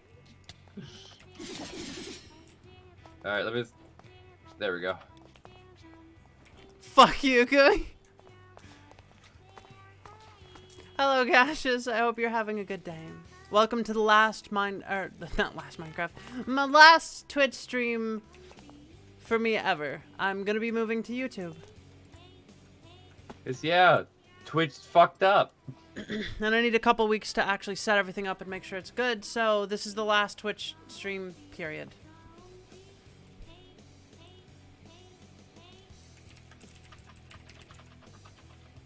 Ow. There, I upgraded the name. What kind of bow is that? That's ow. Did you just kill a citizen, Gooey? Only I'm allowed to do that. I need to actually upgrade my fucking equipment. My stuff is not that great. Okay, don't worry. I won't use Royal Disgust again.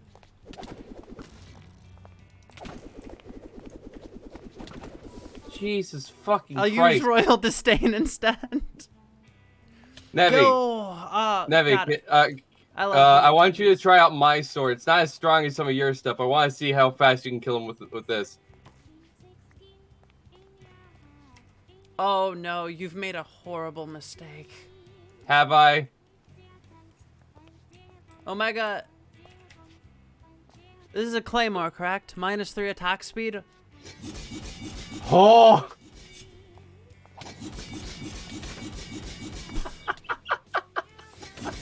It's mine now, bitch! Fuck off!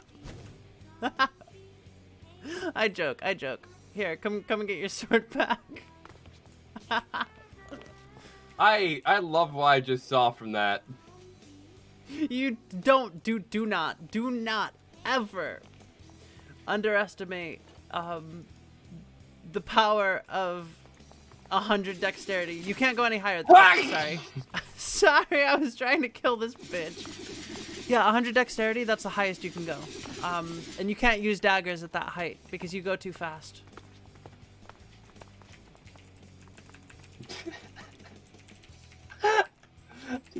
You've absolutely wrecked my fucking armor, by the way. All of it has mending, though. I'll fix it at home.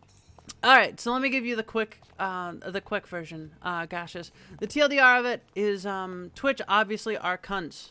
They have been for a long time. They have decided, hey, we're gonna double down on biased bans and not actually follow our own TOS, except when we want to. The double standards and, you know, the usual bullshit.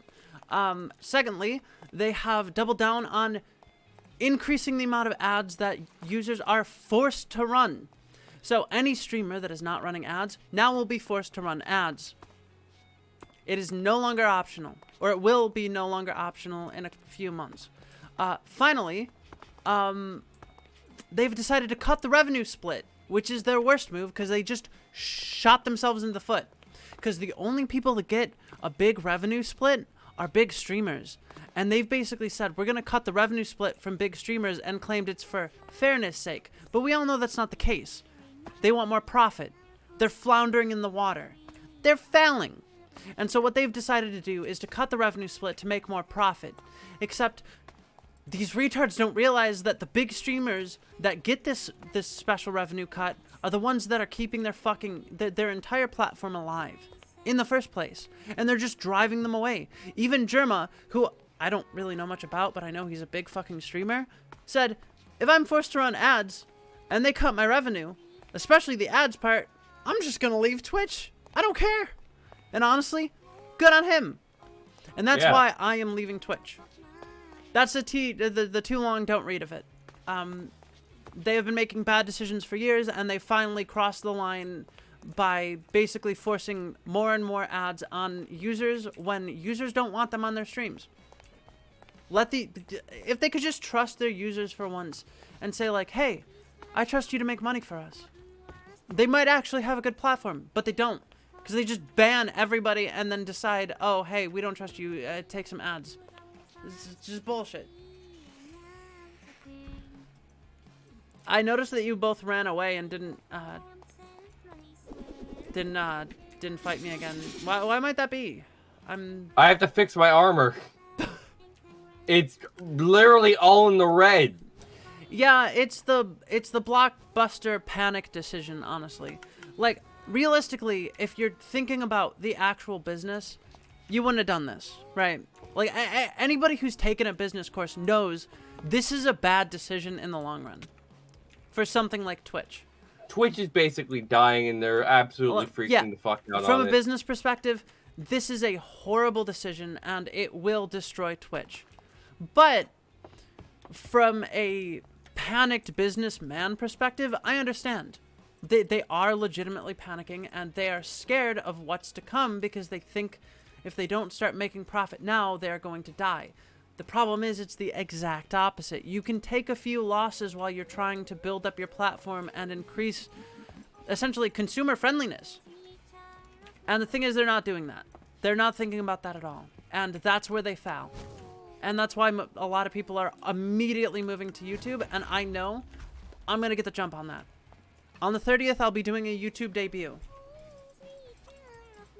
Also, YouTube isn't nearly as bitchy about what you can and can't say, which is nice. Still not going to get into politics, but it'll be nice to not have to, like, worry about walking on eggshells on my streams, to be quite honest. Because to be honest, by Twitch's standards, I should have been banned long ago. Let's be real. Hooray! We're gonna fucking be uncensored. More or less, yeah. Nevi Alden, Space Tuber, uncensored. Penis. I like big penis. And sometimes I even like it when my boyfriend is inside of me. Jesus Christ. I mean, hey, fucking last also stream, fair, Gaseous. literally last bit of it, I say fucking just go nuts with it. Break terms of service. Oh, I forgot about this accidental wall of barriers I created and couldn't get rid of. What do you mean accidentally made? You fucking did that so people wouldn't fucking spawn in weird spots. No, no, come here. You'll see what I mean. You don't Oh, just a understand. sec, I I'm hadn't getting used good. barriers or honestly, I haven't used any of that stuff in ages, and so there's just this cool splice out of the ground that shows a cross section of all the Oh. yeah. Yeah. Oh, I see that on stream. Is massive, dude. It was a massive Jesus accident I made. I was fuck. like, wait, why didn't it show up? Oh my god. He's like, you're the one who ruined my mind. I'm sorry, it was an accident.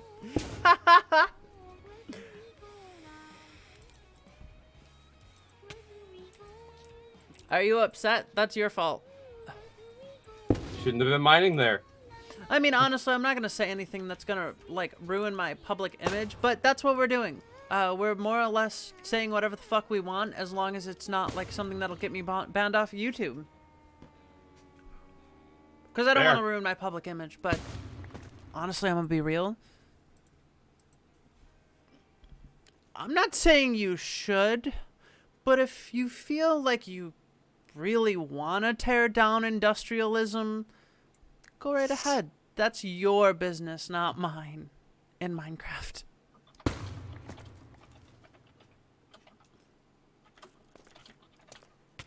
Normally, Gaseous, I would agree with you, but I used to run a very, very,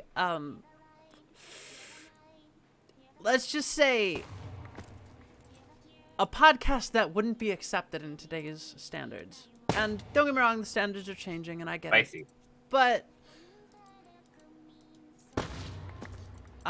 it's just, I grew out of it, honestly. I kind of grew out of it. It's just not my thing anymore, I guess. Well, nothing wrong with that. I respect the grind and I respect the shitpost, but it's just not for me, you know? That's all.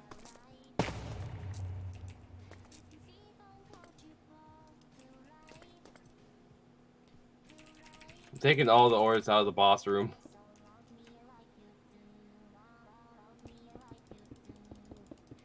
Okay, Omega, come here. I'm in the corner. You can see it now. What the fuck? It's all barriers. No, I get it. Shitposting is a coping level mechanism, and it was for me too, to a degree. But like I said, I still shitpost, but I grew out of being super edgy, I guess. I grew out of that extra edgy comedy. Because it's just not necessary for me. I'm gonna be real. It just doesn't do anything for me. I love some edgy comedy, don't get me wrong, but like edgy comedy for the sake of edgy comedy is where I draw the line.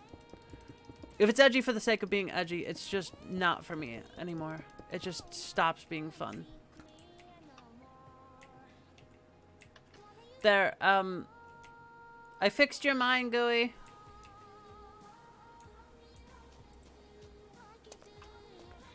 Oh, I disagree, personally. In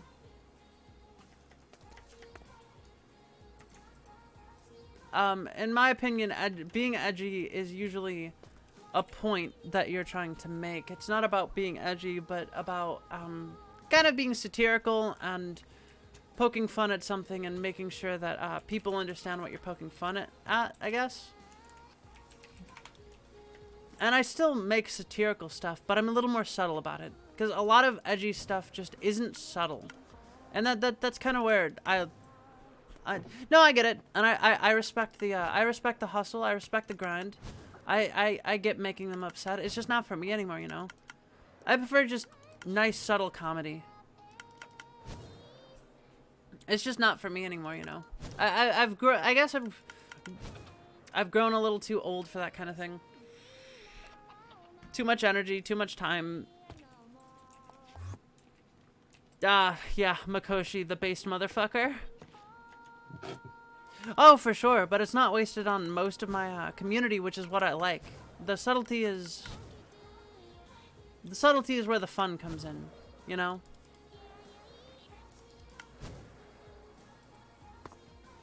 I would say so, personally. But it's neither Nev, here nor I have to ask really quick. Ask Do you away. actually plan on, like, since this is your last stream, to actually do anything big on your way out, or has it just been going out and We'll more see when dignified? I end the stream. We'll see. Okay. Yeah, I wouldn't disagree, but I don't know. I prefer subtle comedy. It's just how I do. And that's just how I am. Honestly, I think most edgy, forthright comedy is usually done, and this is more or less a fact, usually done by nihilists, and I don't like nihilism or what it implies. I don't think it's the correct response to the question. And so I don't like to be overtly edgy anymore. It's just my thing. It's personal. Like, I get it. I can respect if somebody's being overtly edgy, and I can respect what they're trying to say. And I'm down with that. That's cool. But it's just not for me. I don't do it anymore. That's all.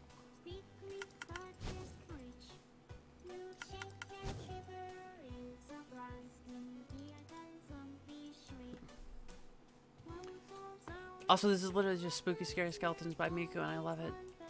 It's such perfect timing. The 21st is over, which means it's now Halloween time.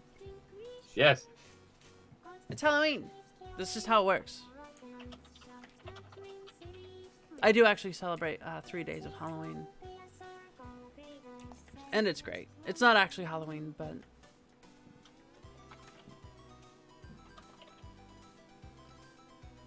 What? Wait, what?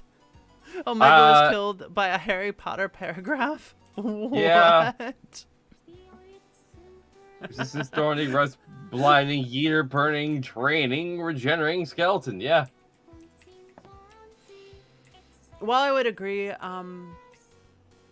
just splitting my community like that just isn't in my, it just doesn't work for me.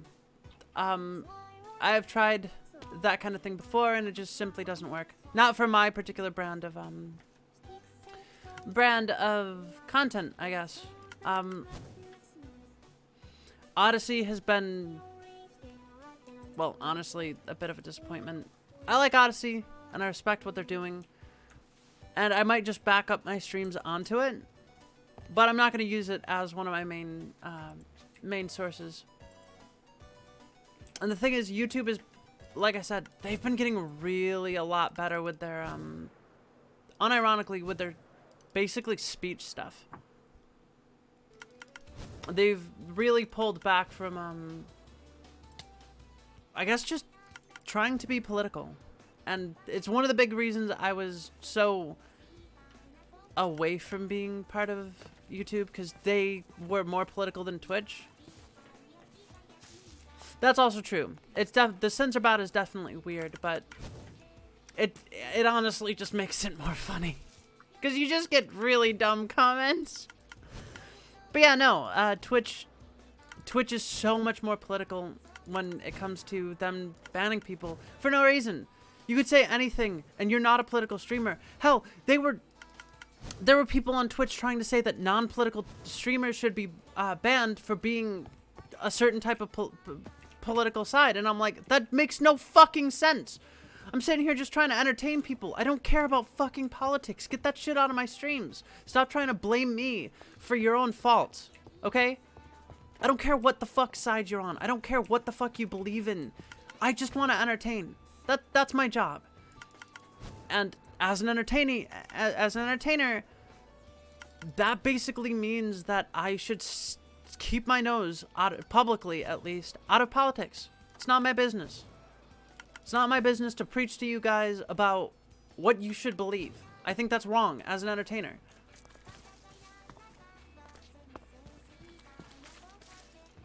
Emotional involvement? You could say that. There's certainly a certain I certainly do have an adversarial stance against Twitch.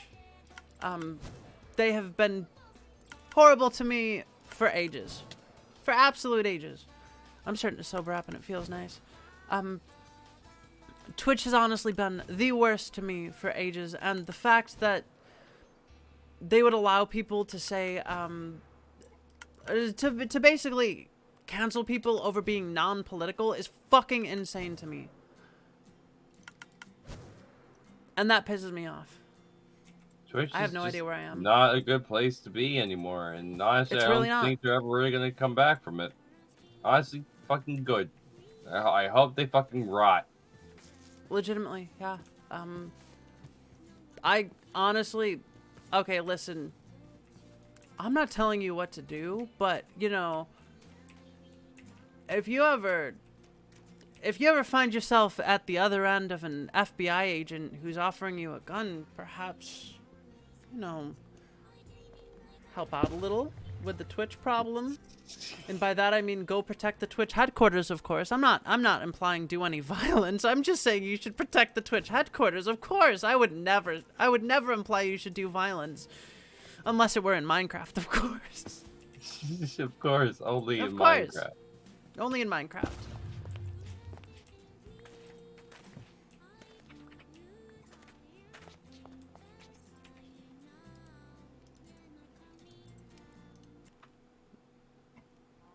We have so much iron, by the way. Too much iron. Fucking start burning it. At this point, we might as well just start making shit out of just solid iron blocks. Because we have 2 1/4 stack, and then another 2 1/4 just ingots. And that's not even counting on the ore we have. With the ore that we have collected, we could probably get another 2 stacks since I've upgraded the smeltery. Like, that's even the thing, Gaseous. It's not about centrism. It's not about, well, I guess left or right or up or down. For me, it's basically about people trying to drag, and I mean people from all sides, trying to drag entertainment specifically into politics. Don't get me wrong, you can have entertainment that's also political, but when people want to make entertainment that's not political, you should just let that be. I don't think people from any walk of life should drag that kind of thing into politics. It kind of extends back to freedom of speech, I guess, but we're talking, okay, so context, I don't know if you remember this happening or not, but a while back, a bunch of bigger Twitch streamers were complaining about no politics streamers, right? Do you remember this? No. Okay, so the TLDR was, it didn't go very, very far. I'll be real, but a bunch of streamers were complaining that no politics streamers are bad because they aren't on their side. And I, of course, am a no politics streamer. I'm here to entertain. That's the whole point, of course. And I honestly was pissed off at this. And I think rightly so, because people are trying to drag my work into politics and force me to start talking about politics in a situation where I'm trying to just entertain apolitically, you know? And we were basically just talking about the frustrations of working in such an environment, more or less. I understand. Yeah. Yeah. I have no idea how to get home, I'm gonna be real. I don't I'm like lost to and my talk map about isn't politics in my streams at all. I'll get back. Yeah, no, I agree. I found my way back. Seems like a way to divide. This is why I have people. like no. waypoints. Like, okay, here's the thing, right? No, I disagree, Clay. These days things are changing, and I'm not gonna get too deep into it, but nobody cares about that anymore. And at the end of the day, if you're an entertainer and you're not being political, that's completely respectable. And most people agree with that at this point. That's just how it is. Why am I going so slow? Anyway, yeah, I'm not gonna get too deep into it. The TLDR of the whole situation is, if you try to become political and you already have an established, I guess, fan base or area of expertise, and then you try to start getting into politics without having established a political following, what you're doing is basically committing career suicide. You're having your audience, statistically speaking. It's just dumb. There is no reason for an entertainer like me, a VTuber, who sits here telling stories and building lore for people and just entertaining, to be in politics, especially when my entire lore is set 3,000 years in the future. Yeah. Yeah, it doesn't make sense. Hey man, people are weird though. People want to. Yeah, no. People want to get into arguments. People want to. They like the drama, you know. No, that's totally true. For them, I think they get. I've seen people get excited over drama. It's weird. Yeah, no, it's a massive thing. I mean, my mom was like that. That's why she married the one guy. Those who know, know. Those who don't. Don't worry about it. Yeah, the questionable person. Yes. Okay, I'll say it. I don't care. Even if I get banned. The pedophile. Man. Fucking hell. I mean, let's be. It's the last Twitch stream. I don't mind saying the word. I've been afraid of fucking just saying pedophile on stream for ages. I'm not gonna fucking hide it. That's what he was. He tried to fuck my sister. He tried to fuck my sister's. Oh no, actually no. Him and my mom did fuck my sister's girlfriend. That happened. The world is a weird place. Remember, Omega, when I told you that my teenhood was a hentai? I wasn't joking.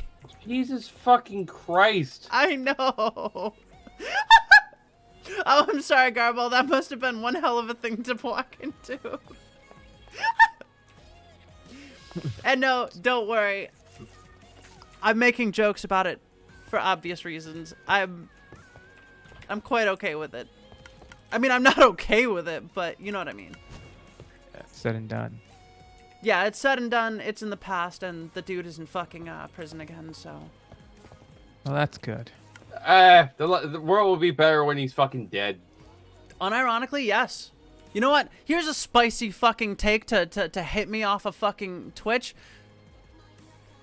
Pedophiles that have been proven without a doubt to be pedophiles should either be locked away on remote islands and the island kept watch over, or put into blood sports. Because at least they'll make some money. Yeah, really. Okay, maybe that's a little too much. I don't know. I've read Dead Man Wonderland, and maybe I'm a little biased there, but yeah, no, pedophile's bad. I don't think that's a hot take. I don't think that's a hot take, at least. But fucking some people on Twitch would think that. Fuck, dude. It's honestly kind of freeing to be able to say the things I've honestly been afraid to say throughout Twitch. And they're not even, these aren't hot takes, but, people have been attacked for them before on Twitch. And it's insane to me. I hear ya.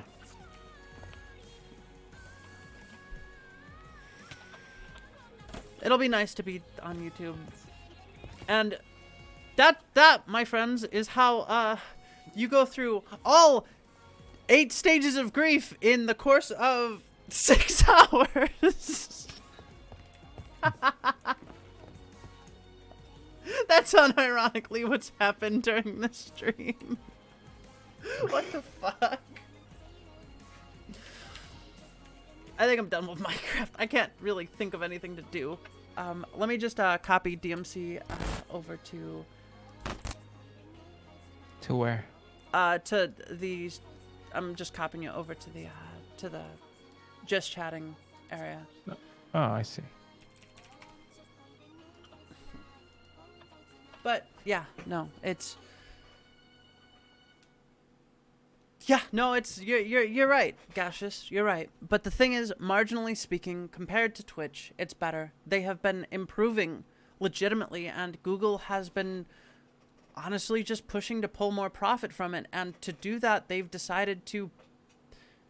I mean, probably eventually, we'll see. But the TLDR of the philosophy talk, I'm no longer drunk. I'm a Stoic. I'm a Marcus Aurelius Stoic. That's... If you know what that means, you know what that means. If you don't, you don't. I'm sure I you don't. probably do. I'm Marcus ignorant. Aurelius was considered one of the greatest Stoics of all of history. And I know Stoic in the sense of like the personality trait, but I don't know what it means yeah, outside of that. Stoic is a philosophy based around, and a lot of people get this wrong because many people think Stoicism is about suppressing your emotions and not feeling them, whereas Stoicism is mostly around controlling yourself. You allow yourself to feel, but you don't allow those feelings to affect your critical thinking. Yeah, I guess I see what you're saying. Yeah, basically, Stoicism is all about living according to your nature and basically allowing yourself to live in a way that you feel is right while not allowing your feelings to get in the way of your critical thinking. It's Marcus Aurelius' book is an amazing, amazing book, and it's worth a few reads because there's a lot there that needs to be unpacked. See. It's very, very nice. I read it with Lofem on stream a while back. Great friend of mine. Love him. We do a lot of philosophy stuff. I don't even know what the hell I am. I mean, not everyone is a guess it doesn't matter at the end of the philosopher, day. but I like to think most people are just generally like okay people. Not good, not bad, just generally okay. And then you have like maybe like a third of the population that are just genuinely good people, and then a third that are genuinely bad people, and it's all kind of balanced out. Yeah. I have no stats to back that up. It's just something I like to believe. Who knows? I mean that's if you believe it, then that's all you need to do. That's all I that mean, to a matters. degree. I like to think that there's a balance in the world and that it sways back and forth. I mean, that's what happens in normal nature, and we something that people don't believe or don't understand is that we come from nature. We still, no matter what you do, we still as humans live according to our nature on some level. We still live according to what nature tells us. Everyone seems to think that nature They're and above it. chaos are so unnatural and so evil, Yeah. but realistically, it's part of life. And once you accept that, things go so much easier for you. We are social, rational animals, and if you are not... The way Marcus saw it, and he didn't see it in a way that was condescending. He saw it as, if you as a person do not live out your life as a social, rational animal, if you live out your life as a social animal, and you don't attend to the rational side, then you're no different than a wolf. And that's okay if you want to live your life like that, but you also have no control over what happens to you. And if you complain about the chaos of the world and the things you can control destroying you, then that's your own fault. Yeah, you're part of the problem. Exactly. And it's something a lot of people have, and it's something a lot of people don't understand. Yeah, I get that point. Yeah, exactly. I kind of think that. Take care, Shadow. I kind of think that people like to overestimate themselves. That's in also terms true. of like, in terms Well, I of mean, like there's another aspect to it. how they that's a see themselves in society. You know. Or Yeah, like no, nature. there's another aspect to it that goes into psychology, not just philosophy, where people actively will dissuade themselves from facing the problems they are actively creating, because that requires taking responsibility, and not taking responsibility, if you are in the habit of doing so, is more comfortable.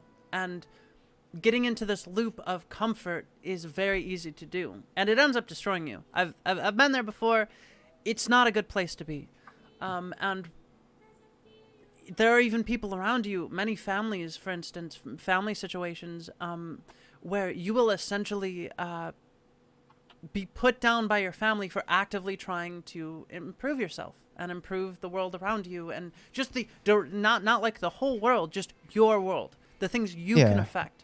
And a lot of that has to do with jealousy and the desire to not change, the fear of change, more or less. And You of course, mentioned the fear of change is classic thing. I'm sorry, I'm Nevi ranting. But the fear of change is a classic thing. And it's something that we all have to some degree. I mean, even I'm feeling it as we move to YouTube. I'm not going to, succumb to it and stay to Twitch. I know what I have to do, and it's not easy, and I'll do it. But, like, the fear of change is what keeps people in abusive relationships. And it's not an easy thing to overcome.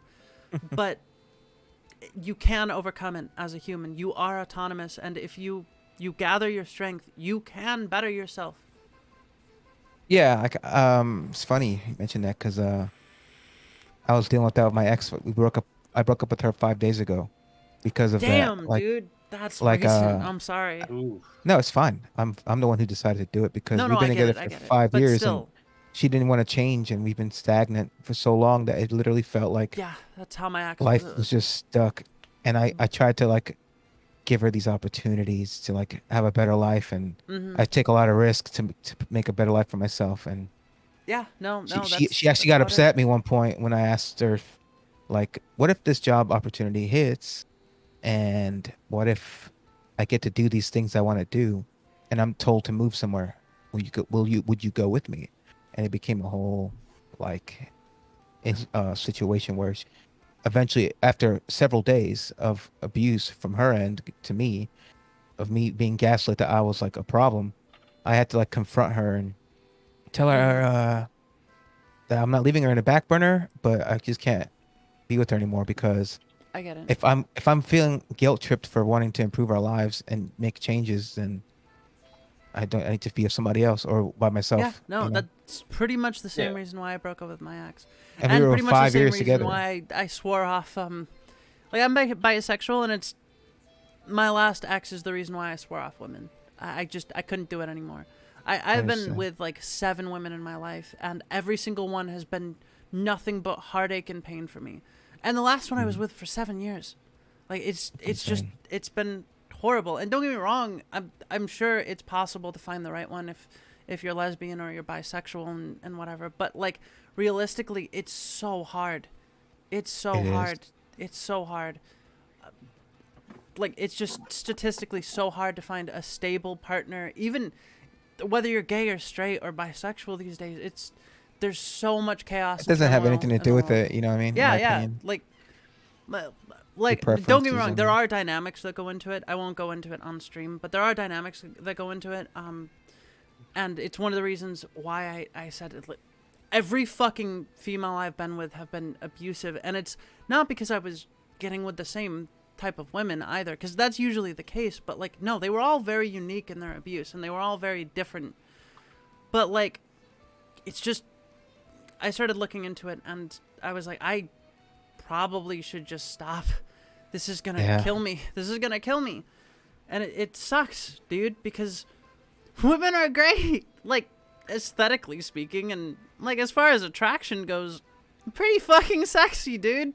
But, like, then I found the man of my dreams, and here I am now. And by found, I mean we'd been friends for years, and, you know, we got to know each other, and eventually That's fell in perfect. love. But, like, that's another situation where, you know, the trust was already there, the friendship was already there. There was a good foundation to build a relationship off of, and we took it slow and kind of figured out what we wanted out of it. And as far as I'm concerned, if he wants to move out anywhere for a job opportunity, I'll just go.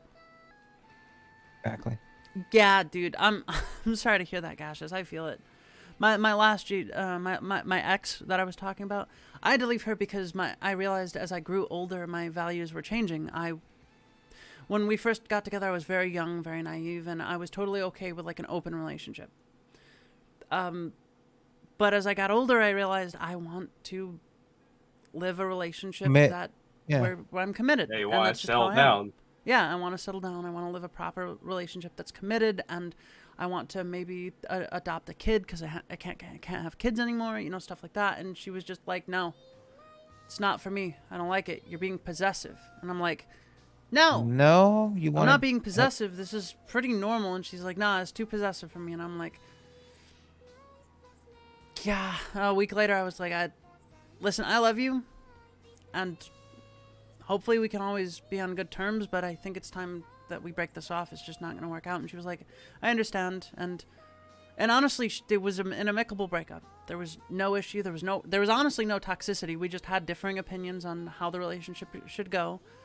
So I was lucky in that and in that way. But like looking back, there were a lot of red flags as well. That girl was like probably straight up psychopath. Like I don't think she could feel emotions like other people.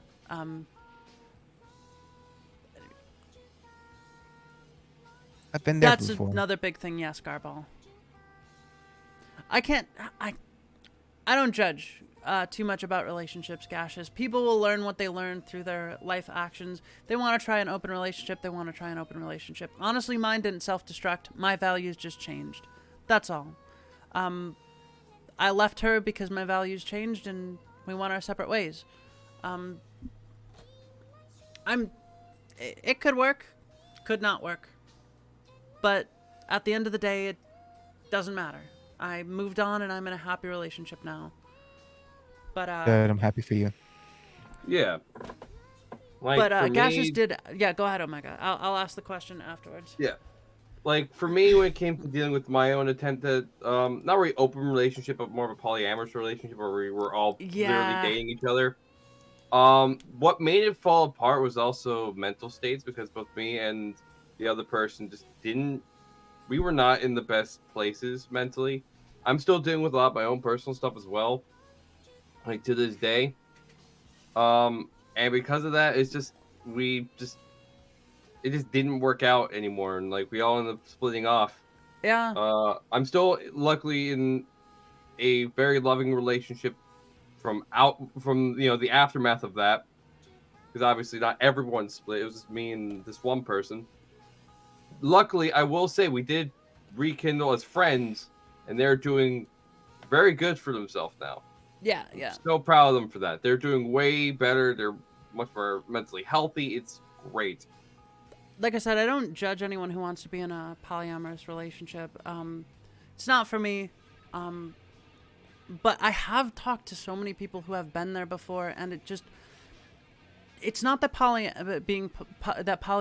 is innately wrong. It's just there's so many vectors that pain and suffering and just vulnerability can open up to. And I think that's the main issue that comes in with polyamory and stuff like that, where like, yeah, okay, harems work in some cultures. Like they legitimately work in some cultures, right? And It's polyamory works in some cultures. But like part of it is like communication and everything. But like, so it can be done. Having like a normal relationship between two people, it's already so difficult to work with. It really is, and adding another element into that is incredibly difficult. And honestly, in some cultures where harems work, they don't actually work. There's no communication. We're talking about cultures where like women are in a harem, but they don't get a say. There's no actual relationship there.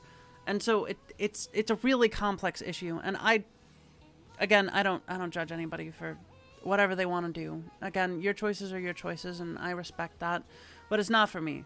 And from what I've seen, there's a lot of vulnerability there, you know?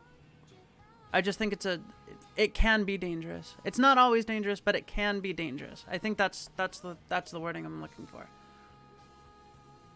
Yeah. But Gaseous did ask a question, and you guys don't need to feel compelled to answer it. By any means, if you don't feel comfortable answering this question, it's fine. But he asked if, specifically, have you ever hit rock bottom? And I will start off. Yes, I fucking have. Oh, absolutely. So my rock bottom was exactly, Makoshi. Thank you. So my rock bottom was when I was in the Federation Navy. Why even go back into character? This is the last stream. Fuck it. I was in the U.S. Navy. Just gonna break character. I don't care. I don't fucking care. So I was in the U.S. Navy. Okay. And I do not regret it because it shaped me to who I am today. But I also do not suggest it because that suffering can be acquired in other ways with a lot more gains. That being said, I was in the Navy, and during my time in sub school, I was I guess I'll just drop it. I was sexually assaulted by this other girl. Sorry. I've never actually talked about this on stream. I'm not super uncomfortable talking about it. So, and I'm not looking for pity. So nobody give me none of that shit. But I was None of sexually that. assaulted, and it hit me hard at the time. You know, I was dealing with a lot of like feelings of disgust, especially with flashbacks going back to my childhood with like, I was never sexually assaulted by my stepdad, but like he had offered cunnilingus to me and was like, your mom wants me to do this to you. And so that just makes you feel kind of dirty. You know, it is a very, very uncomfortable situation. And so like all of this was culminating in one big fucking knot in my stomach. And eventually I left sub school after that. I won't go into a lot of details, but I left sub school because I couldn't get a security clearance and they made me a CS. And I fucking excelled because I could focus on a simple task that I already knew and I didn't have to think about it at all. I knew how to cook. I grew up in a fucking restaurant. I was able to excel, and I won I was top of my class in CS school. I ended up getting an immediate rank up from school out into the fleet, the surface fleet, and I was honestly kind of proud of it. Then I hit the surface fleet, and it all came crashing down again because on top of that knot in my stomach that I'd been ignoring and pressing down was the stress of trying to cook for 200 people every single day, trying to get my qualifications for the ship, which are incredibly complex, and as a CS you have almost no fucking time to do. And then I guess kind of like the two final straws were injuring my back and then my grandfather just fucking dying from dementia. And that was it. It fucking broke me. I immediately tuned out from the world, did my job, didn't care about quals, and once we hit surface side, I touched ground again. I went out on fucking on my leave, went back home, and again I was still numb. I felt fucking horrible. And by horrible I mean I did just nothing. Just nothing, you know? And eventually I got back to surface side, and it started to kind of just set in. All of this stuff hit me at once. The assault, the stress of the new position, the death of my grandfather, the fucked up back, which I was getting treatment for, which was not helping at all, and then just a lot of little things all at once hit me, and I just fucking broke down.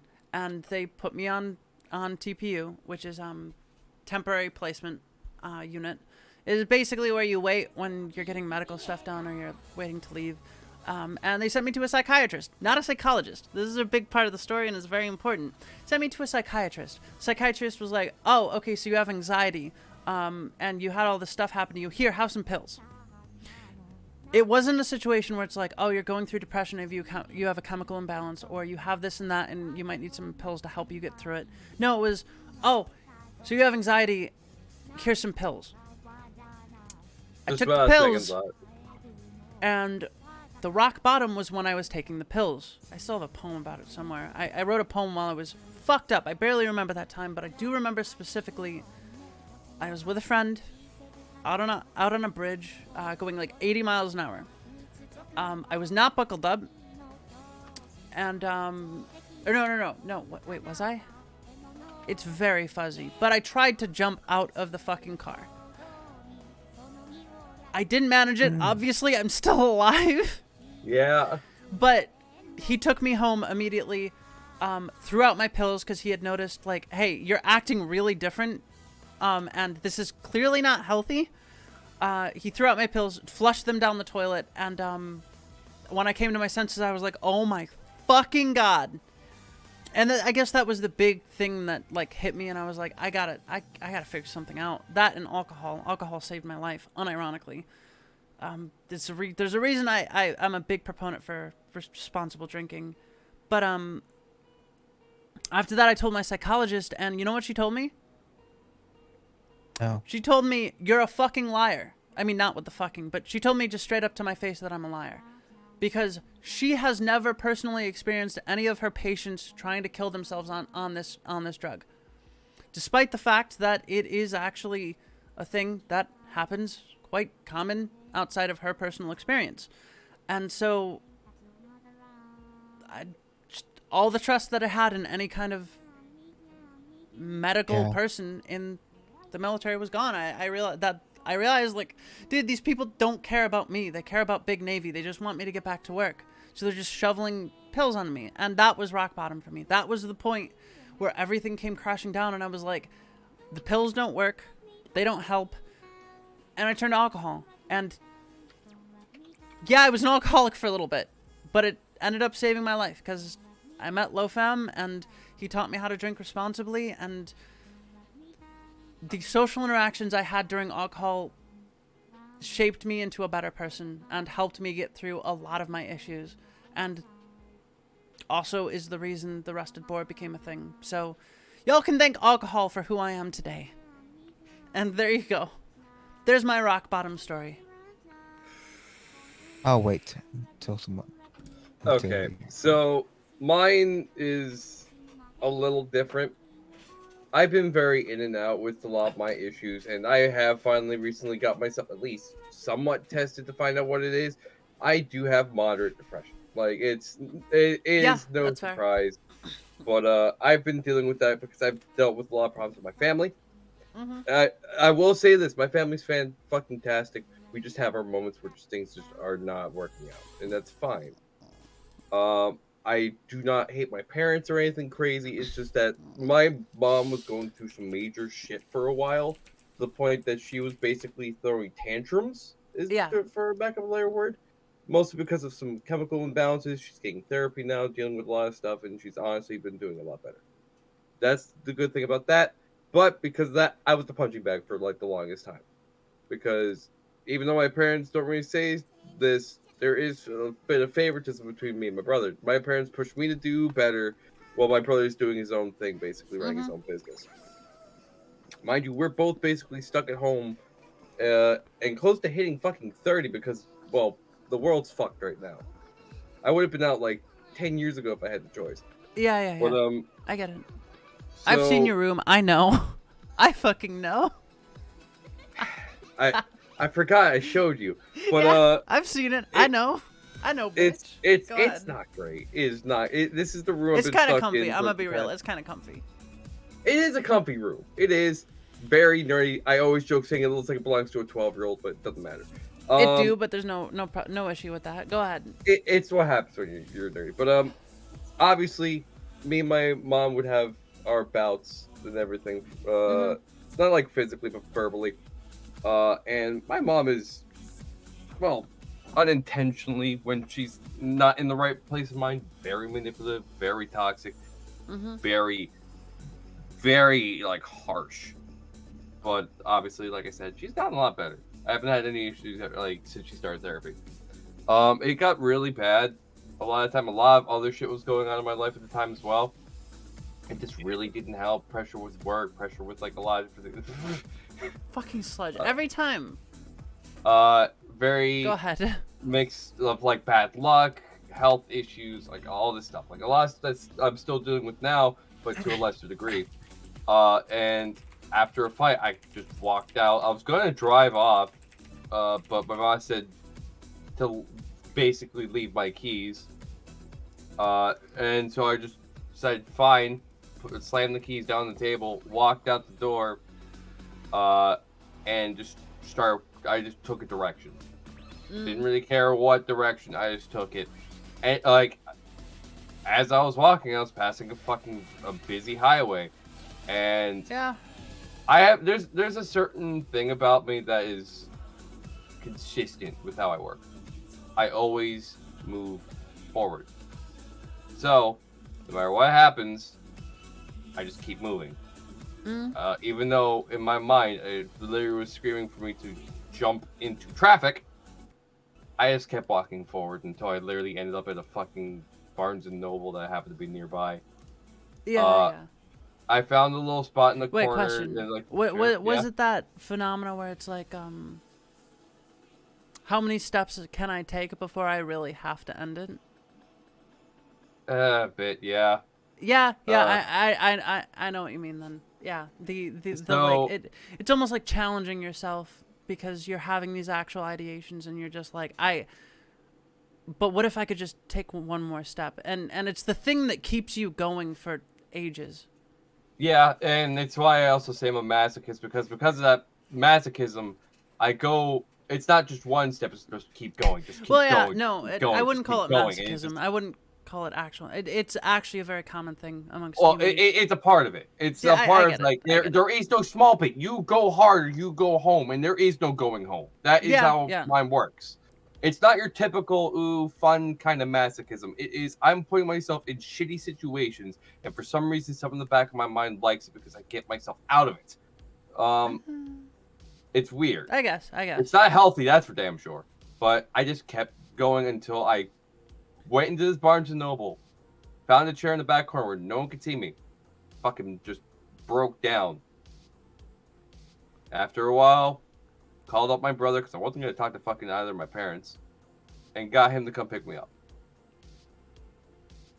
up. Mind you, that was in the middle of the night, in pouring rain, and fucking, I if it wasn't for the fact that I knew I'd be leaving a lot of important people in my life behind, I probably would have jumped out in traffic.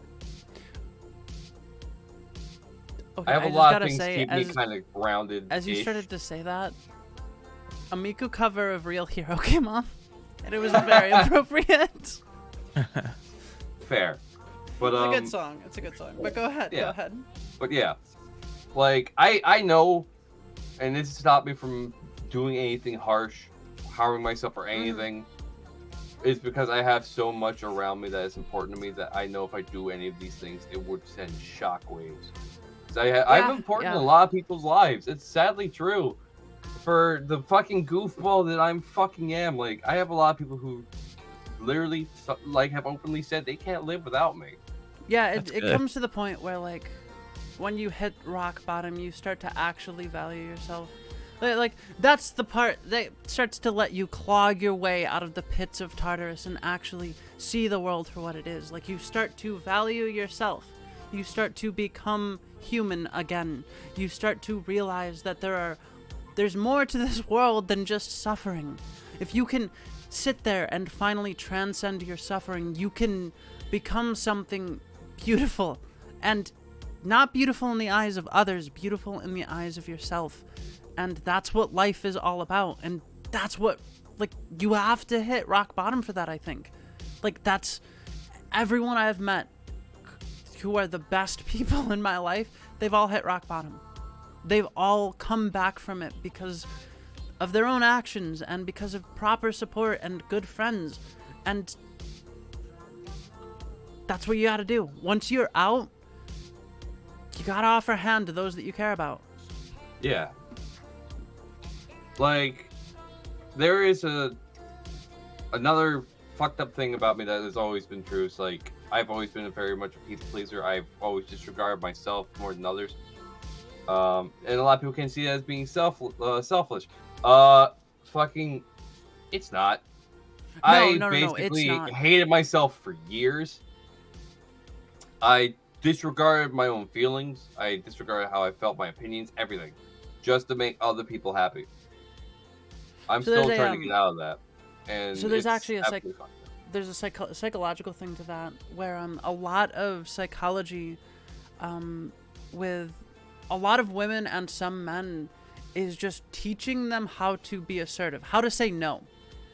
Because a lot of people have this feeling that saying no is wrong and mean and rude, and they have to be kind to others, and to be kind they have to say yes, right? And so they become these people pleasers that can be easily trod on and abused. And saying no, it allows you to negotiate in any social situation, and it is incredibly important. And it's something that you learn. Everyone has to learn it at some point. But yeah, no. It's incredibly. There is such a thing as being too kind. There is such a thing as being too generous. Yeah, and people have obviously taken advantage of that of me. Yeah, fucking walked all over me.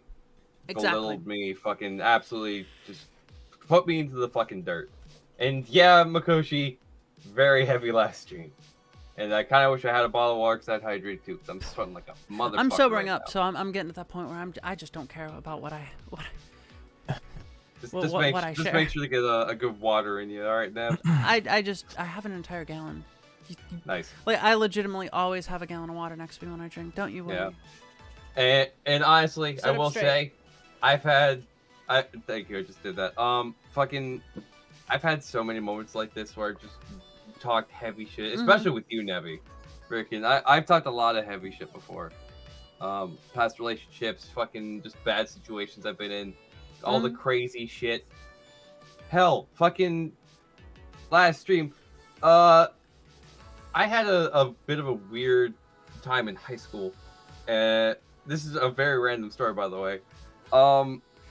So obviously there's certain details about me I'm going to go ahead and leave out because the world doesn't really need to know this about me. But because of those said details, when I left high school, I got scouted to by like porn agents.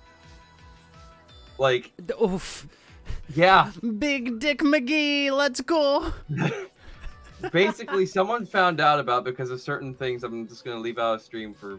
Yeah, several we've talked obvious about it. I reasons. get you. Yeah. And because of that, I basically got hounded for like a solid 3 months. And like people have always heard about how they're like, oh, they're very predatory towards women. They're just as bad to men. Oh Like, yeah, no. They're very honestly, from what I've heard, they're worse with men because they have to be so aggressive to get so aggressive and so consistent to get men to join on, and there are less men in the industry, whereas women, they kind of have their pick. That's Women fair. So there's this 'Cause, like- psychological thing called Yeah. what is it? Fucking agreeability, right? It's agreeability is more common in women. It's one of the reasons why women have to go into psychological help for assertiveness more than men. It's just a genetic thing. We tend to be more agreeable. We tend to say yes to things more, and so we're also more prone to manipulation from things like this. But Yeah. because men are less prone to that kind of manipulation, the scouts have to be way more aggressive and have to be way more assertive Like, with kid the you men they're not, trying to get. I will give you a great example of that because it's like, come on, man, you got this. You'd be so fucking great that you make mad money. You want men? We can give you men. Like, they gave me that fucking line. That's word for word. Like, they were really trying to push this. And it was the worst 3 months I had to deal with. And I had to hide that from my folks because I literally just got out of high school. I've stayed with my folks for, like, the past decade just because of how things have been. Yeah, I get it. And obviously I couldn't do it because I was still with them. Obviously I'm not gonna fucking do that. Yeah, I'm glad you didn't. coming out of high school. It's a downward spiral. It But, really is. When it comes to it, it was the weirdest experience of my life. But now I can joke about it. I mean, Fucking yeah, that's what funny it as comes down shit. to. At some point, once you learn to kind of let things go, you can start joking about it. That's why I literally just call my teen years a hentai, because like it's really fucked up. But it's like I started reading hentai when I was young, and then later on I started drawing these parallels, and I'm like, what the fuck? Why is like all of the weird NTR and fucked up hentai like literally my teenhood? All of this It's incest funny. shit. Same thing for me, except minus Yeah. the hentai. I used to joke that I was an anime protagonist. If Yeah, you saw black hair, brown eyes, I had that exact look, exact haircut. All of it just happened naturally. I've gotten to do so many fucking anime cliches. It hurts. And I kid you not, it was. I still fucking like Okay, me and okay. my friends still joke about this fucking day. I want to give DMC a chance because Yeah, sorry, we yeah, kind of yeah, No, dominated. you guys, you guys, I don't care about. I don't mind waiting. I'm No, not no, like it's cool. It's cool. But I'm as the host, I want to make sure you have a chance. You don't have to. I'm not gonna pressure you. But if you want to share or if you want to talk about Sure. anything, go ahead. I'll tell you. It's about being fair. Yeah. I don't mind. Let's see. What year was that? I think it was 2010. Anyway, I was with a girl for like 5 years, and for a few years we moved. for the first 2 years we were just dating, and then the last 3 we were living together, and she had a Oh. kid, and it was no big deal. Yeah, I yeah, was in love with her. I was like, I was willing to be a stepfather or whatever it takes, whatever you want to call it. Anyway, when she moved in with me at my place, the house is kind of small. It literally only has like 2 rooms, which is enough, I guess, for the kid and me. It was a small house, super small kitchen, super small living room, small living. And I was working at the time at a jail. I was a prison guard, and Damn. I remember I was working like 12-hour, sometimes 14-hour shifts, and the girl, her name was Tiffany, and she didn't want to get a job, basically. Long story short, she didn't want to get a job. That wasn't good enough for her, because before she moved in with me, she was living in another town, another like far away, and she was working at a bank, and she thought she could probably get a job working at the bank here in my town. Didn't work out that way. So she just didn't want to settle for anything. She wanted to be working for something that she thought was worthy. And we got into a lot of fights about it. And there was one point where the holidays were coming up, and I remember it was really hard because we were kind of getting put in a hole financially. And she made like a list of things she wanted for Christmas, and the daughter Samantha, she wanted things for Christmas, and of course I would do anything for the kid or whatever, you know. So I tried my best to like work like double shifts, and literally there was a point where I was working every day for 2 months straight, like no days off, 12-hour, 16-hour shifts. And then one day I just came home like from work, and like I'm not the kind of guy who likes to put like a gender to a role. But at the time I was expecting at least the house to be clean and something to eat, you know? No, I get it. Like if Because at least you could do if you're gonna be yeah, home. I agree. You know? I agree. I get it. Like It has nothing to do if you're being a woman or whatever. yeah, like So if anyway. you're the one at home, absolutely. Yeah. So I came home and none of that was done. I was a little upset. So I just cleaned up and went to bed and woke up the next morning. And I actually called in and told them I'm not going to go into work this day because I was really feeling sick. And Tiffany woke up and she was like, "You're not going to work?" And I'm like, "No." And she's like, "But what about this?" And I'm like, "What do you mean, what about this?" And she's like, how are we gonna do this or that? You know, and I'm like, I was thinking to myself, man, what the fuck are you talking about? Like, are you seriously gonna get mad at me for not going to work one day out of like 2 months straight? And I told her, like, I've been working every day for 2 months and you haven't been doing anything. The house is a mess. You don't want to look for a job. I kind of like cut loose, you know, a little bit, you know? Yeah, of course. And she got perturbed with me, and she started like trying to like gaslight me and telling me how all this is my fault, and I basically tricked her into moving in with her, and she thought it was gonna be easier to live with me financially and all this other stuff, making me feel like shit for like working so hard for all of us, you know. And also one thing I want to mention is most mornings whenever Samantha had to go to school, I was the one getting her ready for school, even though I had just got off work that morning too. Like I get up at 6 a.m. and stay up till like 7 a.m. to get her up for school, and then do the bath. Like I bathe her, nothing awful, just she's a kid. I just bathed the kid, you know, whatever. Yeah, no, I get it. Yeah, I bathed her. I raised my kid brother. I get it. Yeah, I bathed her, fed her, dressed her, got her into school. Like the bus stop was like up the hill, so I took the car and drove her up the hill and waited with her, and then got home and tried to sleep for whatever number of hours I could to go back to work the same day. So I got upset with Tiffany. We had an argument about that, and she tried to make me seem like I was irresponsible and a liar and tricked her. So I got mad that day, and we just kind of didn't talk that whole day. The next morning or that next night, she wanted to have sex with me, and I didn't want to have sex with her, and she raped me. Yeah. And she said jokingly, "I fucked the shit out of you." Like I was supposed to be like, hell yeah, you know. But I didn't. I was just like, I just kind of like let it go and tried to sleep, and it didn't really bother me right away because I didn't know what was happening. You know what I'm saying? No, I get it. I get it. I didn't know how to The react. shock. Yeah. And then so I was just ignoring that feeling, and I felt like she's my girl, so it's not no, it's not weird. It's supposed to be like that. I'm supposed to give her what she wants that way or whatever. But anyway, that same day I went to work, and I felt guilty about everything that happened, even though I shouldn't have felt guilty. So I did though, and I called her, and I apologized to her, and she was like, "It's okay, you know, yada yada yada." And I'm like, "I'll just keep working until we can get the things we want for each other, okay?"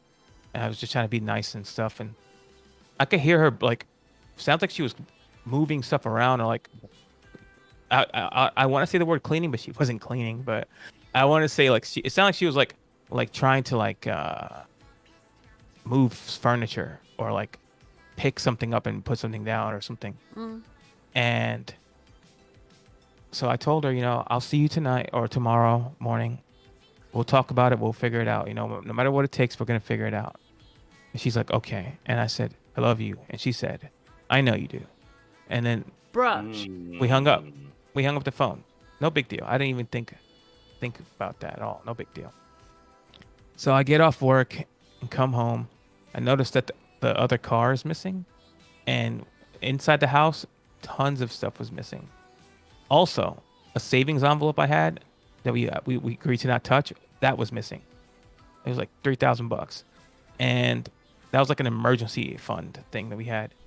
And just long story short, she just up and left and took Samantha and all the things and all the money, and without telling me or leaving a note or anything. I didn't know what happened. I just thought that we got robbed or kidnapped, like a whole bunch of things like that happened.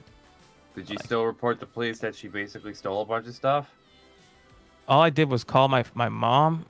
My mom came, and I was just in my room, and I was just like, for like 3 months, I was just like scared, unaware. Just I was like a shell. I wasn't even a human being at the time. I was like I didn't exist. I get it. And I lost like so much weight. I was like, people thought I was like had cancer. They thought I was dying. They were like, "Are you okay, man?" And I'm like, "Yeah. Did you eat?" I'm like, "Yeah." And then I was just like, and then also keep in mind the holidays did end up coming up that period in time. So like Thanksgiving came, and I was there. It was like she wasn't there, by the way. She had left already. So Thanksgiving came by, and she basically wasn't there, and my family all came, and my sister and her friends came, and they tried to like look after me and make me feel better. And I felt bad because like when I was sitting there, I just didn't want to be there. So I actually said, like, I'm not gonna stay here anymore. I'm gonna leave. And they're like, okay, it's fine, you can leave. You know, you don't have to. I can hear my mom getting like upset, not at me, but like she was like saying like under her breath when I was in the room, stupid fucking bitch, how could she do this to my son? You know? Yeah, I get it. And yeah, so my mom actually hired a private investigator and found out where she went. Damn. And found out that she was with her father in Oklahoma with Samantha, and she told her father, like, well, let me get this part out. My mom called her father. They got the number. And I was in the living room with my mom at her house, and my mom put it on speaker, and she spoke to the father. It's a long conversation, but long story short, they were arguing back and forth to each other because Tiffany had told her father that I was abusing her and Samantha, and that I neglected their needs. And she was also scared that I was touching Samantha inappropriately during the bath sessions and stuff like that, which I never did, not one time, never even entertained that. Fucking. Yeah, so the father was enraged, and I told my mom to stop arguing with him and let me talk to him. And she was like, no. And I'm like, Mom, let me talk to him right now. I just want to talk to him. So I spoke to him. And after like, I don't know how long it was. I'm going to say about 45 minutes. He actually said this to me. He said, I can tell that you're an honest guy, and I'm sorry that I believed Tiffany for this whole time. I can tell. I know she did you wrong, and I want to make it up to you. I want to send you a check of everything she took and everything that you lost. I want to pay you back for it. And I told him, like, look, man, like, Sarah, I don't have a need for any of that. I don't want it. I just want to know if she's okay, if Samantha's okay, what's going on, like, and why. And he was like, I want to do it for you anyway. Please let me do this for you. He was like, I could tell he felt like shit. He was basically begging me to like, just I guess he wanted to. I guess he felt Make like so amends for bad. his Yeah, daughter's he just fucking had to. death. He just had to do something, you know. So he did it, whatever. And he said talk to him. He was talking to Tiffany. She was there the whole time, and she was like no. And he's like, talk to him right fucking now, or you're leaving his fucking house. So she got on the phone with me, and I was like, Tiffany, why? And she's like, the whole time she was like, I had to do it for me. I had to escape. I had to. I felt trapped. I did it for me. I'm sorry. No, she didn't say I'm sorry. She said, I know it feels bad. I know you feel bad right now, but I had to do this for me. You have to understand, like, and I could just tell that it was going nowhere. Like I was not gonna get the answers I It was wanted. I was reflexive deflection. yeah. And I was just like, I told her, you know what? Like all things considered, like I appreciate you giving me the chance to be a father and be with you. And even though you did what you did and it didn't work out, I still had a good times and I learned a lot about myself. I told her, and she was like, she didn't say. All she said was like, okay, I guess, but like, I don't know. And I'm like, I told her like, she was like stuttering over her words, and I'm like, look, I don't care. Like, just go do whatever you want. And I hung up the phone. And I don't know. I just had like a big feeling of like insane like depression, like to the point where like I don't even know how to explain it. Like I was thinking of ways for like a long time, for like a year or two, I mean, almost she 2 years. violated your trust, dude. Yeah. Yeah, for like 2 years, I was literally trying to find out. I was literally trying to like plan my suicide and like where I would be found, who would be the first ones to see me, how I would do it, how messy it would be, or like I don't want it to be messy. I don't want it to be. But how do you carry yourself about shooting yourself, about making it messy, or I don't want to feel the pain. I was just trying to find all these solutions to like end my own life and have someone find me. I didn't want to just not exist. And I woke up. I set an alarm to do it and everything. I went to bed, set an alarm, and guess what? The alarm didn't go off. So I slept that whole day. Like I think that was the first time I slept in forever. I slept for like 12 hours. Talk and about woke up. convenient, right? The day you're trying to do Yeah. something like that, it's the day Yeah. that your alarm's like, you know what? Damn. No. Damn, So it can't didn't- even kill yourself, right? No. Yeah, I That know. is the universe saying nah. That's the And universe saying nah, dude. Keep moving. Yeah. And I woke up and I just was like, what was I thinking? You know what I'm saying? Yeah, So no. like I stopped and took like a deep breath and I just started crying like insanely, like to myself, and I just was in my room crying like. And then when my mom came by, and she used to try to bring me food every now and again, and she came by. I told her like, I think I'm done like feeling bad about it. I think I'm better. I think I'm okay. She's like, it's okay for now. If you could always come live with me and blah blah blah. So like what I did was like I moved in with her for like, even though I had my own place and everything, I just stayed with her for like a couple months and just to keep an eye on me, I guess. And I still worked every day. I mean, I worked not every day. I still worked my shift and no one knew about it, I never took it out on any of the inmates or anything like that either. I just kind of, they knew, even the inmates were like looking out for me. They were like, hey man, like, you all right? Like, I'm like, yeah. And they're like, man, you need to eat something. You want this? I got this if you want to eat it. They were like trying to get me food and shit. And I'm like, no, you guys got it. See, You eat even it. people in prison actually are like fucking No, heartless, they were you know? really nice. They were nice. Yeah, I mean, no. they did their crime and they're in jail. But they obviously had. I hope you realize you people. probably have people in that prison that would probably kill for you now. I hope you know that. I mean, they were really nice to make. Even to this day, whenever I see somebody out of jail, like I don't work there anymore. I used to be a cop for like 10 years after that. Damn. And I recently quit being a cop about a year and a half ago.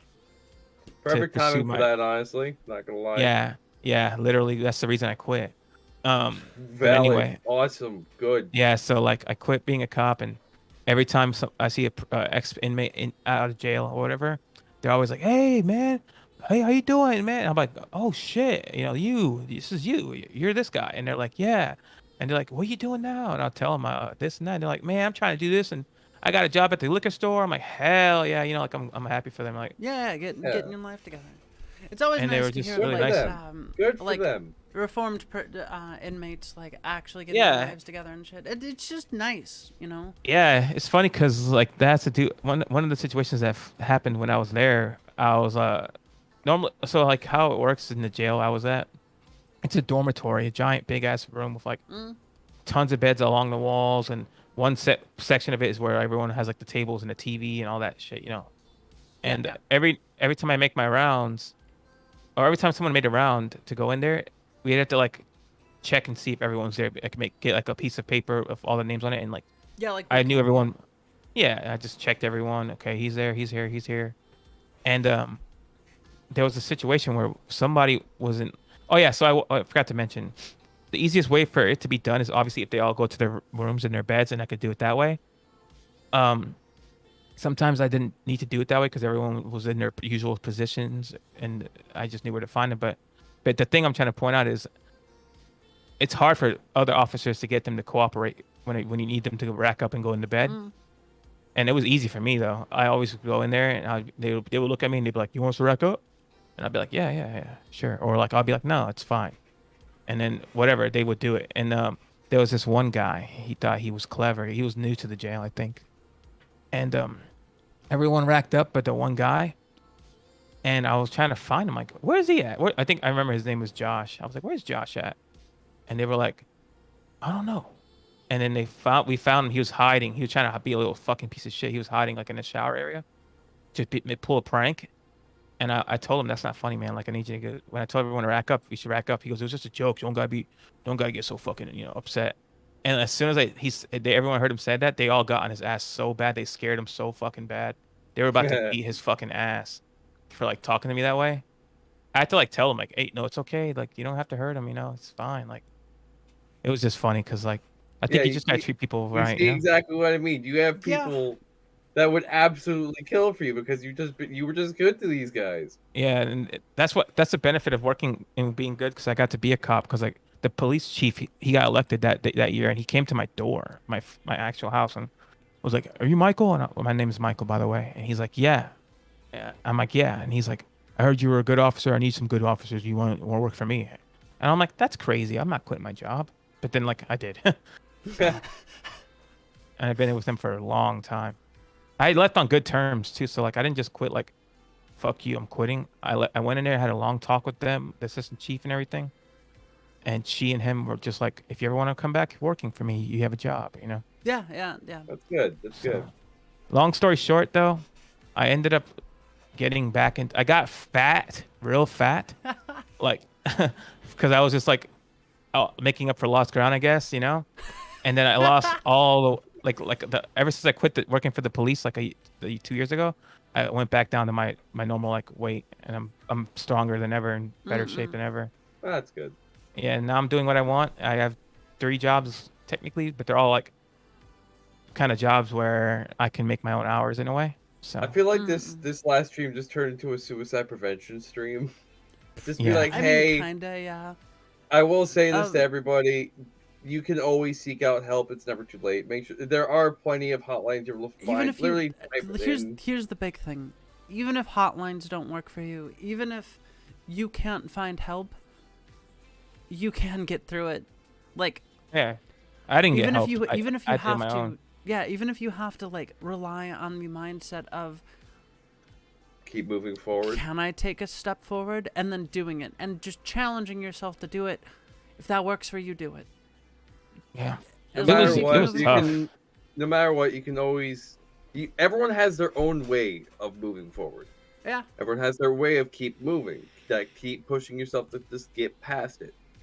Everyone has it do some tendency. Me's a very literal I sense. mean, of I'm not something here to just keep offer. going. This, No no matter what. One sec. Somebody asked, "What if your life is actually fucked, though?" Thing is, I'm not here to offer advice on how to fix lives. I'm not here to say like, "Hey, your life can get better." I don't know everyone's situation, but more often than not, it's always up from that point. When you hit rock bottom, it's always Nowhere up. to go but up. Even if it fucking hurts, even if you're suffering constantly, at least you're human. and at least you have yourself. At least until you eventually do die. But why not die on your own terms rather than just letting some random feeling take you? Yeah, once in a blue moon, like spontaneous, overwhelming emotion shouldn't like be the answer to your entire Yeah, existence. it's better to go out by something that is completely out of your control than something that is in your control. And Kill me, just fat boys, happens kill me now. to- You can't do it. Fucking, I will take 20 of you out right now in Minecraft. In But, Minecraft? Yeah, In no Minecraft. matter what, when it comes to, even if your life is absolutely fucked in every sense of the word. Actually, it'll you know what? always I have a get good story better. about this. Go So, ahead. You're- I have a friend. I should We'll probably call go to this bed. friend. Give me a female name, any name. Maggie? Amy. Yeah, well, Amy, I like that. That works. We'll call this friend Amy. Amy, I've talked about her before on stream, and she hit like the absolute rock bottom that you can hit, and I'm not kidding. Like, we'll get into it, but I'm not kidding. She hit the my life is absolutely fucked rock bottom. So, Amy was going to college in some city. I don't remember what city. Don't ask. It was for engineering.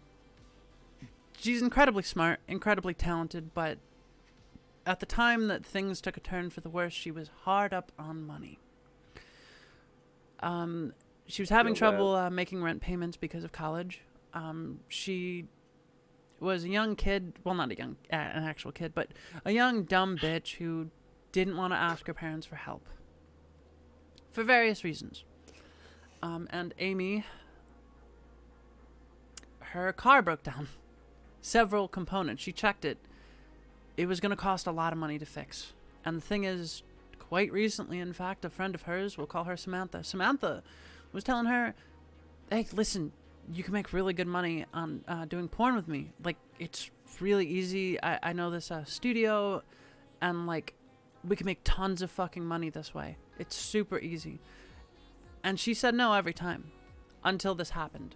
She needed money, and her job wasn't going to be able to cover this. She wouldn't be able to get to work without this car, and everything would be over. Oh boy, we're gonna be And so hitting she that, took the that desperate spiral route. we were talking about earlier. Yep. She took the desperate route. Poor Amy didn't realize what this would do. She got into this company, and she started doing porn, and it paid really fucking well. We're talking thousands of dollars. And she was like, holy fuck, just for that? And what she didn't realize at this point was that she was assigning a value to her meat, to put it clearly and concisely. She was assigning a value to her meat, to her orgasms, to her sex, to everything about her, to her body. And that isn't the worst of it, sadly. As the thing about the porn industry is that they chew you up and spit you out just like the military. The spiral starts pretty simple. They have you doing these really lucrative deals where you're doing just simple porn. Sometimes just lesbian stuff, even with condoms on. And then as you start to lose your novelty, they start pushing you on to other projects and pressuring you to do more hardcore stuff. Bareback, for instance. All the way up to hardcore BDSM stuff where you're just straight up being abused on camera. Until eventually they no longer want anything to do with you, and you've met a pimp who you didn't think was a pimp on set, and you start doing high-profile hooker work. By this point, Amy is 2 or 3 years in. She's now working as a hooker. Sure, it's high profile. Sure, you could say it's glamorous. She's making hundreds of thousands of dollars a year, tax-free. She's having sex with politicians and corporate fuckers with tons of money, even ATF agents. I'm not kidding. She fucked an ATF agent at one point. I see. And she's going through all this, and most of the time at this point she's coping with drugs, cocaine and weed mostly, because she's so numb. She needs to be so numb to everything to be able to actually deal with the fact that she is now just a mere piece of meat that is worth $, that she needs to rely on drugs for it. Yeah, I will say at least And weed's not too bad. The her cocaine, no, mm. sure, but she's relying on it, and that's where the issue comes in. And she was smoking like 5 blunts a day just to stay consistently fucked up enough to deal with everything, just a constant high. And poor little Amy, bless her soul, didn't realize that her pimp was a pimp. The denial was so strong, and the gaslighting was so strong, and the manipulation techniques were so strong that even when he held a gun to some girl's head, she defended him. And eventually she did get out of there.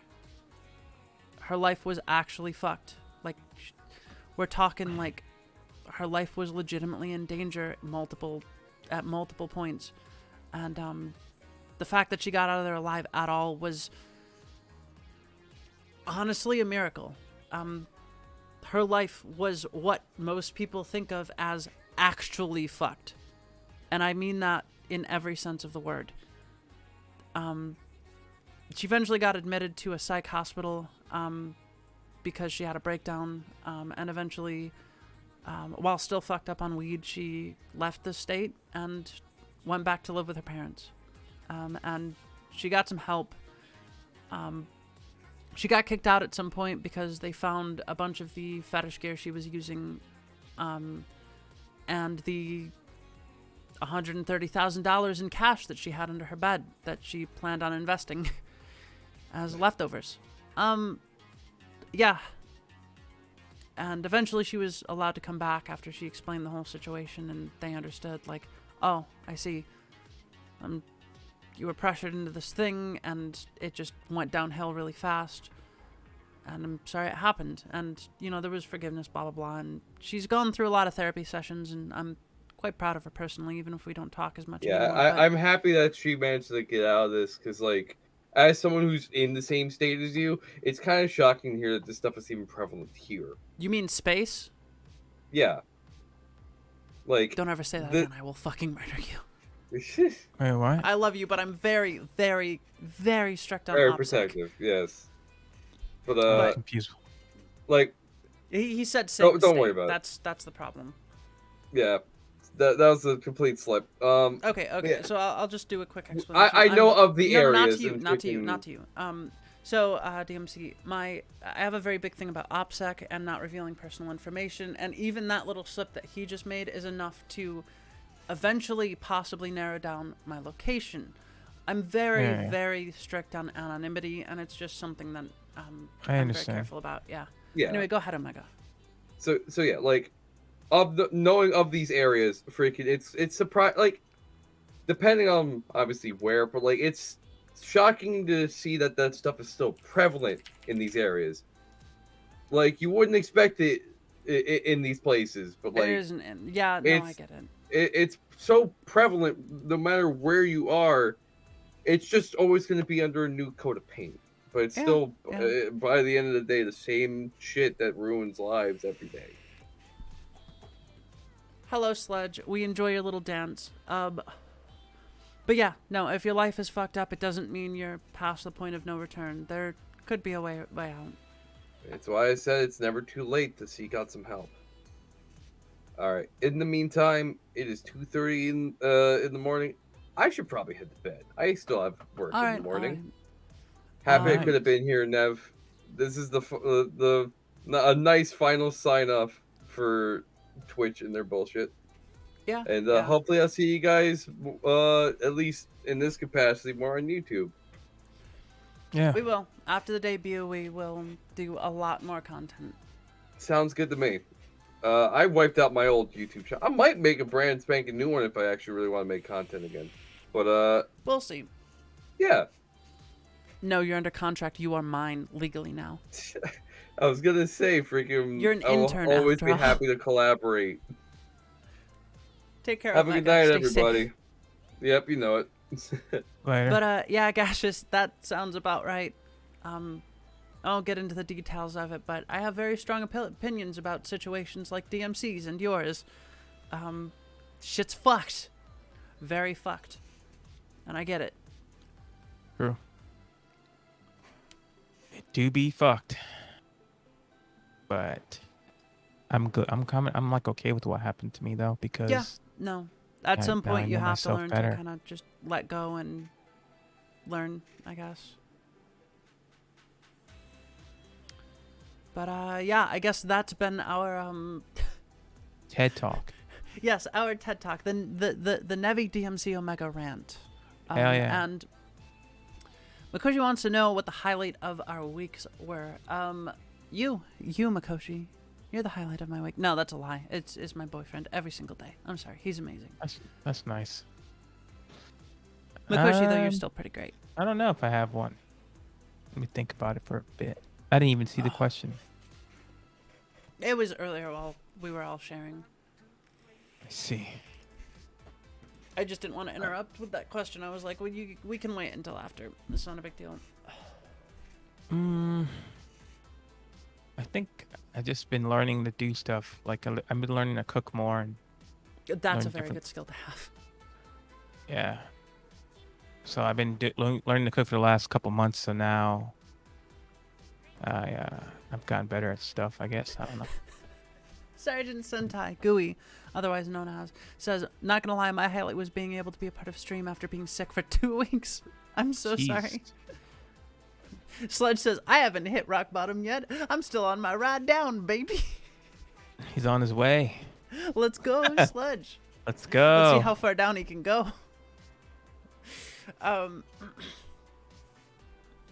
Yeah, no. I'll miss Twitch on some level. I will. I have a lot of good time. I've had a lot of good times here, but not much is going to change moving over. We'll be doing new content. We'll be doing a lot of new different things. And hopefully we'll be able to grow the community a little bit more. Which is kind of my goal. My goal was never to make money. The money is appreciated at this point.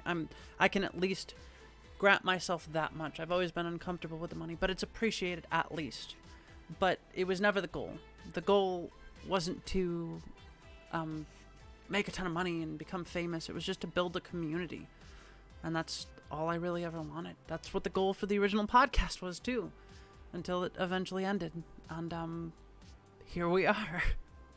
So here's hoping. Sure, you're gonna do well. Here's hoping I think you're gonna do better than you realize. maybe we'll see. I've got a feeling about it. We'll definitely have to see. But I'm definitely networking for the debut as well. I'm gonna talk to a couple of my friends.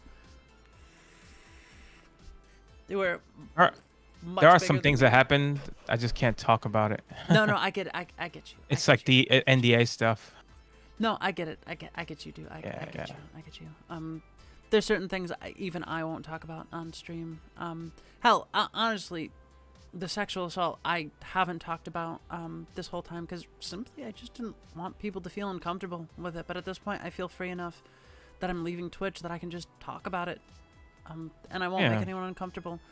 I've shared a lot on this stream, usually in the context of within lore. Most of the time I tell a story about myself. It's pretty much true. I just alter a few facts to make it sound like it works within the lore of my world. But it's still, in essence, the same story and the same me to some degree. Like the Federation I Navy believe was you. just the U.S. Navy for me. All of the stories I've told about my childhood are absolutely true. And, you know, hitchhiking up and down different colonies on a certain planet, all true. It was just the States. That's the only difference. Yeah. It's That's nice cool. to feel kind of free from the eggshells I've walked on for the past 3 years, I guess, or 2 years. Twitch can be like that. It can be a feeling like you're just like It do be a hostage. It'll be nice to. I wonder if it will be. I wonder if they ever fix. Maybe they'll. I don't know. I doubt it. Maybe they won't. You know. I don't. Fix. The thing is, the fact that they've. Okay, so let's talk economics quick. So, when a company makes a move like this, where they cut the one, like the massive deal or the massive gimmick that keeps them alive, that's usually a move of desperation. Economically speaking, what that means is when you look into the actual money that's flowing in and out of the company, it means they're not making enough profit to actually keep going in the long term. And this kind of move is a desperate move to try and stay alive for a little bit longer so they can stay competitive. But the issue is that desperate move is actually their death knell. You see this with things like Blockbuster, smaller companies. Okay, Makoshi, I will let you know when it happens. I promise. Lots of love, and I'll see you there. So essentially, you see this with things like Blockbuster. We saw it with Satellivision, I think was the name of the 90s company that was all about satellite stuff. They made a bunch of dumb decisions at the end because they were losing money and they just couldn't stay together. You see it with game companies sometimes where they make a bunch of really dumb decisions, or they try to release a game too early and it ends up flopping their entire dev team or their indie company. It happens. It's usually a desperate thing. Sometimes that desperate move is good. It's very rare for it to be, but sometimes that desperate move actually ends up saving the company, but most often it doesn't. And Blockbuster is one of the most famous examples where they were already dying when Netflix was like, hey, why don't you guys buy us? And they refused. They said, it'll never be a thing. And dumbasses. Yeah, no, hindsight is 20/20, am I right? And like, yeah.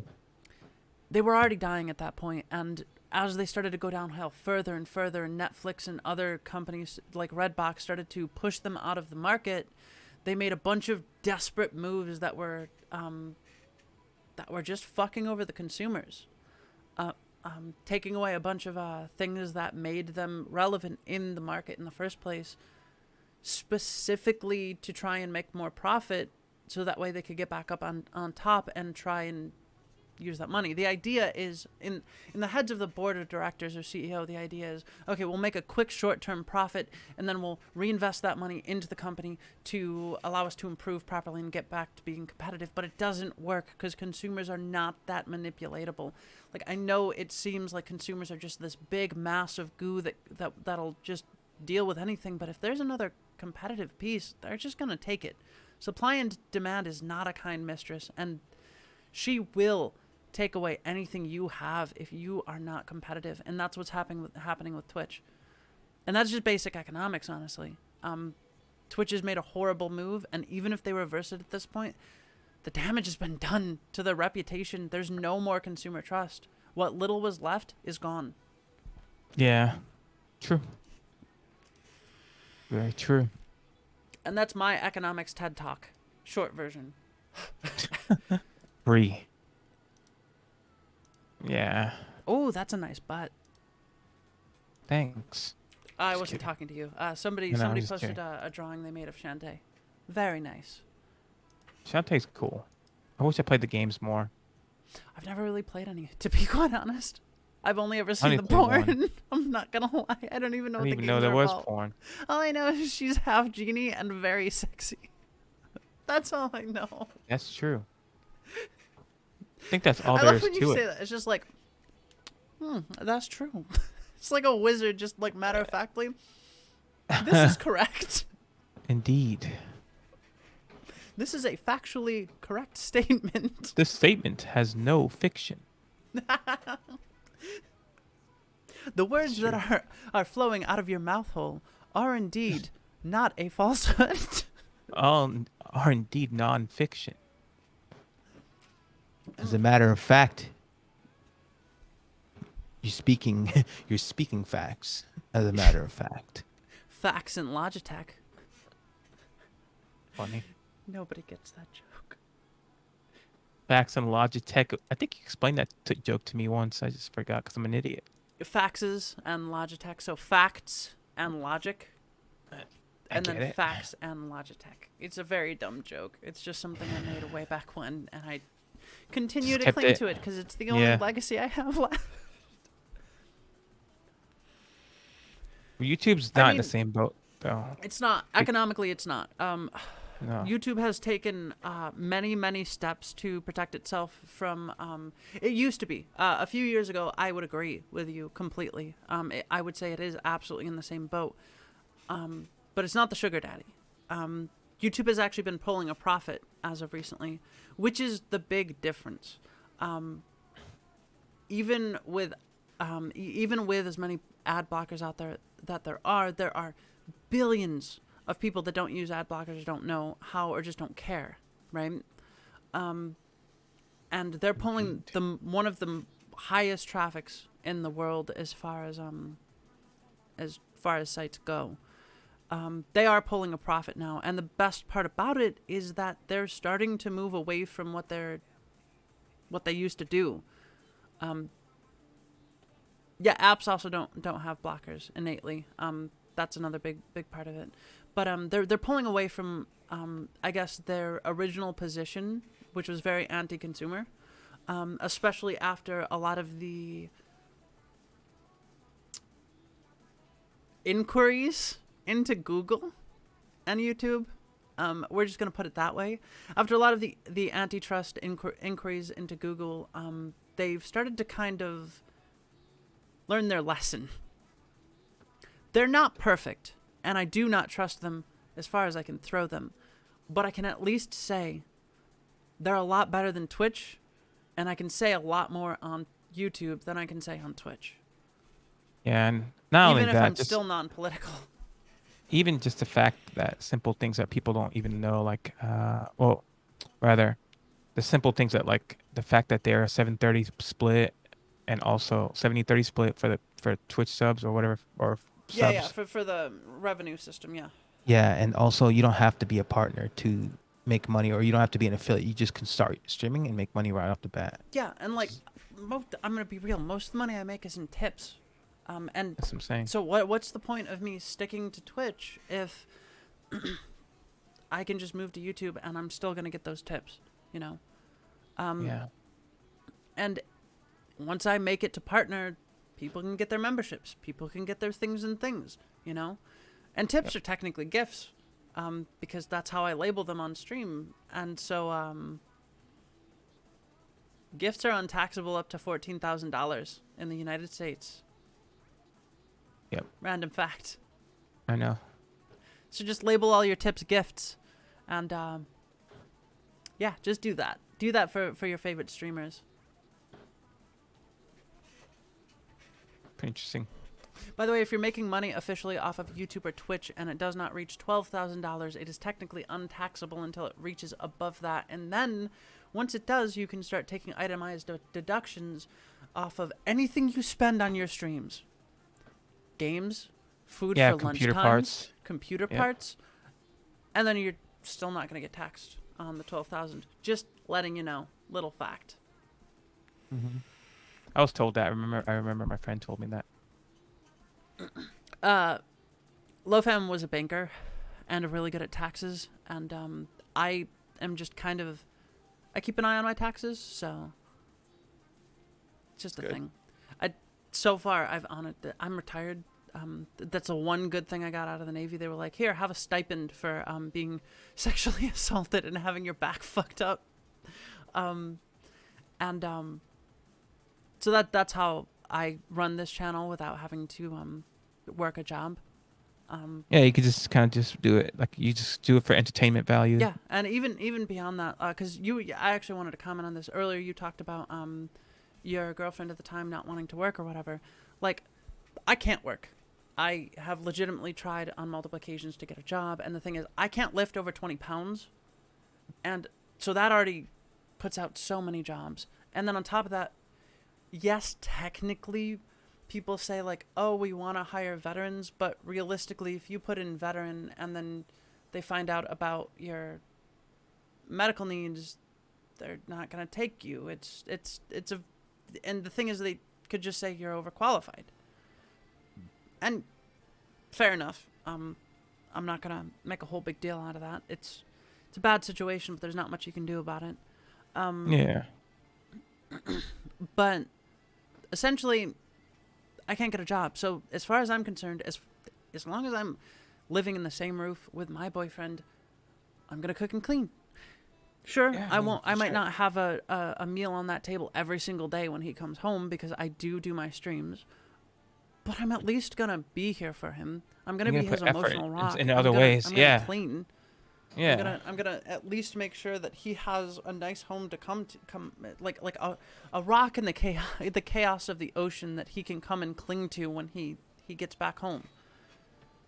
At least that's my philosophy of it. And again, it's not even about gender roles. It's just about because a lot of people go on, like a lot of people go on about gender roles and in politics, and it's fucking stupid.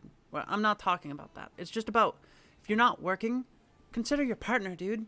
Like they are working their ass off, and they come home and if The last thing you need to worry about is nobody likes to come punishment. home to a dirty apartment. Agreed. And the thing is, more than likely, you're the one making that mess because you're the one home all day. I'm gonna be real. 90% of the time, or your cat, or your dog. That's also a thing. I have a cat, and he makes most of the messes. I'm not gonna lie. I love him so much. He's such a little shit. He literally Naruto runs on my walls. I'm not kidding. That's funny.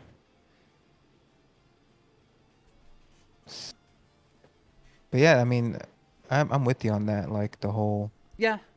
As a man, if my girlfriend or wife was working all the time and I was at home, Yeah.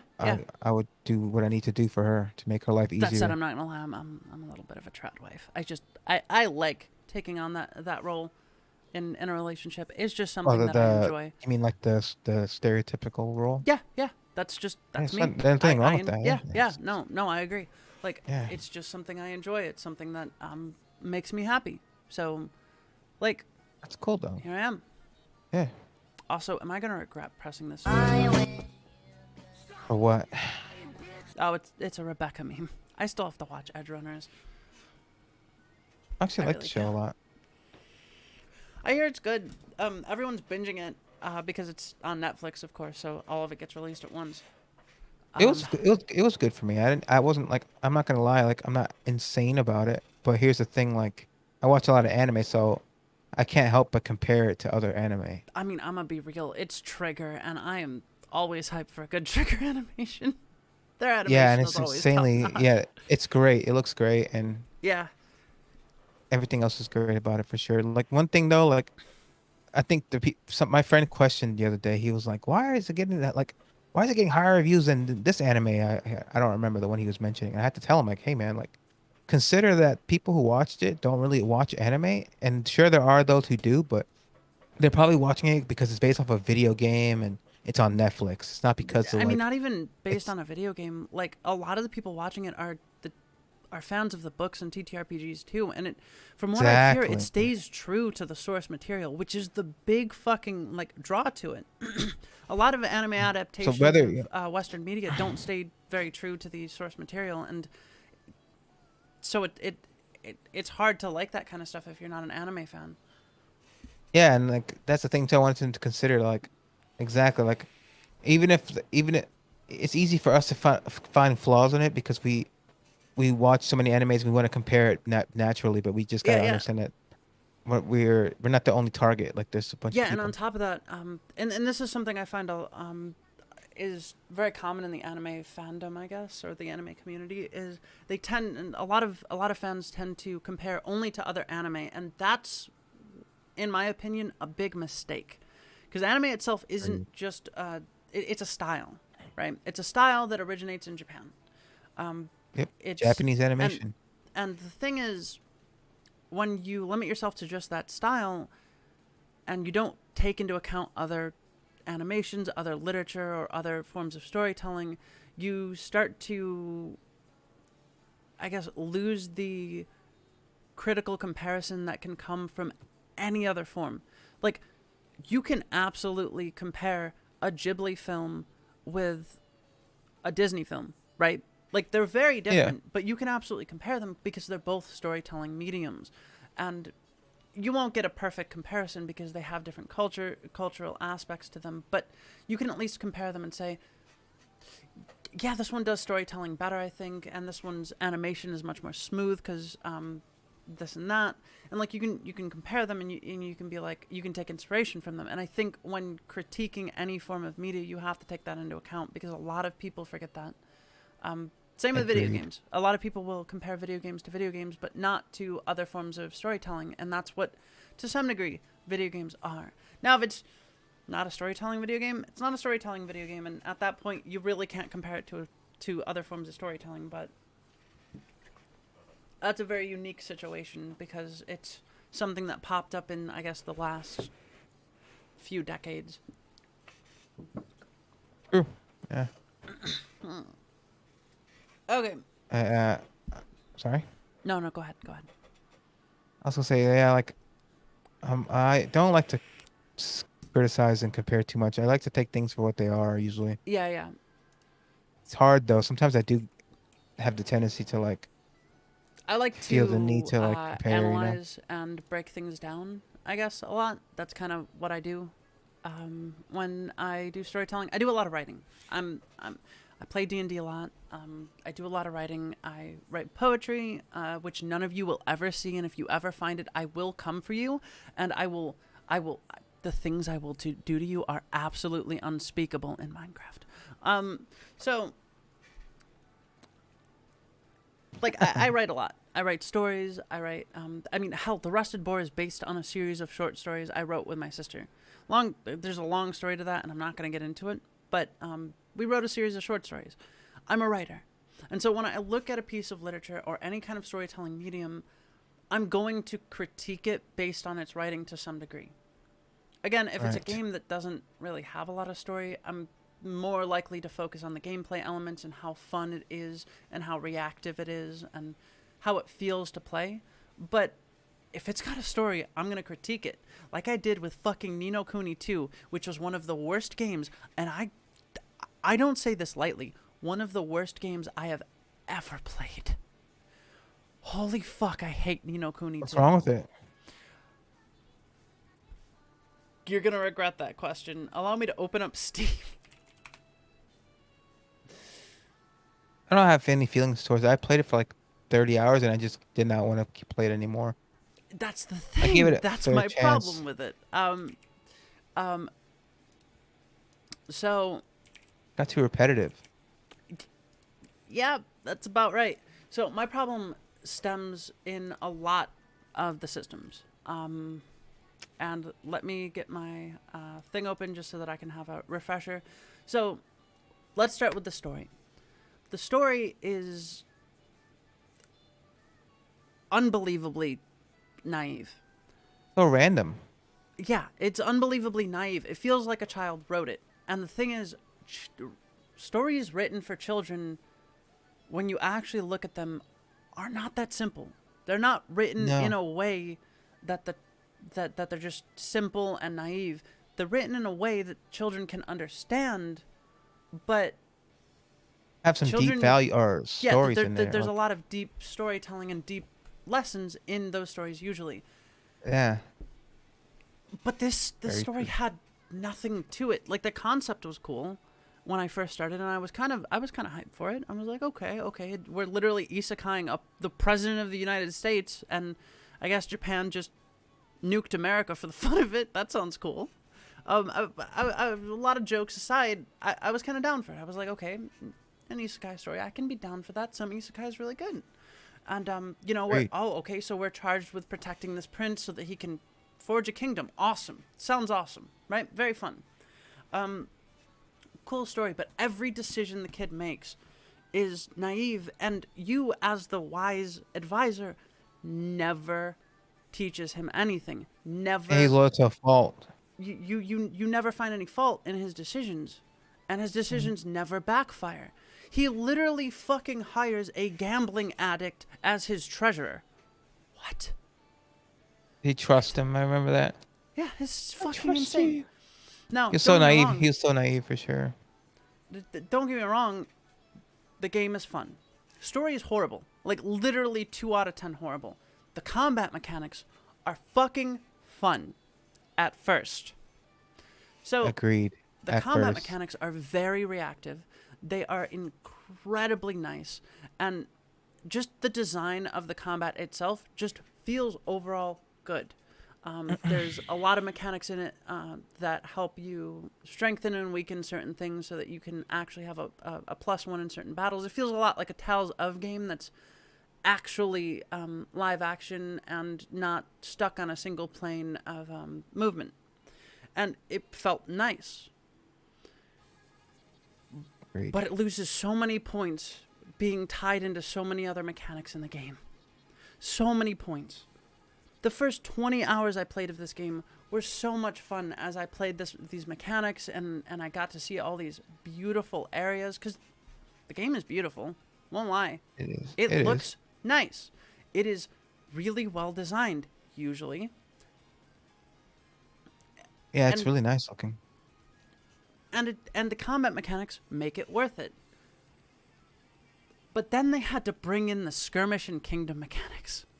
And the thing is, Oh yeah, I remember that. That's these what made me aren't stop playing it. optional systems. At first I thought, okay, they're just gonna make me do this skirmish mechanic once, right? Just once. And it's an optional system, they're blah blah blah, right? I just have to do this one tutorial battle and it's whatever. No. Skirmish is connected to side quests that aren't side quests that are connected to the main quest. You have to do these side quests to finish main quests, which means they're just sub-quests. They're not side quests. They are, by definition, main quests. What? Why are you calling them side quests? That's a nitpick, though. I'll let that go. But the skirmish mechanics are connected to so much of the game. You are, if you want to get good at the combat mechanics in the game, you need to play the skirmish mechanics and the kingdom mechanics. And I'm not gonna lie, I'm not even gonna get too deep into this. Kingdom mechanics are just mobile game on your PC. That's it. It's true. You grind an in-game secondary currency by playing more time on the game. And the thing is, it has a maximum amount that you can grind, so you have to go back, redeem those, and allow it to grind again. And you need Yeah, it's massive cooldown. amounts of this fucking... Yep. Cooldown. I And you remember need that. massive amounts of these fucking king guilders, as they're called, to get certain things in the game, including spells and combat techniques and weapons. I remember that. So much is locked behind the kingdom mechanics. Even skirmish mechanics, mind you. That it grinds the game to a halt. By the time that you reach the third arc, you are probably woefully underleveled. Why? Because you probably don't want to play in the kingdom mechanics, and you probably don't want to grind the skirmish mechanics because they're fucking boring, and the amount of time you have to spend in the kingdom mechanics just to get the king guilders is ridiculous. It grinds the entire story to a halt. And so it just ends up being like a 2 out of 10 game, because the kingdom mechanics are legitimately 0 out of 10 fun. Like, I have never given a mechanic in a game a 0, but legitimately it is Yeah, I the didn't like worst that. thing I've ever played. I tried to push past it, but I just had to drop the game. I know, it's horrible. That being said, character design mostly all right. This I didn't rank this officially, but Lofty's horrible. Lofty's character design is probably and voice acting is probably one of the worst things I've ever seen in an anime style game. It's like the one who designed Lofty, the Kingmaker, you're like familiar or whatever, couldn't decide between cute and cool in the Ghibli style, and just tried to mash the two together, and it's so awkward and unbecoming of like the thing that's supposed to be your guardian deity that allows you to become a king. It just feels so wrong. I understand that feeling. But yeah, that's how I feel about Ni no Kuni 2, and it is legitimately the worst game I've ever played. And I've played some bad games. Have you played the first game? I've not. I It's too honestly, so slow for me. It's too slow. I've played so many JRPGs, but the Me thing too. is, like, this is legitimately the slowest JRPG I've ever played.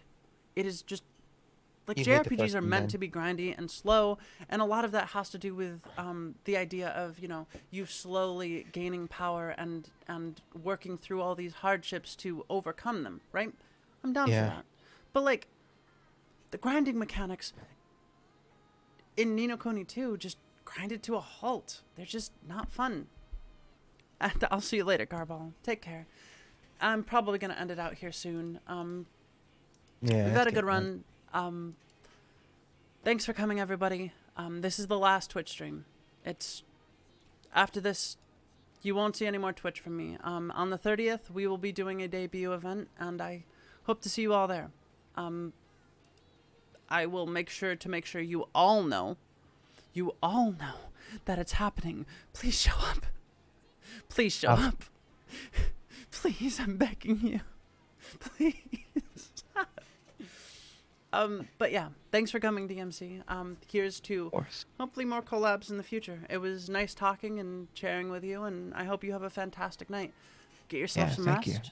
Drink lots of water, and I guess this is gonna be the last shout out in the in the stream ever.